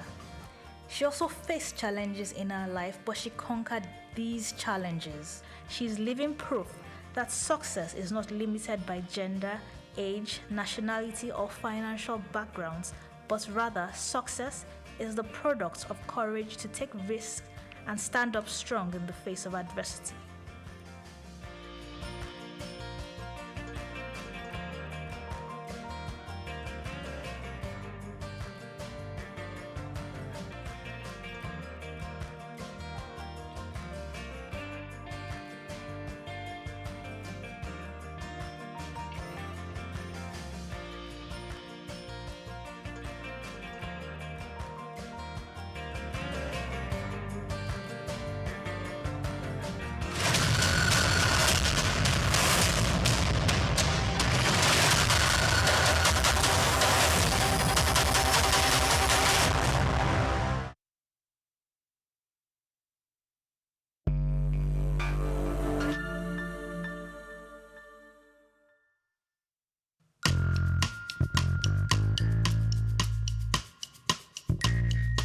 For surviving, It's Gary. The way Gary has helped me in this life. Gary, if you have like 100 naira, you can still drink Gary.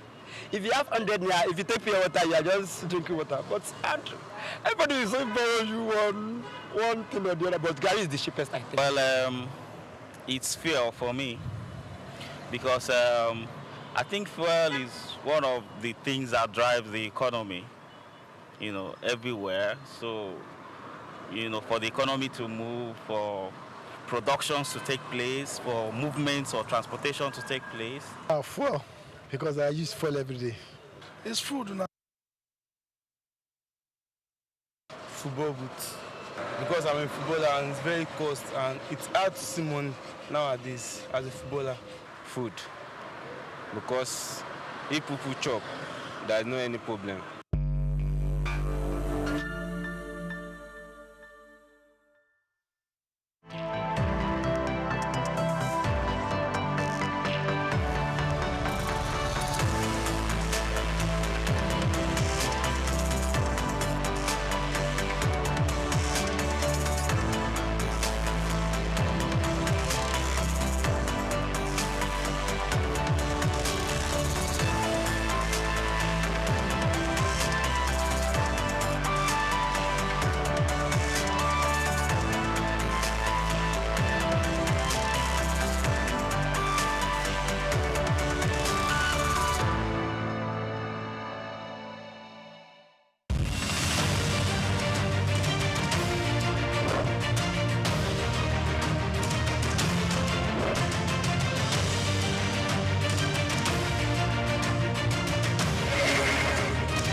Ovia, one of the most influential and successful businessmen in Nigeria, who has made a mark in the financial system. He is the founder and chairman of Zenith Bank, one of Africa's largest and most profitable banks. He has been described by Forbes Africa as the godfather of banking in Nigeria. My name is Jim Ovia. I'm chairman of Zenith Bank, and I thank you all for listening to me. This illustrious son of Africa was one of the financial leaders who revolutionized the banking sector in Nigeria. Let's take a close look into the life, background, career, and achievements of this enigma, Jim Ovia.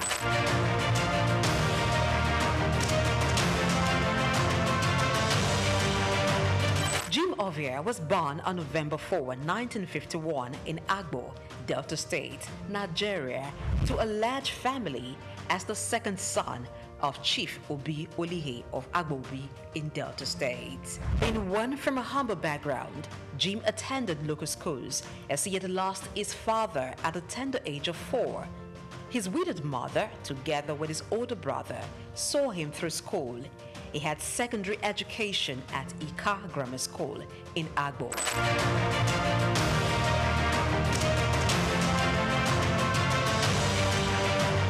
Due to his interest in business and technology, he proceeded to the United States to study business administration at Southern University, Baton Rouge, Louisiana, USA, where he obtained a bachelor's degree in 1977. He furthered to University of Louisiana, Monroe, Louisiana, and bagged a master's degree in business administration in 1979. Jim Ovia is also an alumnus of the prestigious Harvard Business School.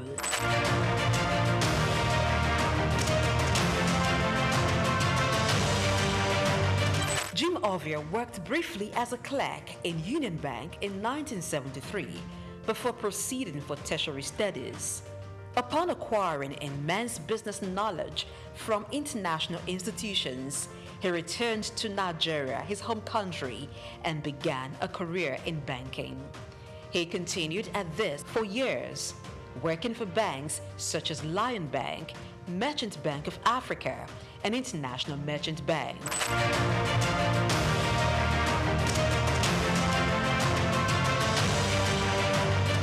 after many years in the banking industry. In 1990, Jim came together with some colleagues to found one of Africa's largest and most profitable bank, Zenith Bank. The bank was established with a vision to provide excellent customer service, innovative and technology-driven banking. Zenith Bank flourished as it drew customers who sought excellence in financial services. What started with an asset of $4 million and about 50 staff has grown into over $24 billion in assets and shareholders' funds of more than $3 billion as of June 2022.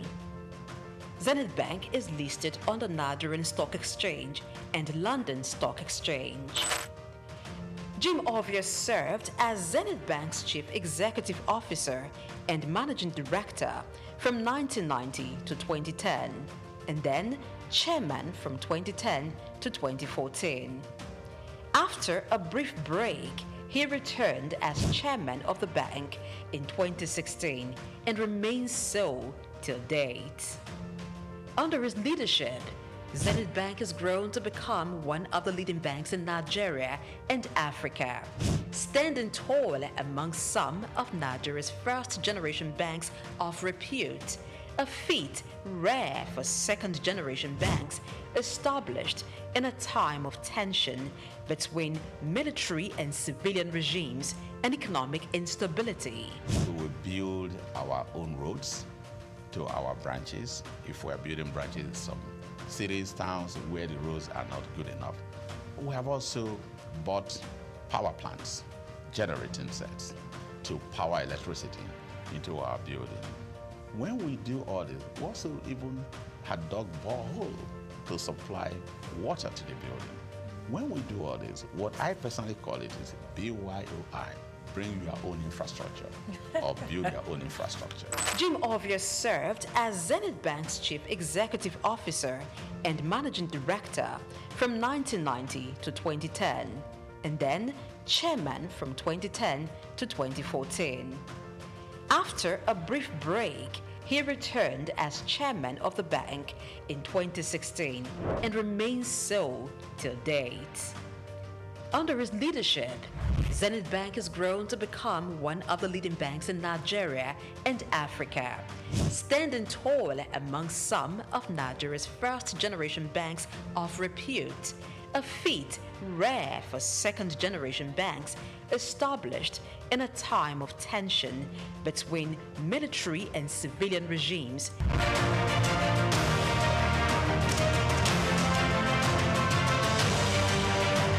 Zenith Bank has diversified its services to include insurance, pensions, stockbroking, and investment banking. The bank has won awards and recognition for its performance, governance, innovation, and social responsibility, inspired by its chairman's belief in giving back to community. Really, it's my special pleasure, my honor indeed, for this opportunity offered by AAI to be awarded in the category of business leadership.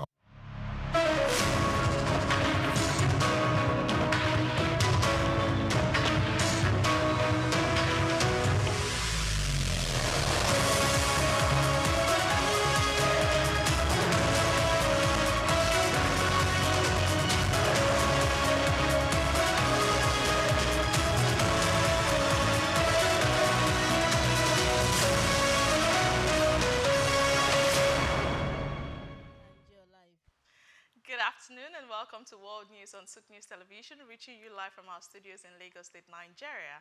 I am Sarah Obusuanta. Let's begin with today's top stories. The federal government of Nigeria considers dollar swap arrangement to support Dangote refinery fuel sales. Nigeria records 24 trillion naira in crude oil export earnings within 6 months. United States President Donald Trump considers fresh Iran talks amid Strait of Hormuz tensions. World Bank retains Philippines' 2026 growth forecast at 3.7%. And in sport news, Tottenham Hotspur joined race to sign Super Eagles striker Victor Osimhen.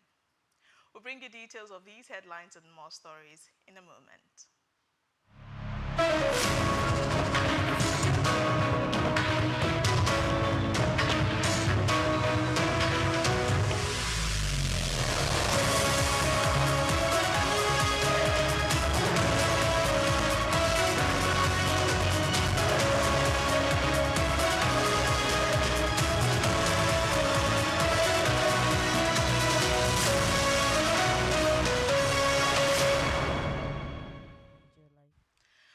In Nigeria, where the federal government is considering a dollar swap arrangement to support the Dangote Petroleum Refinery following foreign exchange shortages that have affected its crude oil purchases.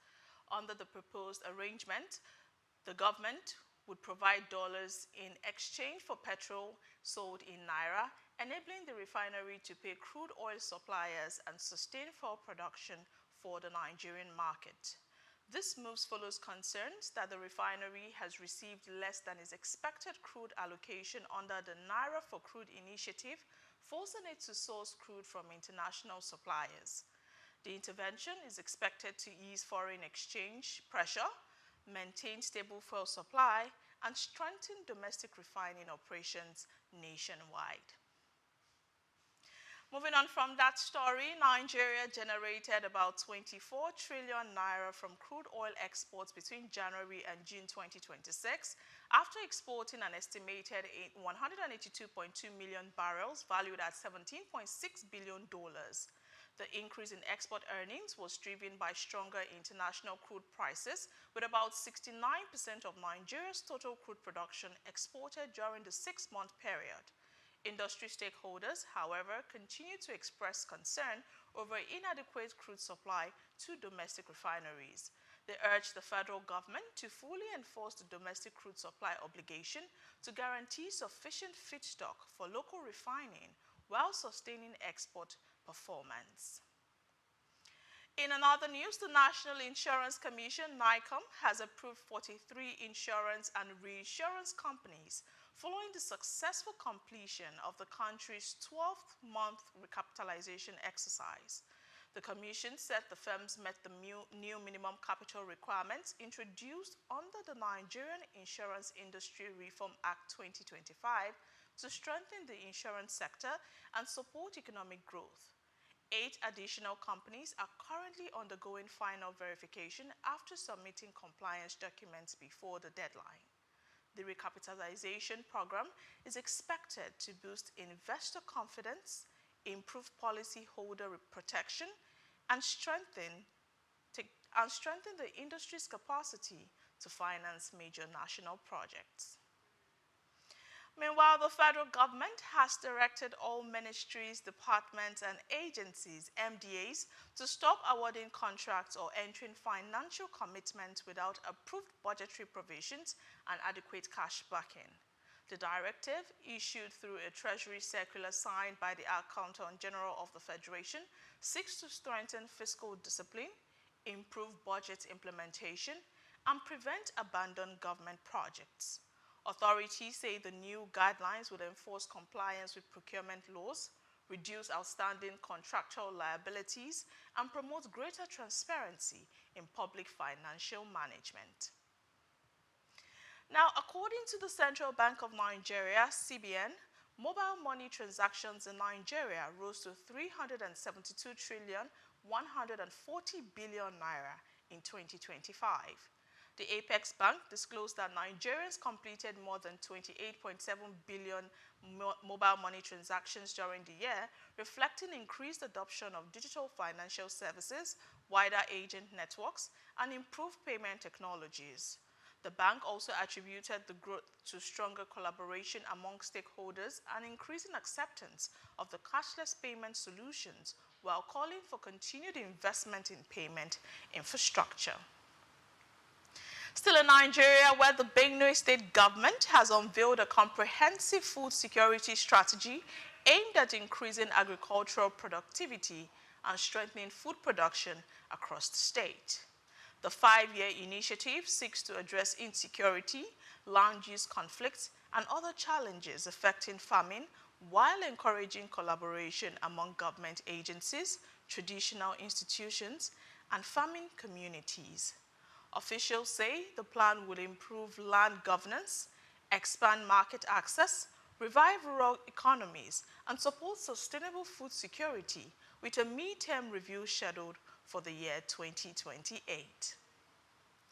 You're still watching the world news on SOUQ News Television. We'll take a break now. When we're back, details of more stories. To stay with us.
Welcome back. Moving on to foreign stories now, where United States President Donald Trump has confirmed that fresh talks with Iran will resume as diplomatic efforts continue to ease tensions over Tehran's nuclear program and reopen the Strait of Hormuz. President Trump said he postponed a planned military strike to allow negotiations to continue, adding that Iran and other Middle Eastern countries requested more time to finalize an agreement. The proposed deal seeks the immediate reopening of the strategic waterway while addressing concerns over Iran's nuclear program. Now, Japan has confirmed that it jointly intervened with the United States to support the yen amid sustained market pressure. Finance Minister Satsuki Katayama said both countries remain prepared to take further action if necessary to stabilize the currency. The stronger yen has already weighed on Japanese exporters, while investors continue to closely monitor developments in the yen-funded carry-on trade. Meanwhile, the World Bank has maintained its 2026 economic growth forecast for the Philippines at 3.7%, although it expects next year's recovery to be slower than previously projected. The lender cited persistent economic challenges despite ongoing recovery efforts and stressed the need for sustained reforms to strengthen investment, consumer confidence, and long-term growth. In another news, Indonesia's economy is expected to lose momentum in the second quarter of 2026 as weaker consumer spending and softer exports weighed on overall growth. A survey of economists projects annual economic growth of 5.1% between April and June, lower than the 5.61% recorded in the previous quarter. Analysts have said that policymakers will continue monitoring domestic demand as well as global economic uncertainties in the months ahead. South Korea has proposed higher property taxes for wealthy homeowners as part of efforts to stabilize the country's housing market. Government officials say the proposal is intended to discourage speculation, reduce market volatility, and improve housing affordability amid rising property prices. Authorities hope the measures will restore public confidence while easing pressure on the housing sector. Moving on to Cuba, where the country has suffered yet another nationwide blackout after the country's electricity grid collapsed, leaving nearly 10 million people without power. The outage follows several nationwide grid failures recorded in recent weeks, highlighting the continued strain on Cuba's aging energy infrastructure. Officials are working closely to restore electricity while pursuing long-term measures to improve the reliability of the national power grid. In Australia, the country has increased the proposed levy that will require major technology companies to pay higher charges if they fail to reach commercial agreements with local media organizations. The revised measure is designed to encourage fair compensation for news publishers while supporting the long-term sustainability of Australia's media industry. This is still the world news on SOUQ News Television. We'll take a break. We'll be back with more stories.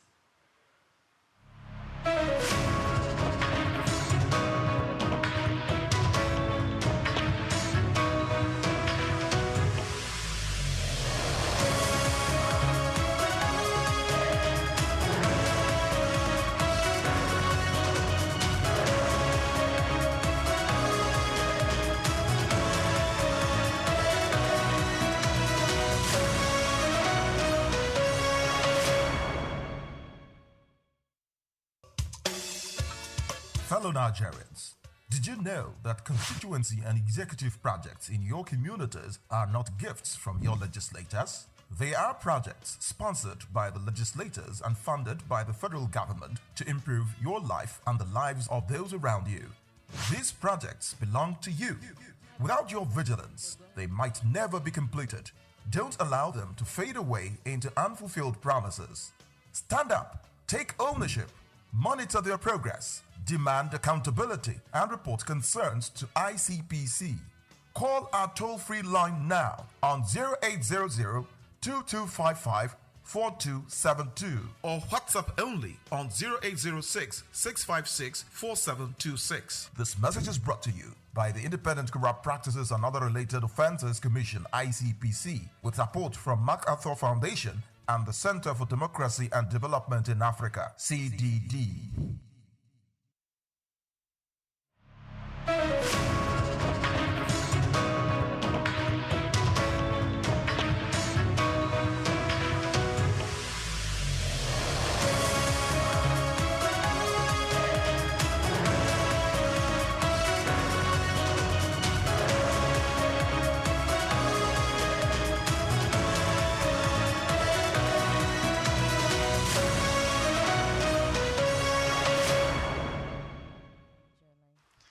Welcome back. We move on to sport news this afternoon, where Premier League side Tottenham Hotspur have reportedly entered the race to sign Super Eagles striker Victor Osimhen from Turkish champions Galatasaray. The North London club is believed to have identified the Nigerian international as a key target to strengthen its attack following an active summer transfer window. Should negotiations progress, Tottenham could intensify competition for one of the most sought-after strikers in European football. And finally, Nigerian striker Tolu Arokodare made an impressive start to life at Ajax City by scoring on his debut in a 3-1 preseason victory over FC Volendam. The forward came off the bench in the second half and capitalized on a defensive error to score Ajax's third goal of the match. The performance provides an encouraging start for Arokodare as he looks to establish himself ahead of the new football season.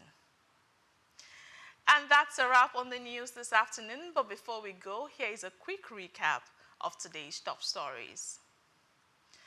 The federal government of Nigeria considered dollar swap arrangement to support Dangote refinery fuel sales. Nigeria recorded 24 trillion naira in crude oil export earnings within 6 months. United States President Donald Trump confirmed fresh Iran talks amid Strait of Hormuz tensions. World Bank retained Philippines' 2026 growth forecast at 3.7%. And in sport news, Tottenham Hotspur joined the race to sign Super Eagles striker Victor Osimhen. Many thanks for watching. Remember to follow us across all of our social media platforms at SOUQ News TV and SOUQ Digital. I am Sarah Owusu-Ansah. Good afternoon.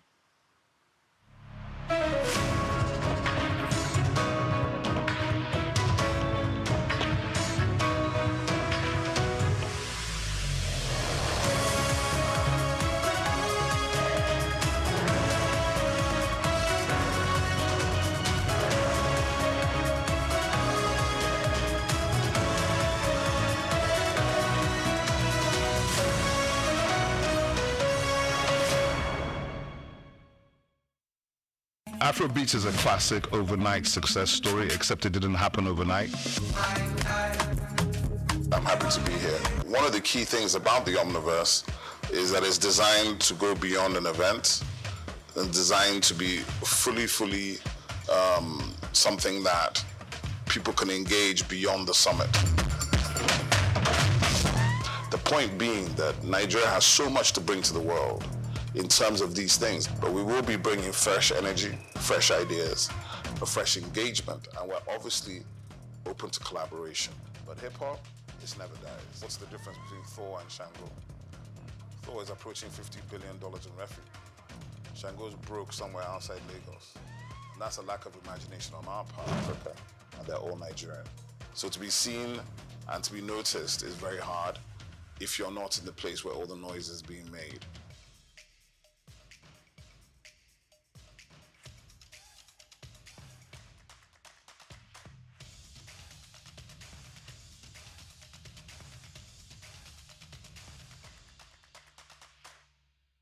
We've got just what you need right here at Femi Wash Media.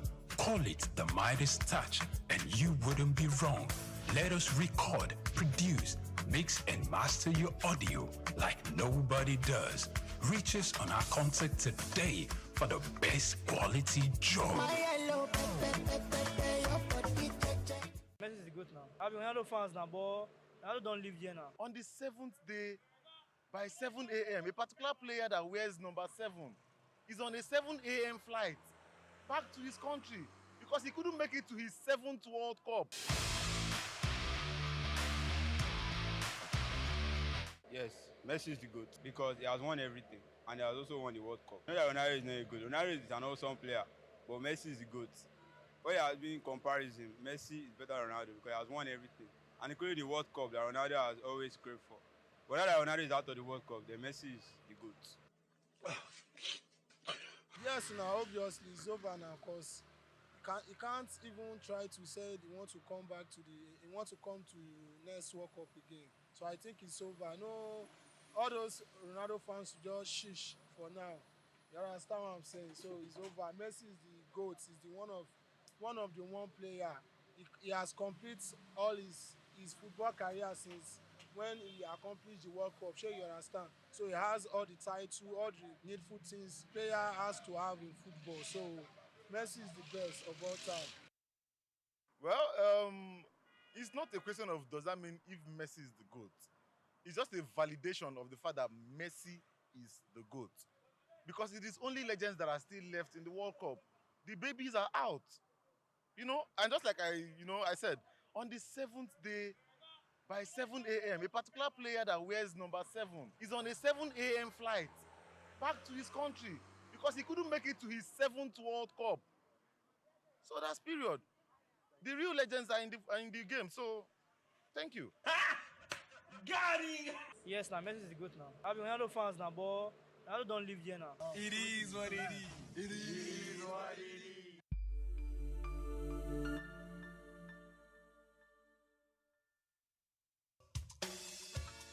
Fellow Nigerians, did you know that constituency and executive projects in your communities are not gifts from your legislators?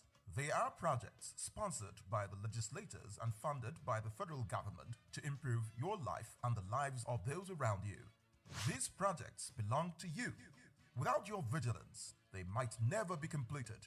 Don't allow them to fade away into unfulfilled promises. Stand up, take ownership, Monitor their progress, demand accountability, and report concerns to ICPC. Call our toll-free line now on 0800-2255-4272 or WhatsApp only on 0806-656-4726. This message is brought to you by the Independent Corrupt Practices and Other Related Offences Commission, ICPC, with support from MacArthur Foundation and the Center for Democracy and Development in Africa, CDD.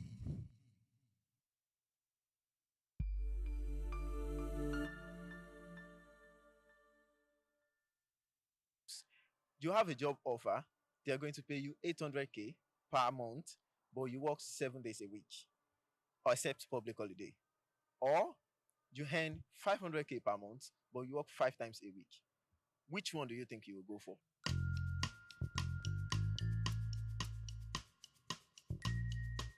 I think that 7 days a week will be better. Because of the Nigerian stress and everything. The stress in Nigeria now is crazy. Well, I'll definitely go for the one of 500K because my mental health is very, very important.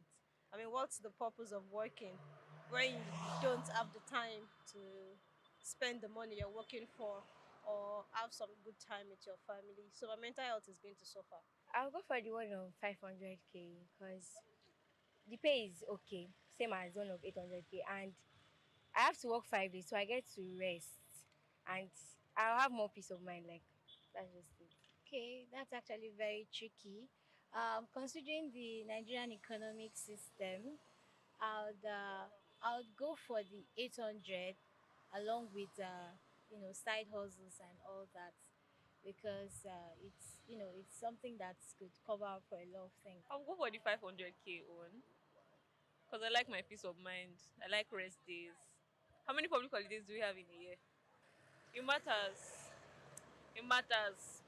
At least I'm guaranteed my Saturdays and Sundays peace of mind. Not that you'll be calling me to work on Sunday because there's no, I don't want that. Probably go for the 500K a week. That's more sustainable. I can't work 7 days a week all my life. I'm human. I need to sleep. I think the 500K because at least I still need time to rest for myself. So yeah, I think I'll prefer the 500K. I'll go for the 500K for 5 days because I don't think I can do the 7 days per week, just working non-stop. It's very exhausting for me because I think as humans we need sometimes to relax, take a weekend off, play basketball, something, but I can't do the 7 days per week. I prefer the 5 days.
Drop makes a hole in a stone, not by force, but by consistent dripping.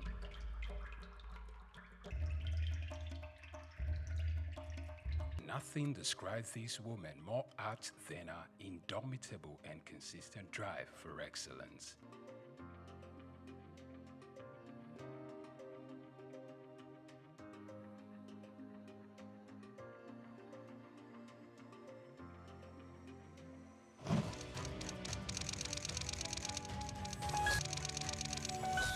Born Bilikisu Abiodun Moturayo Omobalanle Adekola on December 24, 1962, into the family of Alhaji Abdulmoshood Adekola, the first grandson of the first Alhaji in the city of Ibadan, and a Cameroonian mother, Mrs. Hannah Aduke Adekola in the ancient city of Ibadan, Oyo State. While her mother was still pregnant with her, left for England to further his education.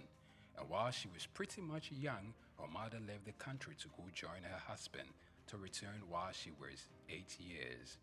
Meanwhile, she was left to be cared for by her grandmother. She was registered in a private boarding primary school at the age of 4. My parents had me. My father went off to England to go to school before I was born. He left my mother pregnant with me. My mother had me, and before I was a year old, left to join her husband in England, and I was left with my grandmother. I grew up with my grandmother before my parents came back like 8 years after. Spent my first, from about age 4 or 5, I was sent into a boarding nursery school. I lived in boarding school at a very early age because my parents wanted to protect me from becoming a local Ibadan girl. And she usually attributes these to her early independence and wisdom. Omo Agbanimi, some of her friends sometimes poke fun at her wisdom, which is way beyond her age. I was raised by my grandmother, so I'm a bit of an old woman in my brain, in how I think, as my friends say. Her foray into business started at a very young age at her grandmother's shop where she sells salt. Little did she know that this was going to stand her in good stead in life. My first exposure to business was my grandmother's little shop where she sold salt. And I used to love to sit behind her little kiosk and help her to sell the salt. But who knew I was being trained for business in my future? While at secondary school, she participated in the literary debating group, excelling in it, which made her consider a career in law, though that didn't last. Also, it is worthy of note that Ibukun Awoshika could hold her own in athletics, earning her the nickname Rabbit because she could really run. As an athlete, if you want to run, and I used to be fast, they used to call me the Rabbit. Unsure of what career path she was going to settle for, she considered becoming many things at one point or the other of her life. After secondary school, she thought of becoming a medical doctor, but she couldn't stand the sight of a cadaver, so she let go of that idea. Later on, architecture was another fancy that caught her attention. Similarly, she also considered becoming a chartered accountant. Finally, only see she could work in a bank. I thought I wanted to be a doctor. Then I found out that they work with real dead bodies. I changed my mind very quickly. I then thought, you know what? I'd like to be an architect. I was good in sciences and had a problem if parents sentence you to science when you're good at both. So I ended up in Ife to study chemistry. By the end of my first year, I realized how much I hated chemistry. I could pass it, but I didn't love it. So then I thought, you know, I'd make a good lawyer. I debated throughout school. I used to represent my school in school's debate. So everybody knows that I can win an argument. So I gave it everything trying to change to law. I used to go and sit outside the door of the dean of law. And then one day the man said, come, what do you want? I want to change to law. Is that why you've been sitting outside of my office? Yes, sir. Okay, if I only take one person from another department next year, it will be you. After the completion of her undergraduate degree at the University of Ife, she went for the compulsory one-year National Youth Service Corps, NYSC, in Kano State, where she worked as an audit trainee at Akitola Williamson Co., which later became Deloitte. For youth service, I did everything to make sure they sent me to an accounting firm. They first sent me to a Muslim school to go and teach. That was easy to solve. I just wore a dress off my shoulder. I went to report. I was immediately rejected. Once they rejected me, I went back to the posting room and waited there for days until they sent me to Akintola Williams & Co. Although she was later given full employment after a service year, she felt becoming an accountant wasn't a thing. You would have thought that having done or gone through all that trouble, accounting would be the love of my life. When I got there, Within the 1 year of my youth service, I realized how boring accounting is to me. Because they had all the processes somebody else had thought about before. All I had to do was open old dusty files from company to company without imagination or initiative. I'm a very restless human being. That was not going to work. So I finished the work. I did well. They offered me permanent employment, but I said, thank you, but no thank you. Why? Because at that moment, I had come to a realization that that was not the vision for my life. After returning home, she joined Alibert Nigeria Limited, a furniture company, as showroom manager. In a word, only to kill time. She only stayed for 3.5 months. She left to begin a furniture manufacturing company called Quibis Limited in 1989, just months before her 26th birthday. The company later grew into SOUQ Chair Center Limited, following a venture merger with SOUQ SA and Guarantee Trust Bank in 2004. But the first job I could find 1 week after was in a furniture company. So I went there to kill time. My kill time project has resulted in 30 years of investment of my life in building a manufacturing group in furniture. So it was never the plan of my life. So some of you will accidentally find your purpose. One could only wonder what had led her not only to compete, but to thrive in a male-dominated terrain. With over 30 years in business, Ibukun Awoshika is a woman to reckon with, encouraging more women to participate in the business terrain. Her passion to see the girl child not just to be educated, but much more to learn to own our own value and trade with it when there is need for it. Her lifelong ambition is to see herself die empty. My biggest ambition in life is to die empty. Totally empty. That no talents, no giftings, no opportunities, nothing that I was born to do, that I have the capacity to do, that I do not do.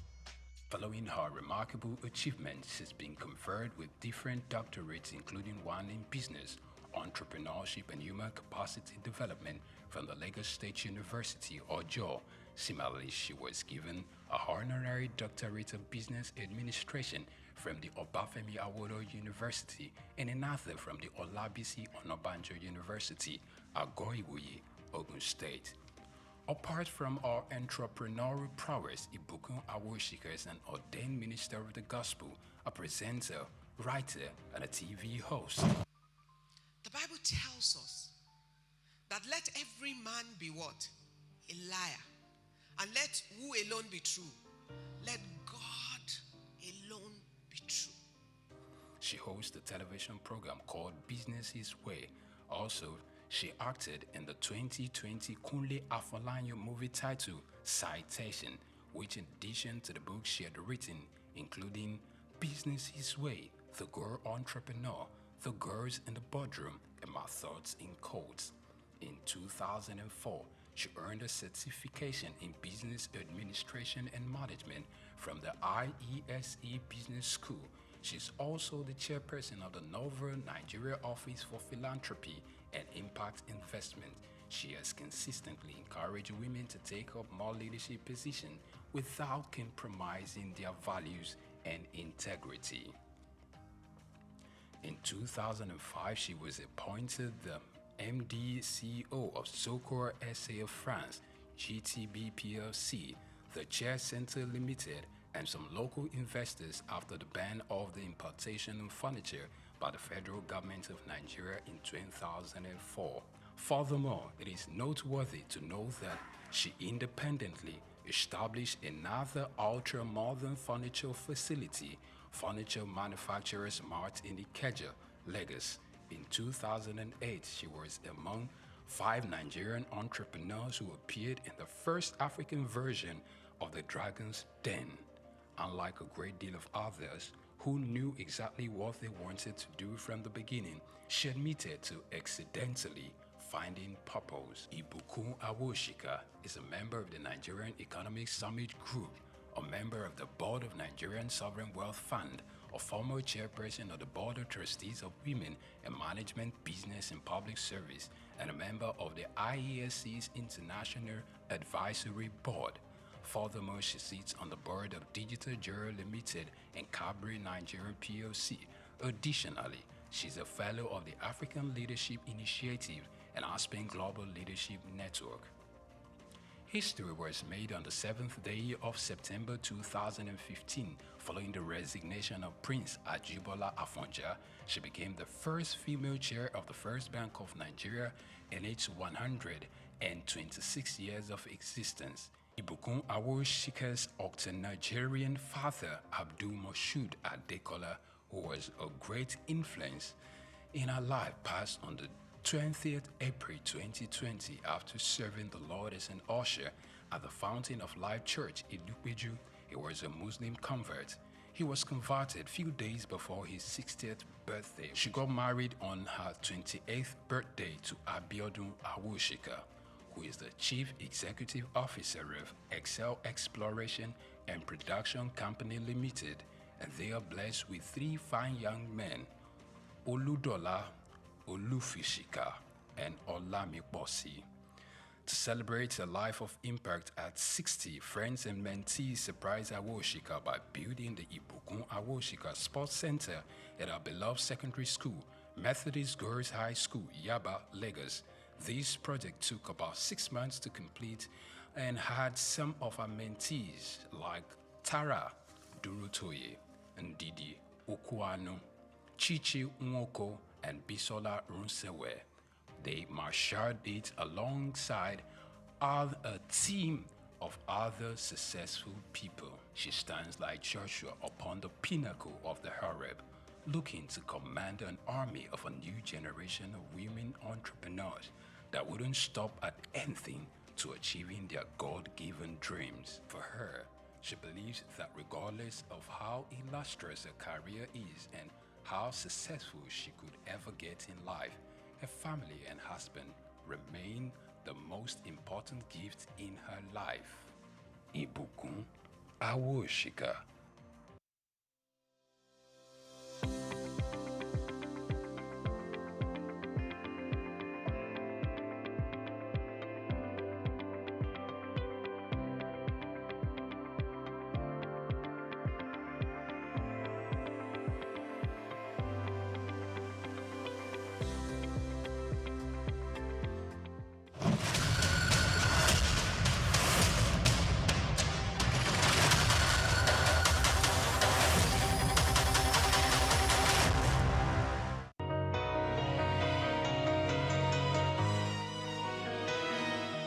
I was in Nigeria up until SS1 third term, SS2, and after that I moved to France where I did my A levels, and then after that I moved to England where I did my undergrad, and then my masters I did in America. And European culture is European culture, right? For me, it's actually quite interesting because I learned so much more about Africa outside Africa, right? Because in the education I had in secondary school, there wasn't really much focus on our history or the greatness that Africa was. It almost seemed more like propaganda history, that our history pretty much just started slightly before colonization, and everything else we've become is either our journey to independence and carrying on the system that we're left with, right? Fortunately, schooling abroad brought this Afrocentric idea into my consciousness. Books about researchers that showed our history that goes all the way back to ancient Egypt, Timbuktu, the great empire of Mali, learn about people like Mansa Musa, connecting migrations from what is present-day Nigeria in the southwest up onto the Nile Valley, and the different movements, migration patterns that happen between those two civilizations, right? Aside that, the governance, giving one a higher expectation of what one should expect from government, giving one a higher expectation of what democracy should be or what it should look like, because you can't really operate outside of what you've been exposed to. When the mind has been expanded, it cannot go back to its former size, right? And experiencing what quality education is like, experiencing what good governance is like, experiencing a health system that works, a health system that is checking on people before they get sick because they know that on the long run that will keep the cost of healthcare coverage lower. Preventative medicine as opposed to constantly solving problems as they're happening. Understanding the value of data-driven policy, and how all these come together to create a system that works and that people can thrive in. Understanding the value of people paying taxes, right?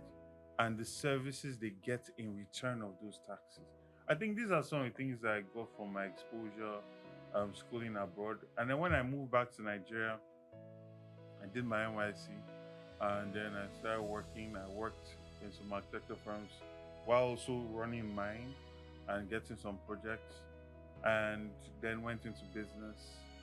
And then when I wanted to go into politics, after leading a GMO campaign alongside other notable patriotic Nigerians, I decided that, experiencing leading a 2,000-man march on the Senate and understanding how they responded to us, which, in my opinion, did not show people that actually prioritize the well-being of their people, I felt that it's important to go into politics.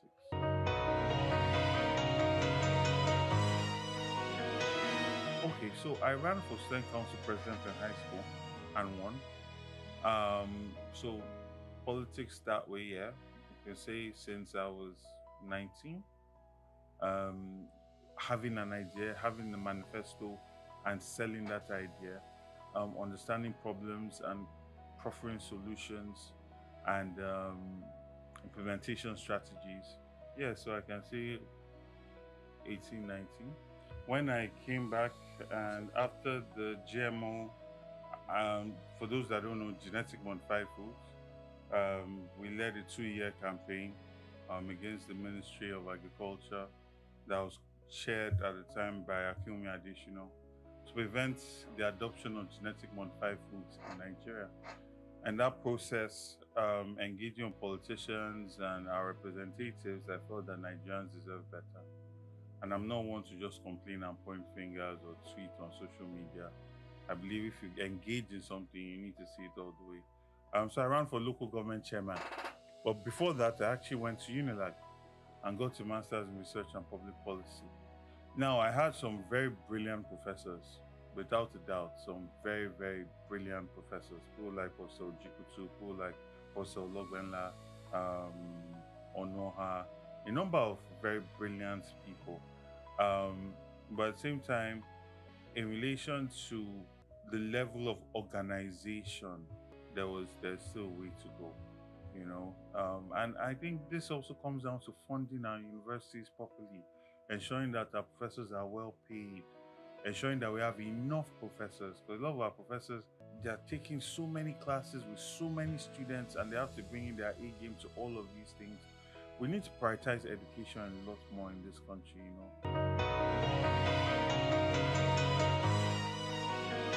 Nigerians are some of the most brilliant human beings in this world. Brilliant. And I'm talking, I just named 3 different countries that have operated in terms of education. And then there are some other 4 countries that I've done work in and I currently have interest in. And Nigerians are there and they're doing wonderful things, right? So we're an intelligent group of people.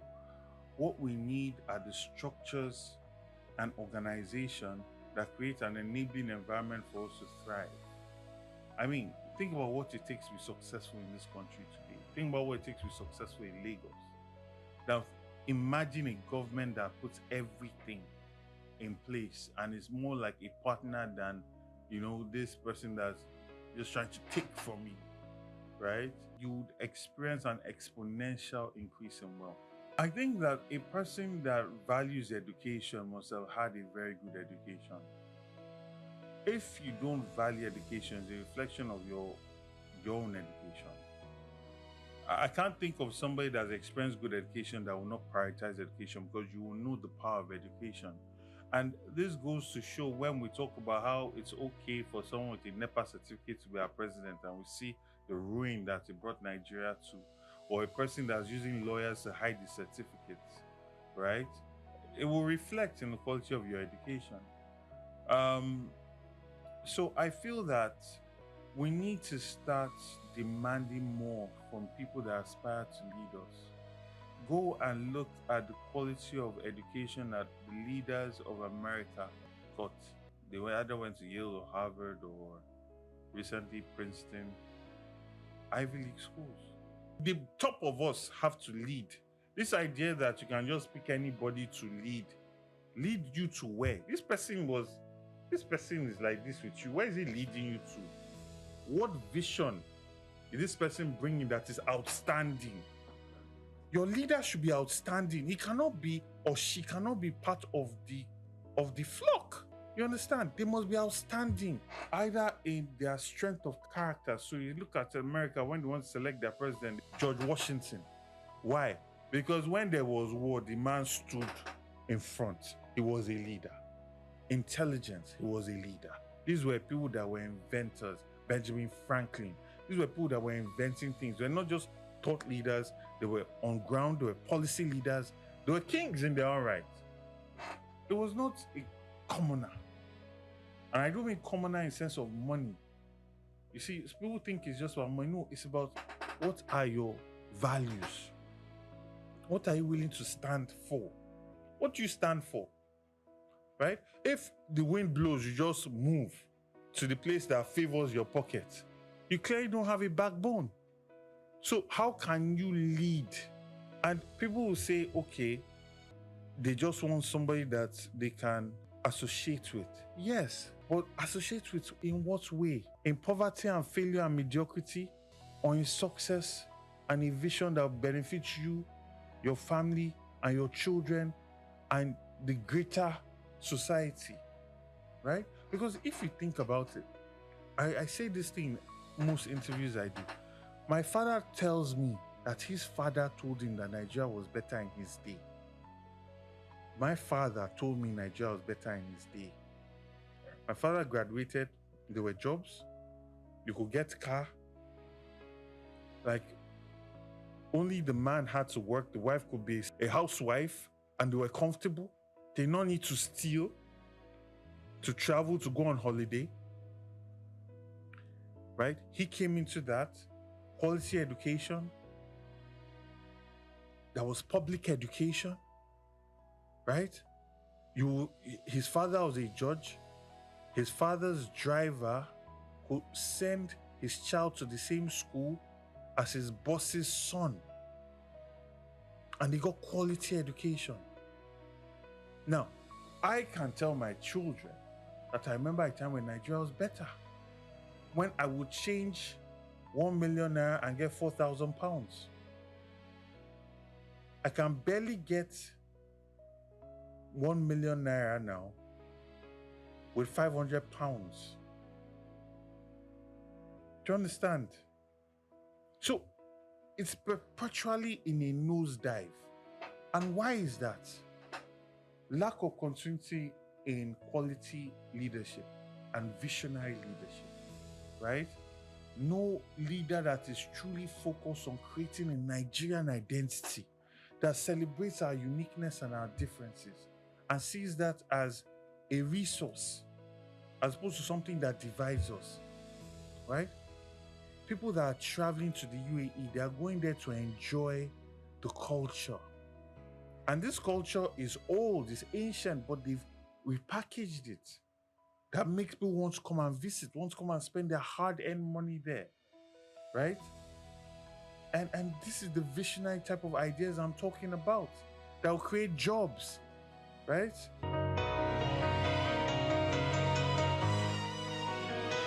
Well, you know, it's a very interesting one. I grew up in a Nigeria where I went to ISL, and speaking traditional languages was called, there's a word for it, starts with C, not vernacular, there was something else. There's another word, it starts with a C. You could not do that. was against the school rules, right? And you get punished for that. And then even at the time, there was this whole idea of this person, this is local. Like young people, I remember young people saying that is local. The people were not interested with identifying with Nigerian music. Then it was hip hop. It was about Biggie, Puff Daddy, international music. I'm sure I'm betraying my age now. Well, my age is not 80 now, 42. But I'm talking about the time where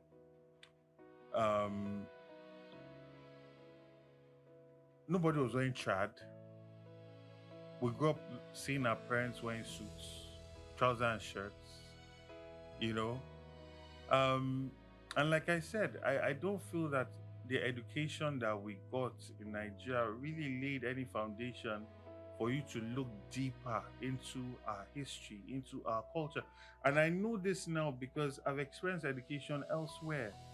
And I know how the British lay emphasis on their history. So that even if you're an art student or a science student, you had an in-depth knowledge of the history of your people. And this history is not just a linear one. It's one that is connecting different events and moments and always trying to show your people to be great, right? So you see the British will hide the idea of the part they played in slavery and enslavement.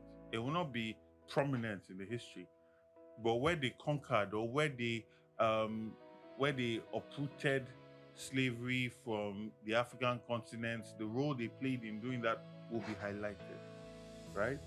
That is curated. Now you might say that's not right, it's not fair, but they're programming their citizenry.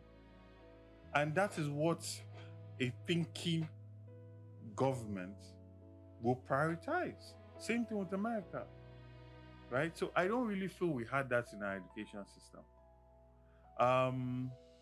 But then there was an Afrocentric awakening that happened later on. And this had also happened earlier.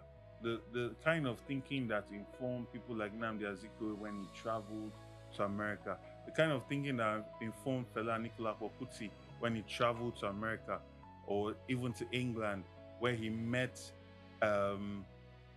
Afro-British people that knew the histories of Africa, that awoken that idea in him, in Fela, in Nnamdi Azikiwe, in a number of Africans, in Kwame Nkrumah, right? They didn't get it at home, they got it elsewhere, and they came and they brought that we are African, we are great, black is beautiful, And when you open that doorway, it then starts to lead you into understanding your culture more, understanding the depth of it. You see, and it's not our fault, right? We're conquered. Our kings were removed. At least the kings that had the courage to fight, they were removed. They were exiled. Some were killed. Our people were kidnapped. With the collaboration of some Africans, our people were kidnapped and sold. Some of the strongest men were kidnapped and sold. So you have diaspora cousins and everybody outside of the country, the few that were saved, were brought back.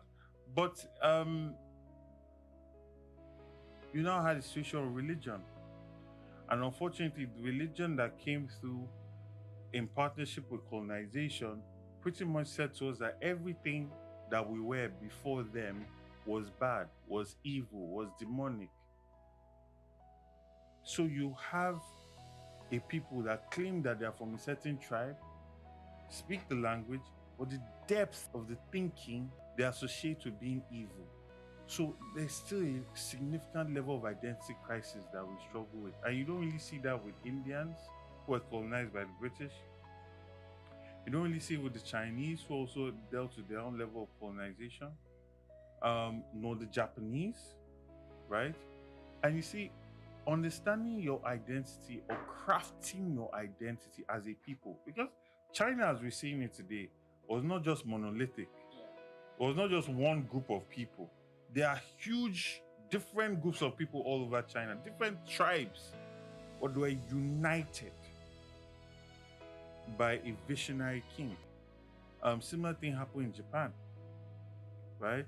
Similar thing happened in England, right? In England, you had part in what you call England, or what was Great Britain or England at the point, you had the Welsh, you had the Scottish, you had the Irish, right?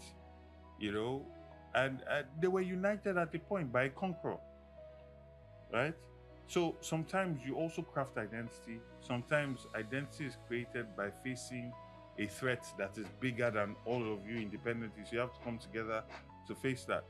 And sometimes it's just visionary leadership, right? You see visionary leadership in Singapore with Lee Kuan Yew. We saw that creates an identity that you can be proud of. Like there is no China man now, or even if there will be very few that will not be proud of China and not want to be associated with the bigger identity of China as opposed to their identity as a tribe, because China is so great and it pays you to be associated with it. It is when there's a failure in that bigger identity that people recoil back to their smaller identity, right? And that's what you find going on in a lot of places. But all in all, yeah. I think the government, you see, what has happened is because we've had governments or politicians that don't really have a vision to sell, they rely on selling division, because the classic divide and rule strategy. If you have a vision, you want to sell a vision and unite people. Visions unite people, right? So you sell a vision, so people unite behind the vision. When you don't have a vision, so you sell the vision so that people can be separated. When you separate people, it's easier to rule over them. And you see that has happened significantly from the last election, right? And you then see in how the government has ruled this country. Significant nepotism, significant levels of corruption, significant levels of lack of transparency or accountability. You see that the government is very extractive without really paying any attention to being accountable to the people they want to extract from. You see that they talk about stopping subsidy payments. And there was a hope that those monies that would have otherwise been used for subsidies would have been put to make life easier for the Nigerian. Life is not easier for the Nigerian.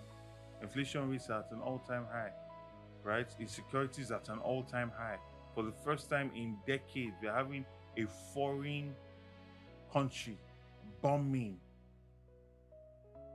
our land, our territory, which is an indictment on the failure of our security system. And you think about how much money is spent on these things, on our army, on our military, that goes unaccounted for. And you see how corruption is rewarded by ambassadorial appointments. You know, so there's a lot of politicking as opposed to governance. And it is in quality governance, creating excellence in governance, where you are moving away from personalities to institutions. And people are now normalizing an excellent standard of service, right? So it's no more about the personalities, it's about the quality of governance. Once that starts to be ticked, right, people will start to embrace the idea of Nigeria. When Nigeria is playing football, nobody is saying that man is from this tribe, this person is from this tribe, especially if we are doing well. Everybody wants to be associated with that greatness that is Nigeria. When I finished school, I'm telling you, I went to a school where you did not have to leave the school to get the best jobs. Those companies came to do interview on campus. And I'm saying that myself and all my friends that were Nigerian were rushing to move back to Nigeria. It's not that we did not have the jobs or the potential jobs. We were so excited about Nigeria at the time under President Obasanjo, what he had achieved, the quality of his governance, the quality of his ministers, that there was a significant fear of missing out. And so many people, and I tell this to young people today, that there was a time where people were rushing back from countries like America, from England, and they can't imagine it, you know? So it's about creating good governance, creating excellence in governance, and everybody wants to be associated with success and greatness.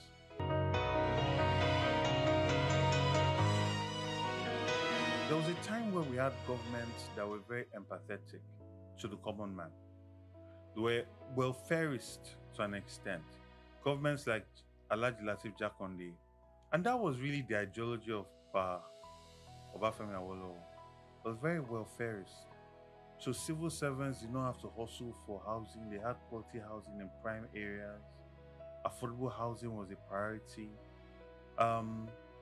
It was prioritizing the people that were the middle class, that were the working class. That is the role of government. But you find that now government is more fixated on producing properties or being involved in properties for the rich. Whether it is how they are allocating land, whether it is in how they are sand filling. I mean, how many Nigerians can afford to live at Eko Atlantic? I read this year where they were proudly talking about how they are sand filling and reclaiming land in some parts of Lagos for housing.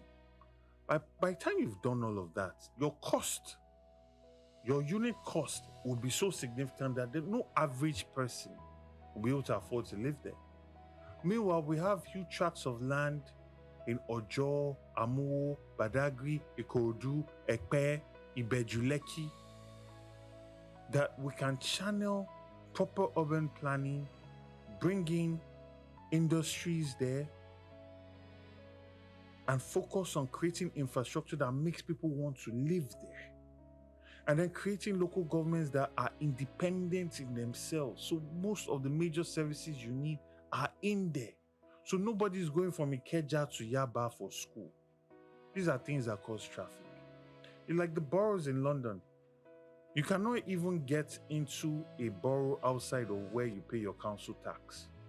Why? Because your taxes are used to fund the schools in that community. So it's a direct correlation. So your child can get into schools in the immediate vicinity of where you live. And that local council is doing their best to create affordable housing, council flat, and unemployment benefits, things like that, from the taxes. You understand? And that's what is missing significantly here.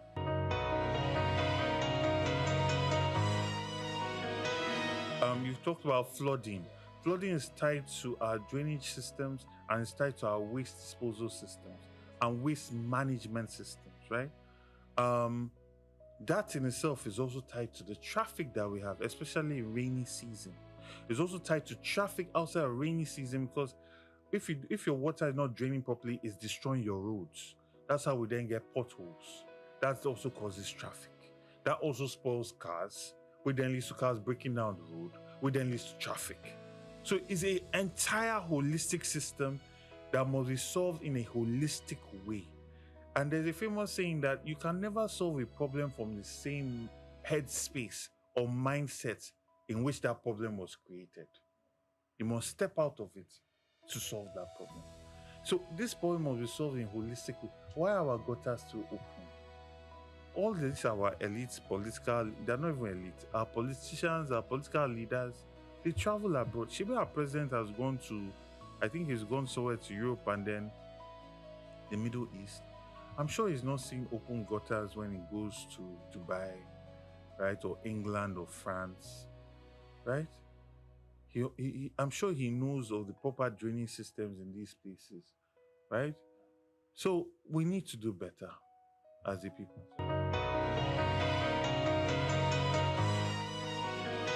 I even think it's wrong to use Lagos as a mirror. You cannot compare Lagos to any other state in this country.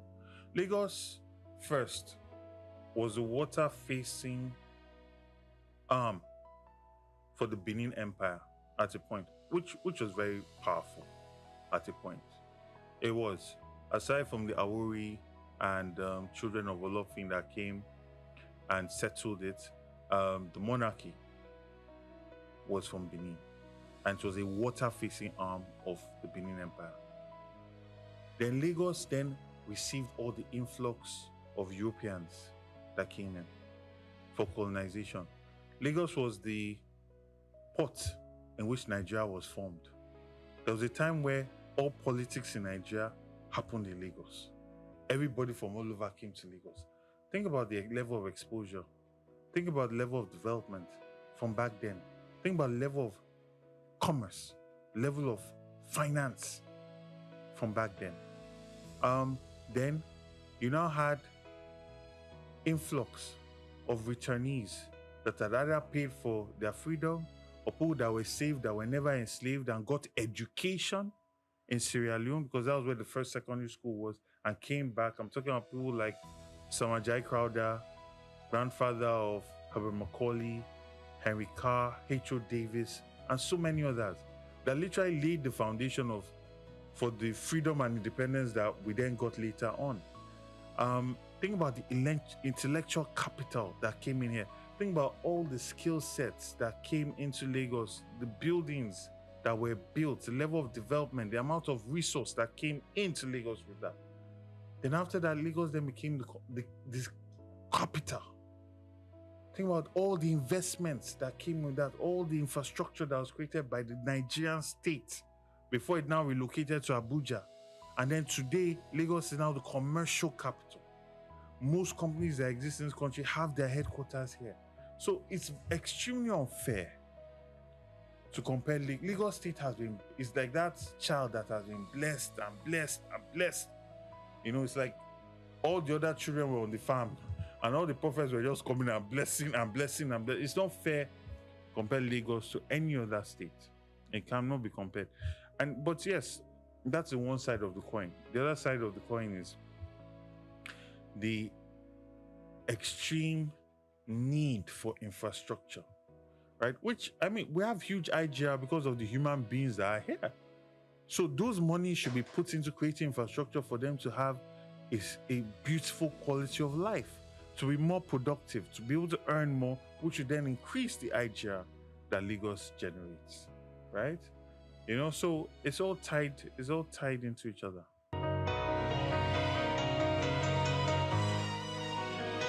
Well, first of all, it's not a thing that's unique to me.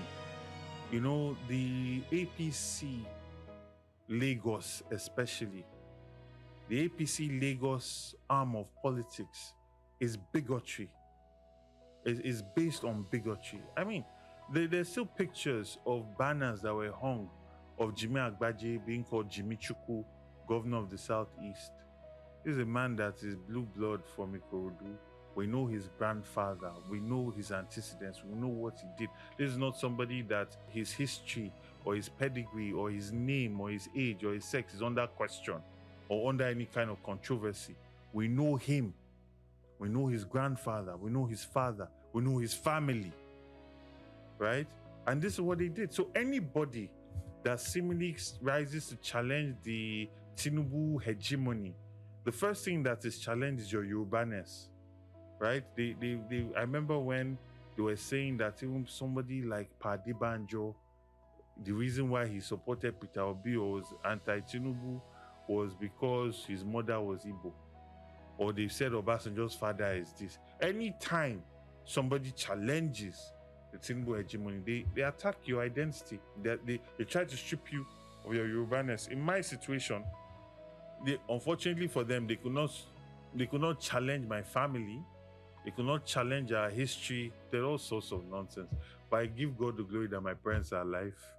You know, I give God the glory that my family has a very good habit of keeping records, all the way to newspaper articles from the 1800s. So imagine if one did not have that. Imagine if one's parents were not alive and these people just came to get out this propaganda. You start questioning, what's really going on? But I thank God. I come from a family that history has written a lot about, you know, so we know who we are. And as Lagosians, Amorawa, we know ourselves.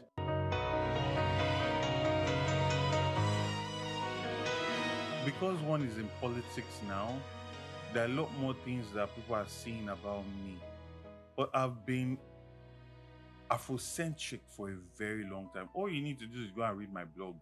I still have a blog under if you search for it, the Hopeful Nigerian. And I've been advocating for history to return back to our schools, our traditions, our culture.